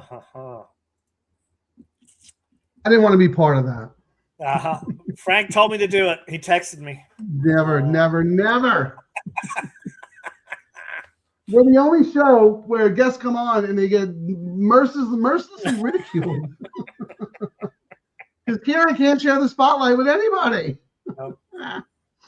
Oh, God. I'm just wondering if I throw away $24, Frank. This is the bet I'm considering as a hedge. 7-8 in here just because we saw some money on both of them and someone mentioned it. I'm going to go with the 3 in the next, you know, the one I really need on all my bets. And then in the last leg, I was all about the 10-4, but I wanted to throw in my 2 price horses, the other Mullins with Freyon, you know, who are almost winning at 50%. Gets in off the AE list, right? That one? Yeah. And the Smith horse for Powell. And Smith had ridden who I thought might be the favorite in that last race, the number 10 Egyptian who gets Rosario. Smith rode that horse a bunch of times prior, but hops on this one. So I just thought it was interesting, and I can never not bet Mike Smith in the last race in Southern California, especially when he's on a price. You know? That's very funny. So I think I'm going to while you're doing that, $24 on this. Do you want to type it, or you want me to type it for you? You can type it while I enter it in here. All right, here. I'm actually going to put it in the chat. Kieran, pivot. What is it? A $3 late pick 3? Yep, 7-8. 3. With 3. Yeah. With 4, 10, 12, 13, $24.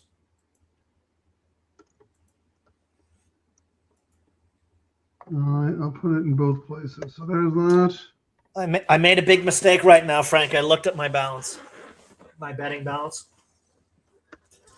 What, the duct tape fall off? Yeah, but what it tells me is I'm still up, so I can keep firing away. Chief Gambling Officer, ladies and gentlemen. Here's Kieran's pivot. He basically has 6 horses in this first leg. I'm just the 6 and the 2.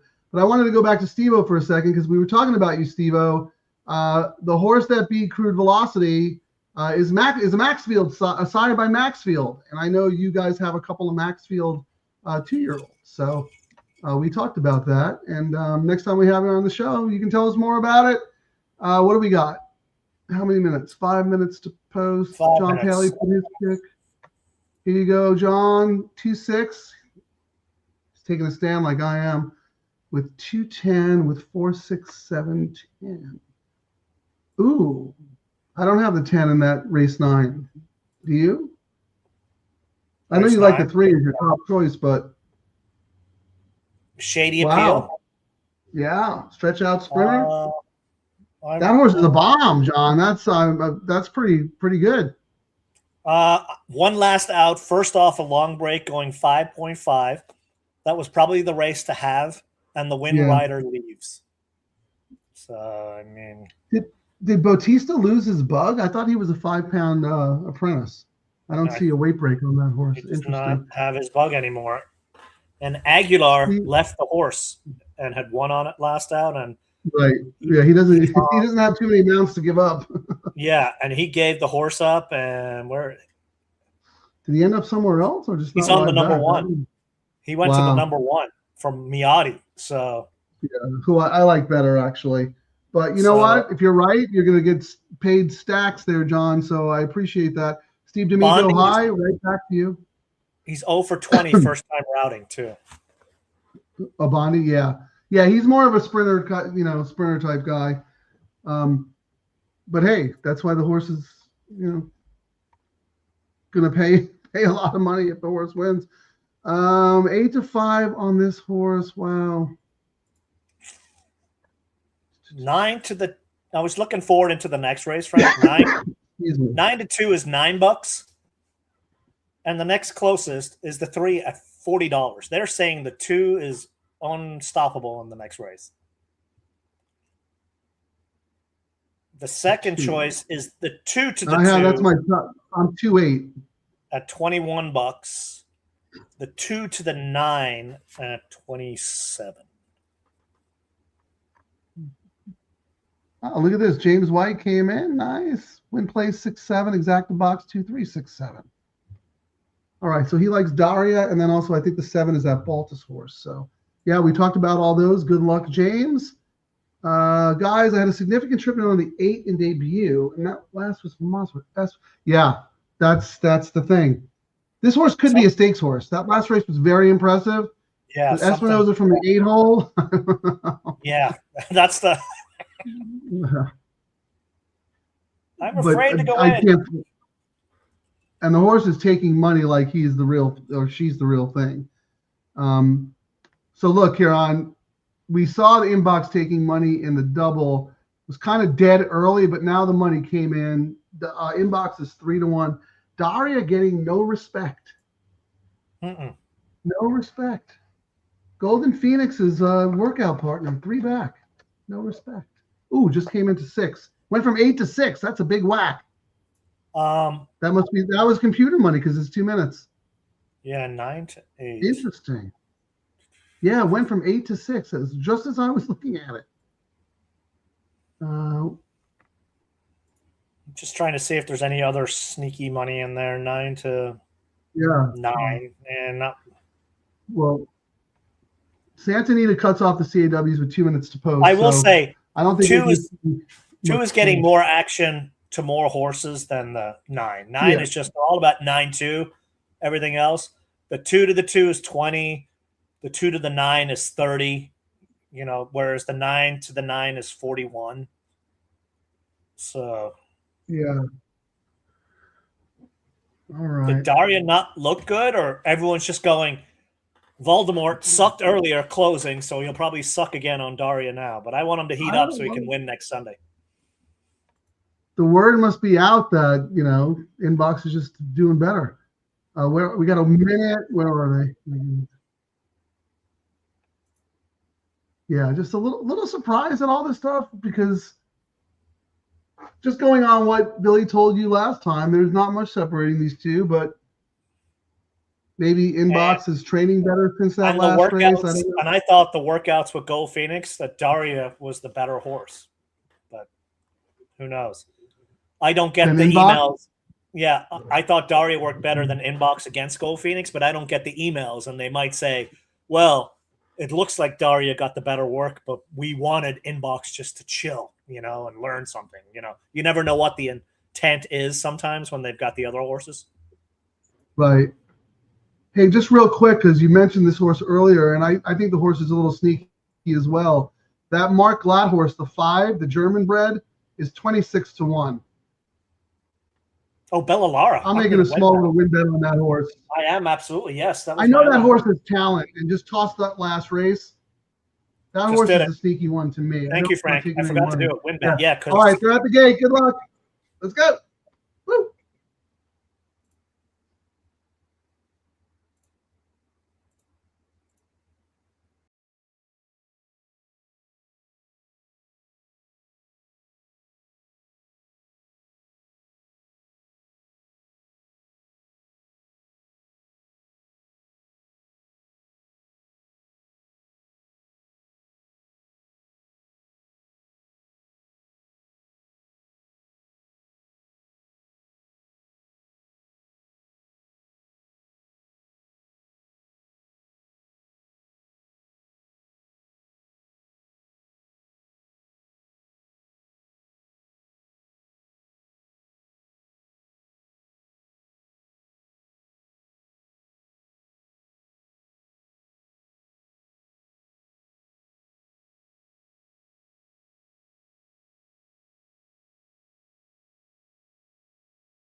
Where did Frank disappear to?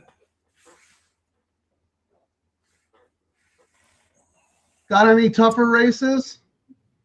Yeah, bet the farm on Go Phoenix next week. What a race. I think they might have dead heated. I told you it was a two-horse race. Two-horse race. I thought 6 had it, Frank. Oh, they're taking a long time. 6. She did. That's a nice price. Easy game. Any other jockey, the 8 might not have won, but Espinosa did not do that horse any favors. I don't think anybody was beating the 6 or the 2. Phil had the race surrounded. He entered the Rabbit, who did the job perfectly. Did the work. And he had the 2 best closers in the race. I mean, the 8's a nice horse, don't get me wrong, but how do you bet that horse over Daria or Inbox with the experience that those 2 have over a horse who just broke the maiden with Victor Espinosa? And we talked early in the show, Phil threw both of those horses against Go Phoenix the last few workouts, and that's what I'm just shocked at the betting here on, because this is why, if you listen to this show, look, we're not right all the time, but it's almost as much about information as it is about other things.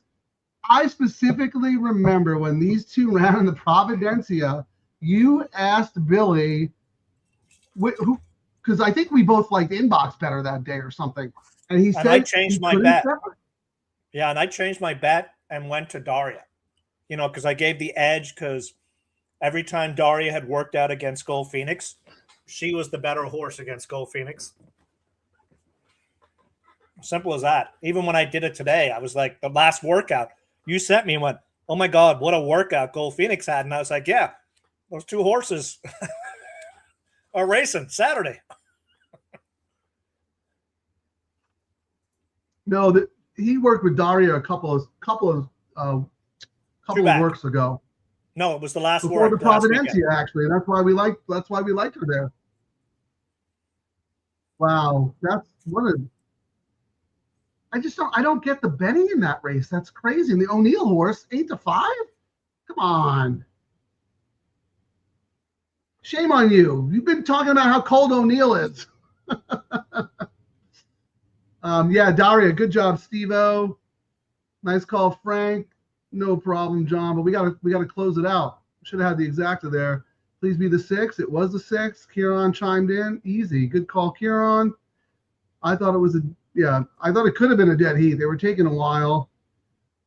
Yeah, it could be a heater. I'm just scrolling through real quick. Boom. How about this? Cat ate my form. Good for you. Win. Exacta try super. Bang.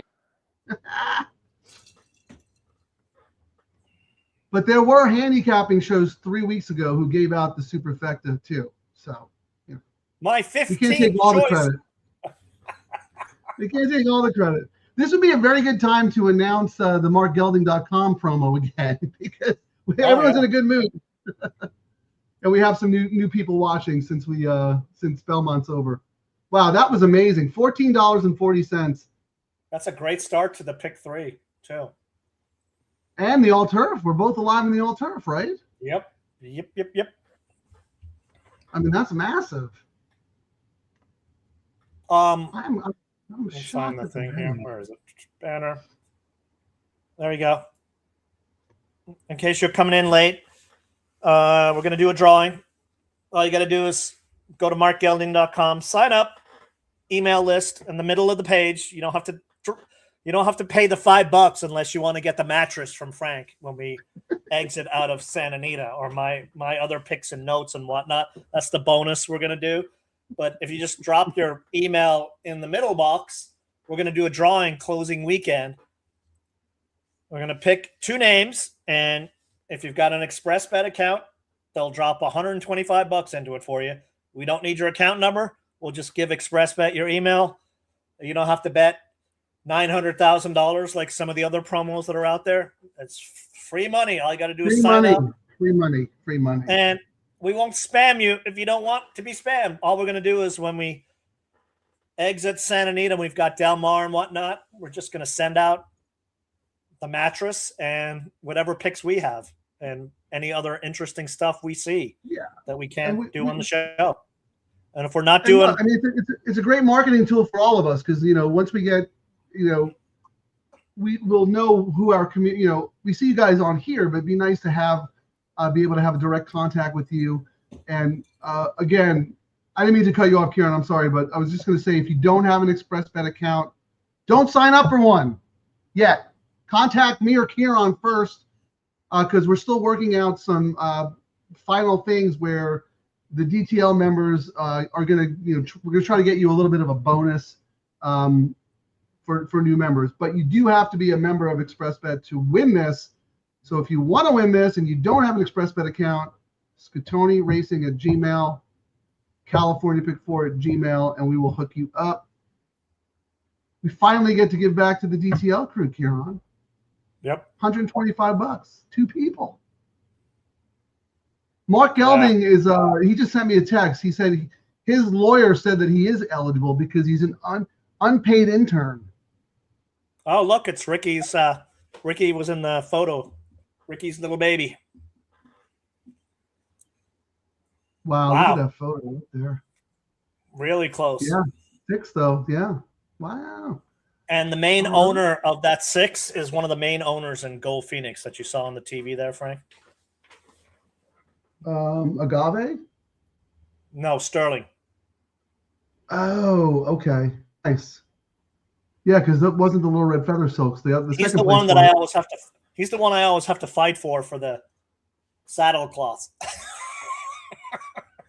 Well, I'm sure his 80% trumps your 3%. So I think he wins that battle. I own his left nut, so that should be worth something, I think. No, it's the left ass cheek is what I buy into horses. I go, this is my percentage. How big is the horse's ass? I will take that percentage. How about Barrios right there? Look at this. Very confident ride by Barrios. Yeah, no. Here's the one thing I'll say about Barrios and Gold Phoenix, Kieran. Phil's giving him another chance. He already said he's going to ride his little butt off to make sure he gets that W. Just as bad as every. I might be screwed in my all turf based on the will pays in here. Oh no, the all turf I'm fine. Actually, I'm okay. The 2 is getting bet like crazy, Frank. I was just looking at the will pays on the pick 3. Okay. The 2 is paying $47. The next closest is the 3 at $154. 3 times. Yikes. And they did not hedge in the double. The 2 is paying $22 in the double. The 3 is actually I've been the 5 is actually the second choice at $53.80 in the double. Let me see if that's the same in the pick 3. Oh yeah. And the 5 in the pick 3 is $145. The Cathal with Nap Bays. Oh wow, yeah, the dropper, the turf horse. What did you have? What did you have on that one? I said has the top power rating, but the jockey, you know how we say the jockeys are cold and the trainers are cold? My notes were has the top power, but trainer and jockey are frozen. Maybe at the bottom of a long shot ticket, which is where I threw it, at the bottom of a long shot ticket. But that ticket's blew up. That was the other ticket that had it on. Right. You needed to get out of a certain race to have that one be alive. I put it on my chaos ticket. Let me see. My A's are, what are we on? Race 9? Yeah. My A's are 2-8. And then I'm 1, 3, 5, 6, 9 on my B's. I don't have anything cooking with my B's because I played a caveman ticket. So I might have to look at some doubles, but I don't know. I think that last race is so tough. I'm just going to let it ride. I don't want to spend money and still not hit. You know what I mean? I mean, this is Ayusu's last race, and this was my top pick in here, the 6 or the 3. Sorry, at 6-1, but it got no love on any of the pools. All the love was on the JJ horse. I mean, I get it. drops in class, top closer, top last race speed, blah, blah, blah, blah. You know what I mean? Like every angle you would look for. Which horse are you talking about? Hard to figure. Number 2. Oh, the 2. Okay. And Ellis, when he drops into claimers, the 2. he does it with a purpose. He's not like some of these other guys who are clearing the stage. 39%. I have 36 for a profit. Yeah, oh, so well, he must have been, maybe he lost one yesterday and it didn't update. That's crazy. Yeah, I didn't realize that stat. I like the horse without even knowing that stat. That's insane. Yeah, he drops with purpose. He wants to get paid, you know? You don't see that very often. Not only is he 39%, Kieran, but I have a $2.57 ROI. That's insane. That's really good. Go to the bank. Go to the bank. Race over. Oh my God. John has the 210. Should I hedge with the daily double? I mean, if you think there's a horse, like if you want to use Kieran's horse in this leg to the ones you have in the next, that's one way to do it, but you'd have to look and see what the prices are. Or if there's any horse in the last race that you want to include, you'd have to go 210 with the ones you think can beat you in the last. But you're going to have to like write out the probables and try to figure that out. But I think your ticket's looking pretty good. But that being said, you don't have Kieran's 3 and you don't have my 8. So it all depends on how much faith you have in our analysis of the race. Look at the 8, 30-1 morning line, 9-1, Kieran. Yeah. You gonna pivot? No. Big Juanito. Maybe when it gets closer, I might do a double if the pays are good enough. So I'm looking at the pick 3 that I bet, because I don't do. Kieran puts all his picks in bets before the races. I wait because I want to be able to pivot. I did use your 3 in this leg. I am 2-3-8 because I threw your 3 in as a pivot, and then I have 4-10 in the last. I trimmed it down a little bit because I was going to look at the doubles with the other horses I like. So, who is your top pick in the last? I think you're 10-4. I went in the last race 10-4, but then I've got 12-13, 3-2-6. I mean, it's a race. Favorite's 38%, but if the favorite doesn't win, it's 10-1 or more, 23% of the time. So feast for famine. Yeah, the favorite either wins or it's chaos. So right now I'm looking at the probables. I mean, it's still 13 minutes, but there's 36,000 in the pool. Remember, these are $5 probables. This is the low takeout, high minimum, late daily double. The second best bet in racing after the late pick 3. The 2 in this leg, Kieran, to the 10 is the favorite combo, and that's $63 for $5. Oh, I'm showing 63 right now. 10. I'm showing 63, so that's interesting. What did I say? 50 something. No, 60. I said 63. Now it's 64.50. Okay. Yeah, it's 63, and the 2 to the 4 is 68, and then everyone else is like, like crazy. So that's funny. Our top choices are also the top choices in the double. Oh wait, let me see. And then you have the 13 and the 14. Interesting. I didn't use either of them. And then the 7. Who's the 7? I do not have the 14. I have the 12, 13. Hang on, let me see. I think I threw my double on this. No, we didn't because we were doing the other show. This was the double I was planning on doing earlier. Let me put it in here. There's the double I was planning on doing earlier. I was going to do because I was all about the 3. So 15, I mean, I already know the pays are going to be good. $15 double, 3 with 10-4. I'm looking at, very nice. But you have that in the pick 3 though, right? And this is one of my singles on a ticket, and I also have the 2 on a pick 3 as well. And then my backup.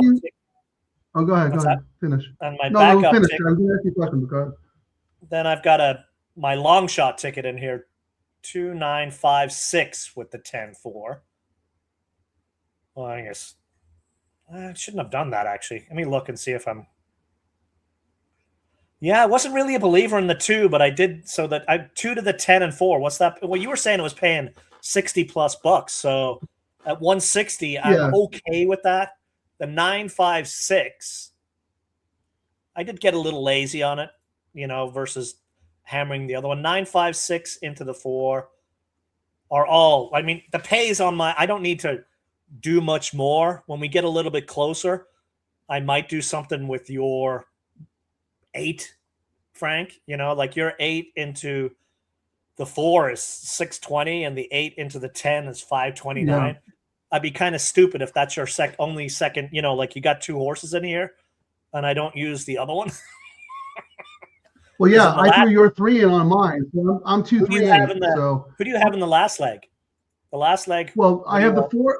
I trimmed it down. I have the 410, but my A's are 410, 7, 6. So I'm going to play doubles to the 7 and the 6. But can I ask you, do you have notes on the 7 and the 6? Because I don't think you mentioned either of them. In the last race, the 6, Glatt import from a low-level track. Ricky rides, gets Lasix, first start since June 2024. These Euro imports have been rarely winning off the boat, but can't ignore in this race. So long shot ticket. Wow, that was a Frank level analysis right there. Yeah. And then very good. 7, Jaramillo from M. McCarthy drops in class, has shown nothing in prior races. Blinkers on, trainers 14%. That's why it was at the but what about with the drop though? Like he's kind of lethal on the drop, isn't he? Let me see. It didn't jump out, so let me look. The 7 maiden to maiden claimers, he's 25%. Yeah, that's pretty good with a $1.82. That's pretty good. Yeah. So what I did is I just went and played doubles to those horses because I did get a little tight and just used the 4 and the 10 in my pick 3s because I knew I was going to come back and play doubles. But the bet that I gave out included all the 8s. So in this leg, I have the 2, 3, and 8 because I threw in your 3. In the last leg in my pick 3, I have the 4 and the 10. But I also have doubles with horses in here to the 6 and the 7 in the next. So that's how I'm covering myself. I wish I had a stronger opinion in the last race. I mean, the market seems to think the same way we do. It's about the 4 and the 10, but I don't love them. It sucks as my strong opinion was in this race, and the horse is getting no love. Duran? Yeah. Yeah, it's a little shocking because the horse was 3-1 last time and only lost by this much. I think there's a lot more speed in this race, though. And then I didn't use the 8 in the last race, the O'Neill with Ayuso on, but he's winning everything under the sun. I just want this race to be the one he wins. Ayuso is, but O'Neill's cold. You said it a million times. Yeah, so it's hard to do it, and I won't. I'm going to refrain. DTL Crew, let us know what's going on with you. How much time we have? 7. I'm going to go to the comments real quick. All right. Say hi to the guys and the gals. Yeah, we weren't watching, Kat, but hopefully you got it at Saratoga. Great job, Kat. I guess he must have hit. Awesome. Nice. Nick Seaver's about to take down a cash tourney. Way to go, Nick. Let us know what happens there, Dan. We had Nick on the show the other day, but he had to sign a contract rider. We'll tell you about it another time. How about Guillermo? Welcome back, my friend. What's up? What's up with you? We talked about this horse, Steve-O. Jaramillo, wire job in the last. Is that the Mike McCarthy horse? Yes. Carolyn? Yeah. Yep. So Steve-O likes that horse. Yeah, I think that horse figures.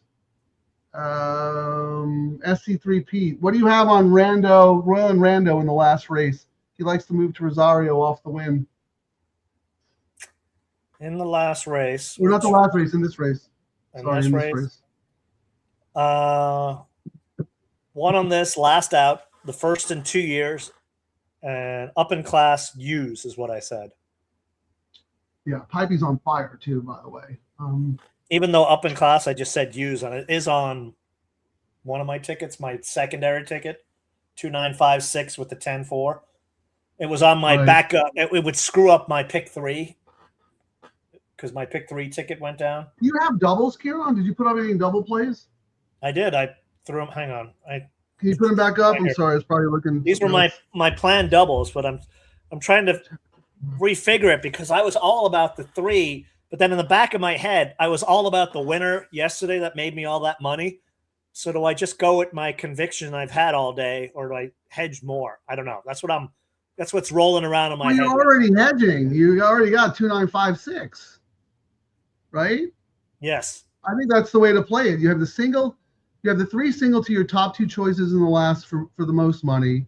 And my 3. Then you have a backup. If the 3 doesn't win, you have 4 horses here with your top 2. Yeah. And then if the 3 wins and your top 2 don't win the last, you have 5 horses. I mean, I don't know what else you could possibly do. Right? Correct. I'm not criticizing you. I'm being no. I was just seeing if there was what else would you do? I was just seeing if there was any opportunity for nice scores for just spending $5 or $10 is what I was trying to figure out. Gotcha. Yes, that makes sense. I was looking like the 2 to my long shots in the next race, like the 2 to the 12 and the 13 are paying 185 and 100. And I'm mulling if it's worth spending $10 to get those, 100, or do I need to press it more? Well, the way the 2's being bet and the stats that we have on Ellis, I mean, that horse is going to fire. And if you're worried about that horse winning and not having enough coverage in the last, and if you think they're good value, then yeah, I think it's probably worth it. Because you're going to go, I should have spent that $10 to make 300. Yeah. So that's we've got 3 minutes to go. So that's the thing I'm looking at. Like I went 2 to 10. I mean, I do have it. So I've got it twice. That's cover my bet. 2 to 4 twice. Yeah. You're not gonna miss the $30 tomorrow. You're gonna forget all about it after you finish the no. Yeah. I'm trying to see if it's worth it on some price horses or if I need to hammer it more. I think I'm okay though. Live to fight another day. So you're not doing anything? Nope. I'm gonna leave what I have. I'm gonna leave my bets that I put up there in place. All right. I like it. They're betting 4 to 5 now on the 2. They're betting the 2 like the 2 can't lose. The only one I'm still considering. They're what?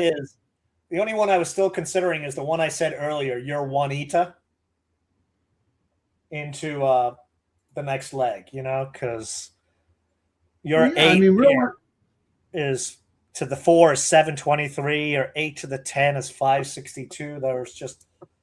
They're too juicy, and you like the horse a lot, Well, I just think that the horse is going to get the right setup. I wouldn't be surprised if the 9 beat Big Juanito last time, but I wouldn't be surprised if the 9 regressed a little bit off that race, whereas I think Juanito can move forward. But I was 2-8, and the way the 2's getting bet. Yeah, And I did have your 3 as a B, but I ended up throwing the 3 in on my pick 3s because that was a single for you. I was like, you're kind of building your whole day around this horse. Yeah. So if Duran loses, you're going to say no mas. You're going to throw in the towel, no mas.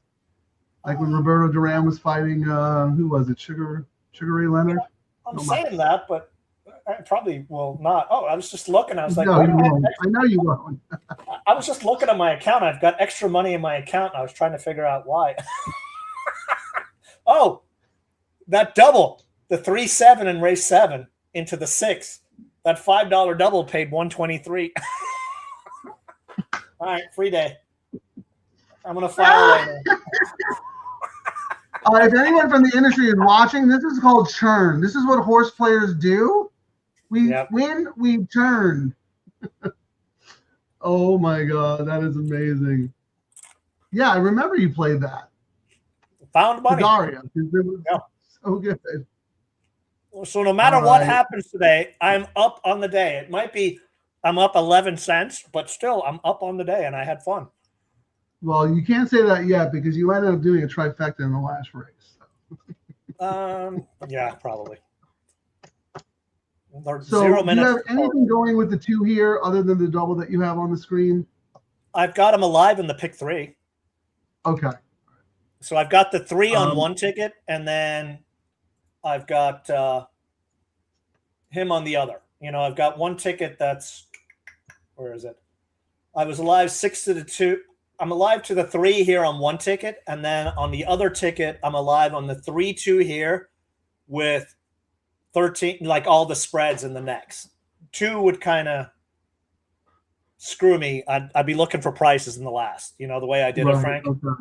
Because I don't have the top 2 chalks with the 2 into the next. But they're going to pay a lot less, so I'm kind of okay with that scenario because I've got the 10-4 on the all turf, so I'm kind of hedged there. Okay. So we talk about it on the show. We kind of use all the bets together to hedge and cover more horses across different bets. Right. So if the 2 wins this leg, I'm knocked out on 2 of my pick 3 bets, but I have lots of long shots in the last. And on my all turf, I have the top 2 choices that I don't have on my long shot tickets. So I've got those as well. So 2-3 would be good. They are at the gate. I need 2-3-8 here. But I also spread on doubles to the 6 and the 7 in the last. So it wouldn't kill me if the 5 or the 6 or the 9 won, but I'd really like the 2, 3, or 8. Good luck to everybody. We'll be back.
Hard to figure was not that hard to figure. Nope.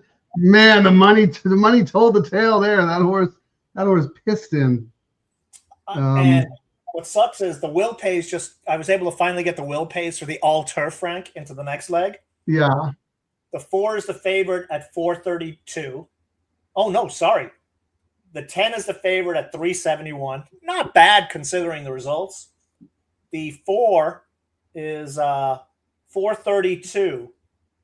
Wow, I'll take The it. interesting one was the 13 that got in the other Mullins with Freyon, 531. Yeah. And the 7, the Jaramillo horse, 532. That's the one Steve-O thought wire to wire, the McCarthy dropper. Yeah. Yeah. That figures too. Yeah. That's what I mean. It's kind of a wide open race. So the favorite you said is the 10, then the 4? Yeah, the 10 at 371, then the 4 at 432. And then it starts going exponentially higher. And now we'll see what we kind of when we get the will pays, it actually might be a good exercise where I can explain where I didn't use certain horses with the 2 into this next leg, but I have them on the all turf. Right. So it'll be interesting to see what the pays are. So hopefully people can see, because I still think, Frank, a lot of people don't get how to play these bets. Handicuffing, as you like to say, together, you know? Handicuffing the bets. That's right. And look, you might say it's very inefficient, but no, we want to cash tickets. We want to churn, but at the same time, we want to put ourselves up to bat for a big score. And if we don't hit that big score, we still want to cash tickets. So you can't treat these bets the same as you treat the other ones. So the will pays are up, Frank. So I'm going to read through the will pays right now. Yeah, the sneaky one on last is yikes, that 14 AE that got in. But anyway, so the favorite on the pick 3 is the 4 at 276. The favorite is the 10 at 239. The second choice is the 4 at 276. Oh wow, no, I totally missed something. Excuse me. Guess who the favorite is on the pick 3, Frank? I blinders on. The 6, 142, Frank. Havana White. That's the Mark Ladd horse. And it wasn't looking like that on the doubles into that. And now I'm looking at the double. That's they hammered that double, Frank. That double is down to $88 now. It wasn't playing that much earlier. The favorite on the double is the 10 at 64. The 4 at 66, the 8 got hammered down to 88, and the 8 is the dominant favor in the pick 3, like half of the next. Wow. And we've talked about it before. You know, we always have questions about some of these Euros coming in, but when Glatt horses get hammered like that, I mean, we haven't seen it on the win money yet, but that horse is his favorite. Favorite in the pick 4, favorite in the pick 5. Yeah. Wow. Number I did 6, not see that. White. Sneaky, so sneaky. On the all turf, that horse is paying 580, the next highest. Wow. What does the win pool look like? That is nuts. I'm like astounded.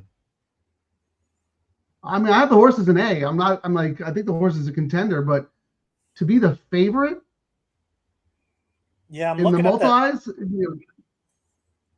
So the pick 3, Go ahead. my one ticket that I'm alive on, I'm alive to 13, 579. The 12 is 483. The 6 is 142. That's what's going to screw me because I didn't think it was going to be that low, Frank. Of course not. Why would you? 302. And the 3 is my bomber at 2,300. On the all turf, I'm only alive to the 10 and the 4. I didn't do the all turf. We kind of got cut off when I was trying to explain the thought process. Yeah. On my all turf, I'm alive to the 4 and the 10 that are paying 300 and 400. If I had put those horses in on the pick 3, they're paying 239 and 276. I'm actually getting better value on the all turf on those horses than the pick 3, but I was able to spread because I had them on that other ticket. So I end up having like 8 horses in this race between both tickets. And if the chalks win, I'm getting 20% more. That's kind of the thing we've been trying to teach people. Like you get paid so much more when you combine these bets and use them to hedge and sneak out a little bit more edge. Who knows how long it'll be like that before someone figures out how to hammer that edge away, you know? Well, how about John Paley? Good for you, John. Alive to the 4, 6, 7, and 10 in the pick 3, and also alive in the double 4, 6, 13. Lay the lumber on the 14 here. I don't have him in either the pick 3 or the daily double. No, don't think that way. Don't think that way. But I will show you this. Our man Charlie, thanks for joining. Let me find him.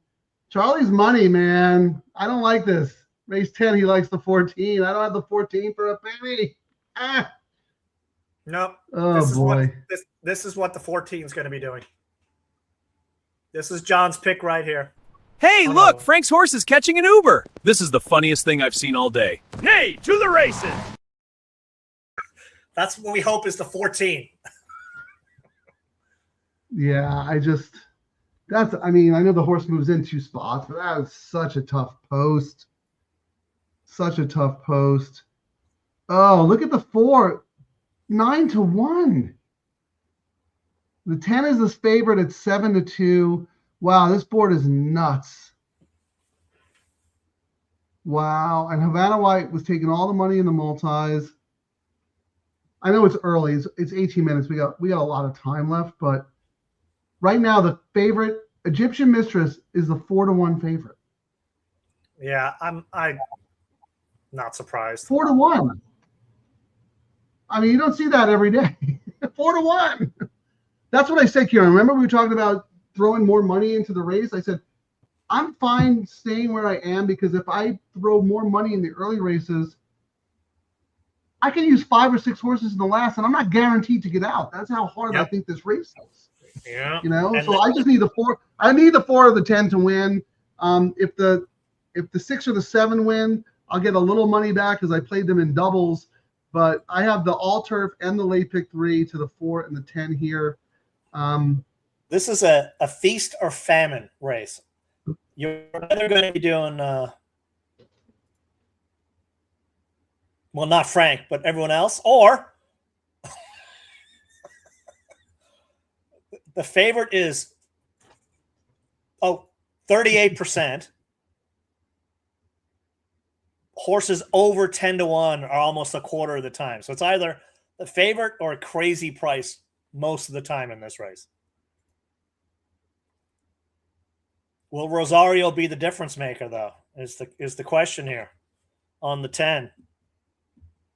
Sharp works. I said drops in class, Sharp works, but not a standout. And for the 4, I said JJ hops on for Mullins. Nothing in the works, but when JJ rides a Mullins horse, huge win strike. And then again, not a lock. And I thought the horse was slower. My notes for the 4, Frank, were I thought the 4, Winnica, was slower than some of the long shots I liked in this race, which is not a strong testament to the horse, you know? I mean, look at Mullins and JJ. What stats do you? I got 39% and 34%. I have 25%, but it just goes back, you know, like this one. I got to look at the other one. Everything has like different stats for different time frames. Let me see. They are last 32 races. They've won 8. But the last 6 races, they've only won 1. So it's like, which trend do you want to hop on? And then I saw something for Brad Free where like over the last 2 or 3 years, they're like 30% plus or something like that, you know? Just which phase of the win cycle are you on? When they're winning or the cold streak?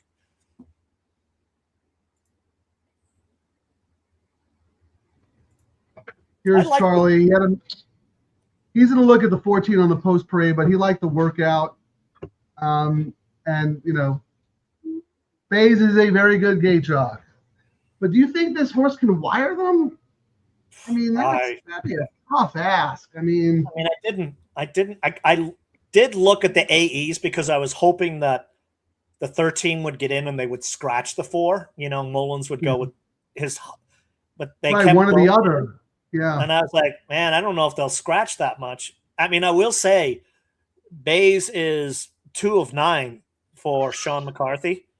But Maiden Claimants, he's 1 of, what's 10? He's like 7 of 71. No, they're good together. They're very good together. I just think look at this race and look at the last race. The horse broke from the 10 hole, was wide the whole time, and ran 3rd. He's even farther out this time. I mean, granted, she gets an extra half furlong, but she's also going to lose, more lengths being so wide today. So that was the reason why I was against the horse. Well, you live or die with your convictions here. I'm just amazed that the 4 who, second choice in the pick 3s and in the all turf, 9-1. Yeah, that's shocking. 3-1 more line, 9. They hammered the 10 across all the pools: 13,000, 4,900, 3,900, which is kind of. I know Drysdale and Rosario have hooked up for at least 1 win this meet in a turf race, so I feel good about that jockey move here. And, I think the cutback will help. This horse was wide. Now it shortens up and gets, arguably the best jock in the colony. He might actually, he can go on a heater. He might win leading rider, but probably not after Ayuso's performance today. The Glad horse that got all that early money, yeah, 7,700 to win, 2K to place, $600 to show. So they're betting it on the nose on the 6. They're not hedging. They're like, this horse is either going to win or catch an Uber. I don't think we've seen hidden money like that. That was very hidden. I mean, I had it, but I didn't think I was going to get paid. If I paid more attention, we really couldn't tell. It didn't really even show up on the double that much. It came in late.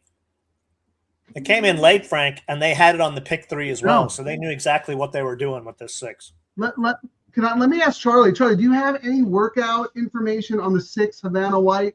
This horse is coming off a June 8th, 2024 layoff, 6-1 on the morning line, but the favorite in the pick 4 and the pick 5, and taking money in all the other pools. I'm the first one to tell you, I love Mark Glad horses sprinting off a long layoff. The dude brings them back ready to roll, but mostly in dirt races. You know what I mean? Like, you don't buy a horse overseas and then run the horse for 50. But that being said, they must have seen something in that horse to buy the horse. So they're probably going, well, the horse is coming off a 2-year layoff. No one's going to claim him. We're the classiest horse in the race. We're going to win. We're not going to get claimed. And we're going to sneak one by the goalie. But we sniffed it out. I'm going to have to bet win money on that horse. Yeah, I was just looking at they tried to bring it back last year, and then I guess something happened, and then they brought it back. Nothing really jumped out, but they did have a sharp work, but it was not on the training track either. I don't know. Ricky is 31% for Glad, and his stats are through the roof, and he used to be Little Red Feather's go-to guy for the European horses as well, just to give you an idea. And, these owners as well do a lot of imports as well. So, yeah, they're really good with their imports. And this horse cost a pretty penny. Although Beverly is not exactly a top-notch track in the UK. Right. And I never heard of the jockey Clutterbuck. That's a dangerous name to say if you had a few drinks in you. That's a great name. Clutterbuck. Don't try to pronounce it, Kieran. We're going to get the FCC might come down on us. It's so stupid that I might be actually able to say it. Clutterbuck. RDW, if you're still watching, are you alive to anyone? How about SC3 Pete? He had the 2. He's to the 13. I agree. MRP. What does that mean? The 1370. Oh, to money, respect, power. Oh yeah, he's doing he was let me see. I think I saw his comment, Frank. Yeah, he had some exacta cooking. I was actually looking at the cost for this, and it's only $11, 13 overall, and the lowest pay is $23 on the 14. You double your money if you're correct on that. It's for $1. One horse carries over. Which the horse? 11. Cindy's Beach House. I have notes from the mattress on that horse. Trainer has a lot of offer stats. What? Yeah, he's a good trainer, though. This is the time of the year where offers start to, turn. Yes, yes. 100%. I was asking someone the other day, I was flipping the channels. I was like, why are they, did Tatis just break some sort of record? And they said, no, that's his first home run of the season. So, you never know. Mike Smith. That's going to be interpreted many different ways, Kieran. We all know that, right? But that is interesting that's the only carryover horse. We have how many minutes to post here? 8 minutes. Race 10. All right. I think we need to root for the 4 or the 10 because then we both cash, right? I mean, cash on everything. That would be nice, and we gave it out to our audience. We want people to follow and make money. Here, Dan H got some spread. 4, 6, 10, 13, 14. Those AEs. Yeah, I mean, Charlie has not seen any workouts on the 6. Thank you, my Charlie. only disappointment is I do have the 6, but I thought it was paying a lot more, and it's a really sad pay. Yeah, same with me. I have the horse in a double, but it's paying nothing. Yeah. So I'm betting win money on the 6. 7-1. I mean, yeah, why not? Still, my long shot in here on the 4. Is the 3. Actually, what do I have on split? Let me see. Here we go. Belmont, Gold Phoenix is exercise rider. Belmont for Yak-Teen. I said a couple of sharp works in a row is off Lasix, but Lasix didn't help the last 2. Interesting for the long shot ticket and has stalker type speed, which I thought might play well in this kind of race and was a price for the kind of race they're in. And the trainer's second off the layoff, 21%. Yeah, I actually have that horse as a B, Kieran. You had the horse as a B? But I'm not using the horse. There are too many horses. Okay. But I have that horse as a B. 4, 10, 7, 6 are my A's, and then my B's are the 5 and the 3. But I am not alive. I did not play anything to the 5 or the 3 because I had to cover all my A's. What do you have on the 5?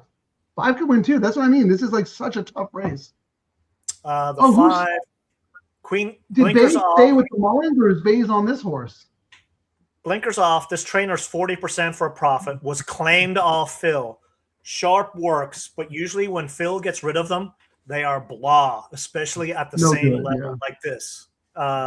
This is probably a horse I would not be shocked to see it lower next out. They usually don't come back at the same level. Phil usually puts them in the right spot.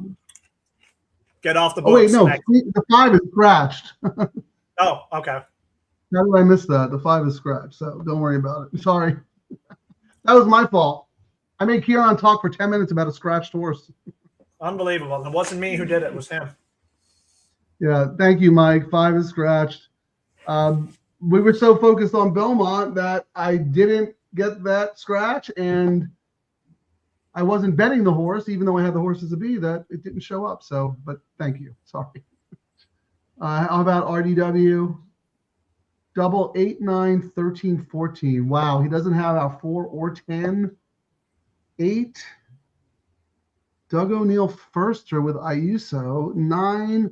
Aggie Firster with DeSormo. Just In didn't the have last enough. race, Kieran.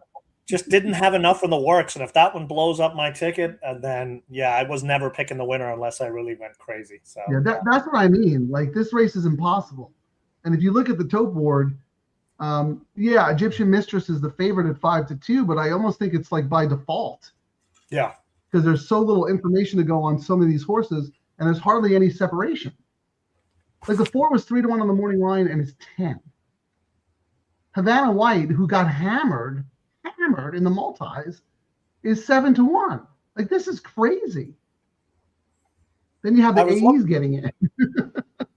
I was looking at that bet that we mentioned earlier where he said he was doing 13 overall in the exacta, Frank.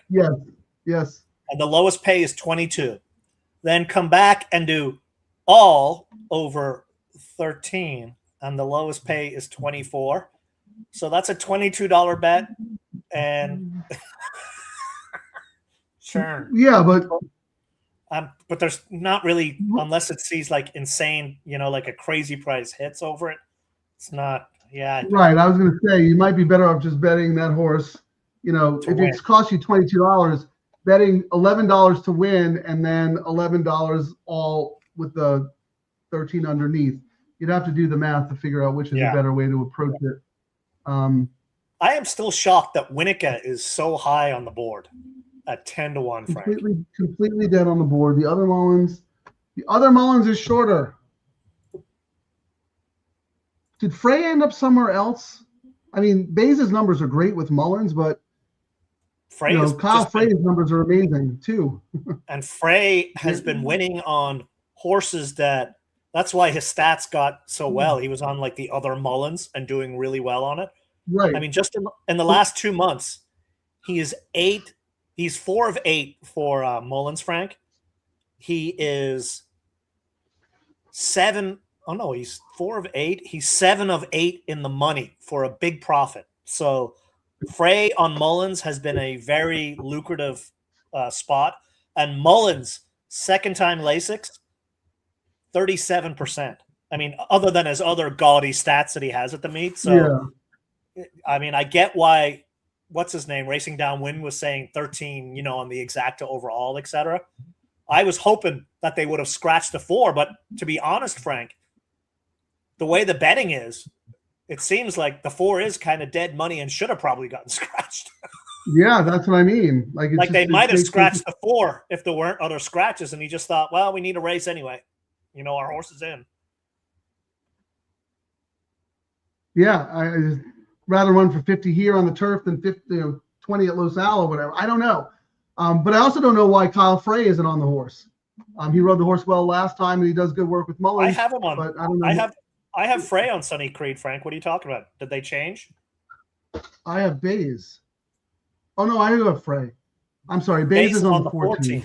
My bad. Dude, we've been doing this for 5 hours. My brain, 5 hours and 20 minutes.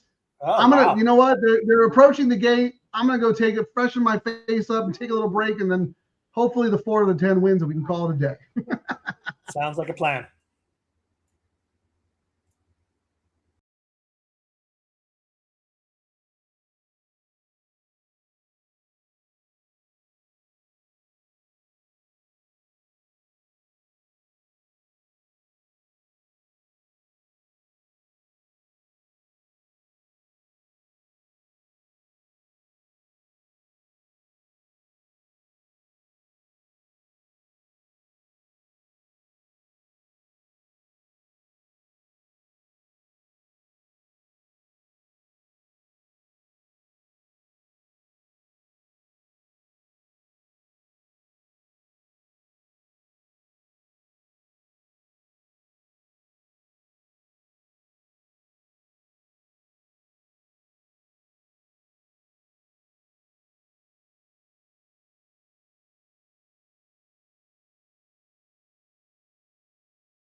Congratulations. Congratulations, congratulations, congratulations, congratulations. The journey's long, but you have won. Your brightest days have just begun. With every step you made it through, the world now celebrates with you. What? I know. You give me a little pepper too. Everybody wins. Congratulations. That was my top pick. Who cares? We bet. That's how you bet the top pick. Good job, Kieran. DTL crew, the DTL crew. We swept all the low takeouts. Not too shabby. Oh Not my too goodness, shabby. Kieran.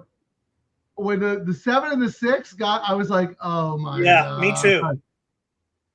Tell The you right 6 now, Joel Rosario might not lose a race at Del Mar. No, He is going is. to destroy this colony at Del Mar. Destroy them. He'll come out. He'll race at Del Mar, and then he'll head back east because this was the confidence boost he needed. Great ride though. But maybe not. I mean, I don't know. Like, if he's going to get good business out here, why not be just leading rider? Why go against all those other jocks when you could just That's true. win everything here? I don't know, but that was a brilliant ride from the 10 hole. Absolutely brilliant. The 7, who was the dropper, ran well. The 4, The 6. actually, I thought the 4 was done. Actually, the 4 ran pretty good. The 4 And ran. Havana I thought White, the 4 was going to run him down. The 6, I did as we too. I talked did about, too. needed a race, but Yep. still ran really good. I wonder if anyone took that horse, because I think they were trying to put one over on that one. Here, that horse went off at 9-2, and the 7 went off at 4-1. Yep. And the 13 went off at 9-2. The betting in that race was very, very strange. The only thing, I mean, they got it all right. They all fired the horses who took money. But the fact that the 6 was favored so strongly in the multis, this made no sense. Yeah. But that was to our advantage. You had the all turf as well, right, Frank? Yes. All turf was 371. Yes, I had the all turf and the I'm just mad because I spent a little extra money using your stupid Duran in that. I used a lot of your 3-legged donkeys too. The pick 3 paid $239, so the all turf ended up paying more. And the double paid $64. So Dan H hits, nice. John Paley, all right, my friend. I like this. Nice job, Frank. And then Dan H comes right back. Kieran too. Oh, he deleted it. Sorry, no, here's it out. Stephen D. All turf pick 3 paid what? 120-1. Trying to think. I don't even remember. Race 5? Race 6. Who won that? I don't even remember. I know Dario won the middle leg. Empress won race 6. Empress Matilda. Right, the Hess dropper. The Hess A dropper. 2-1 horse. Yep. A 6-1 and a 7-2 paid on the pick 3 $239. I mean, come on. The double paid more.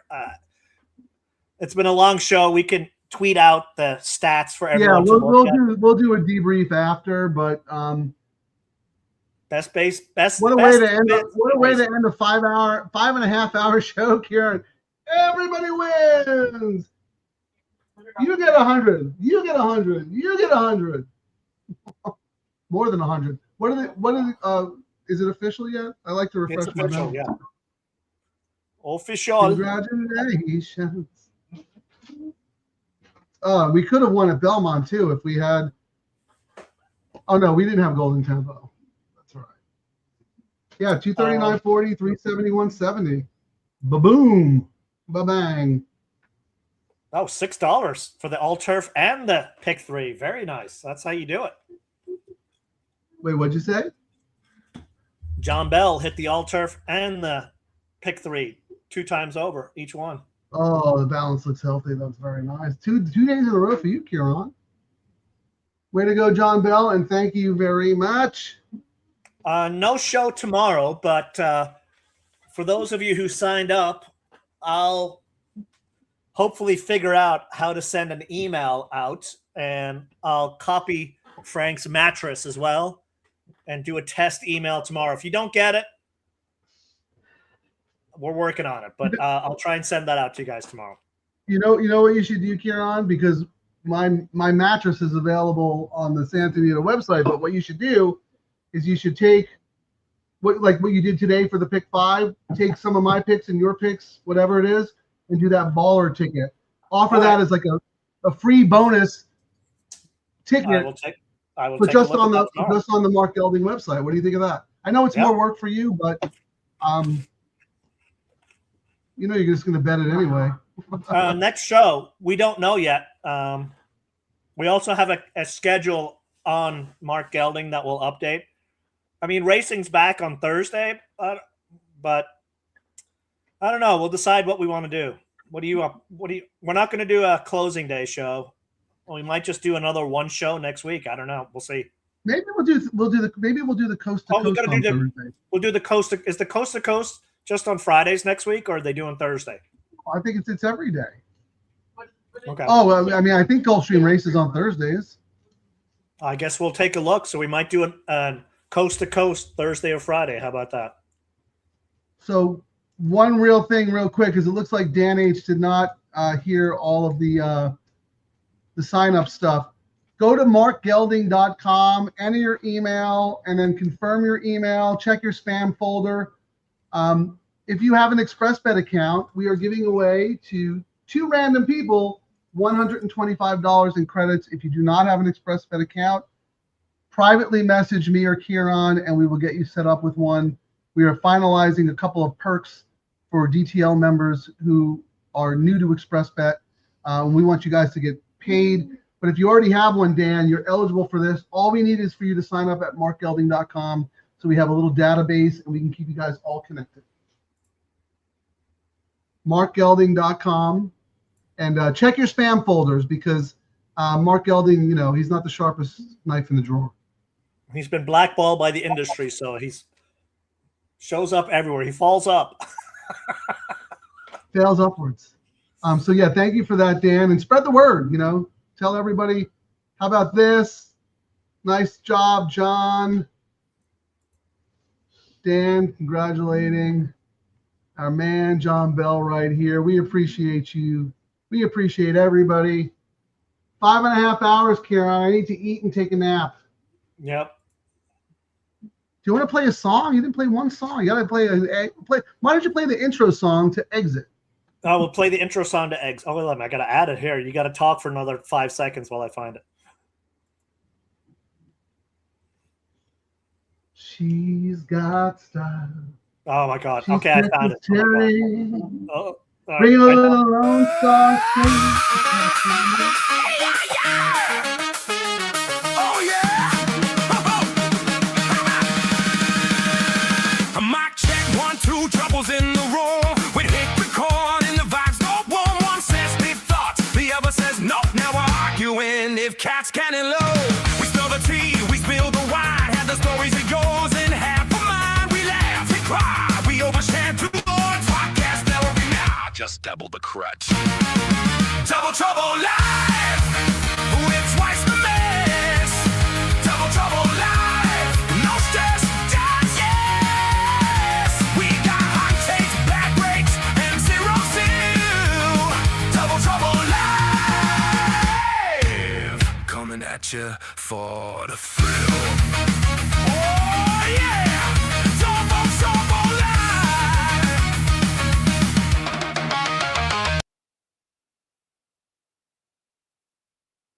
Thanks for watching, everyone. Remember to like and subscribe to Double Trouble Live on YouTube. Get out, get up, get paid.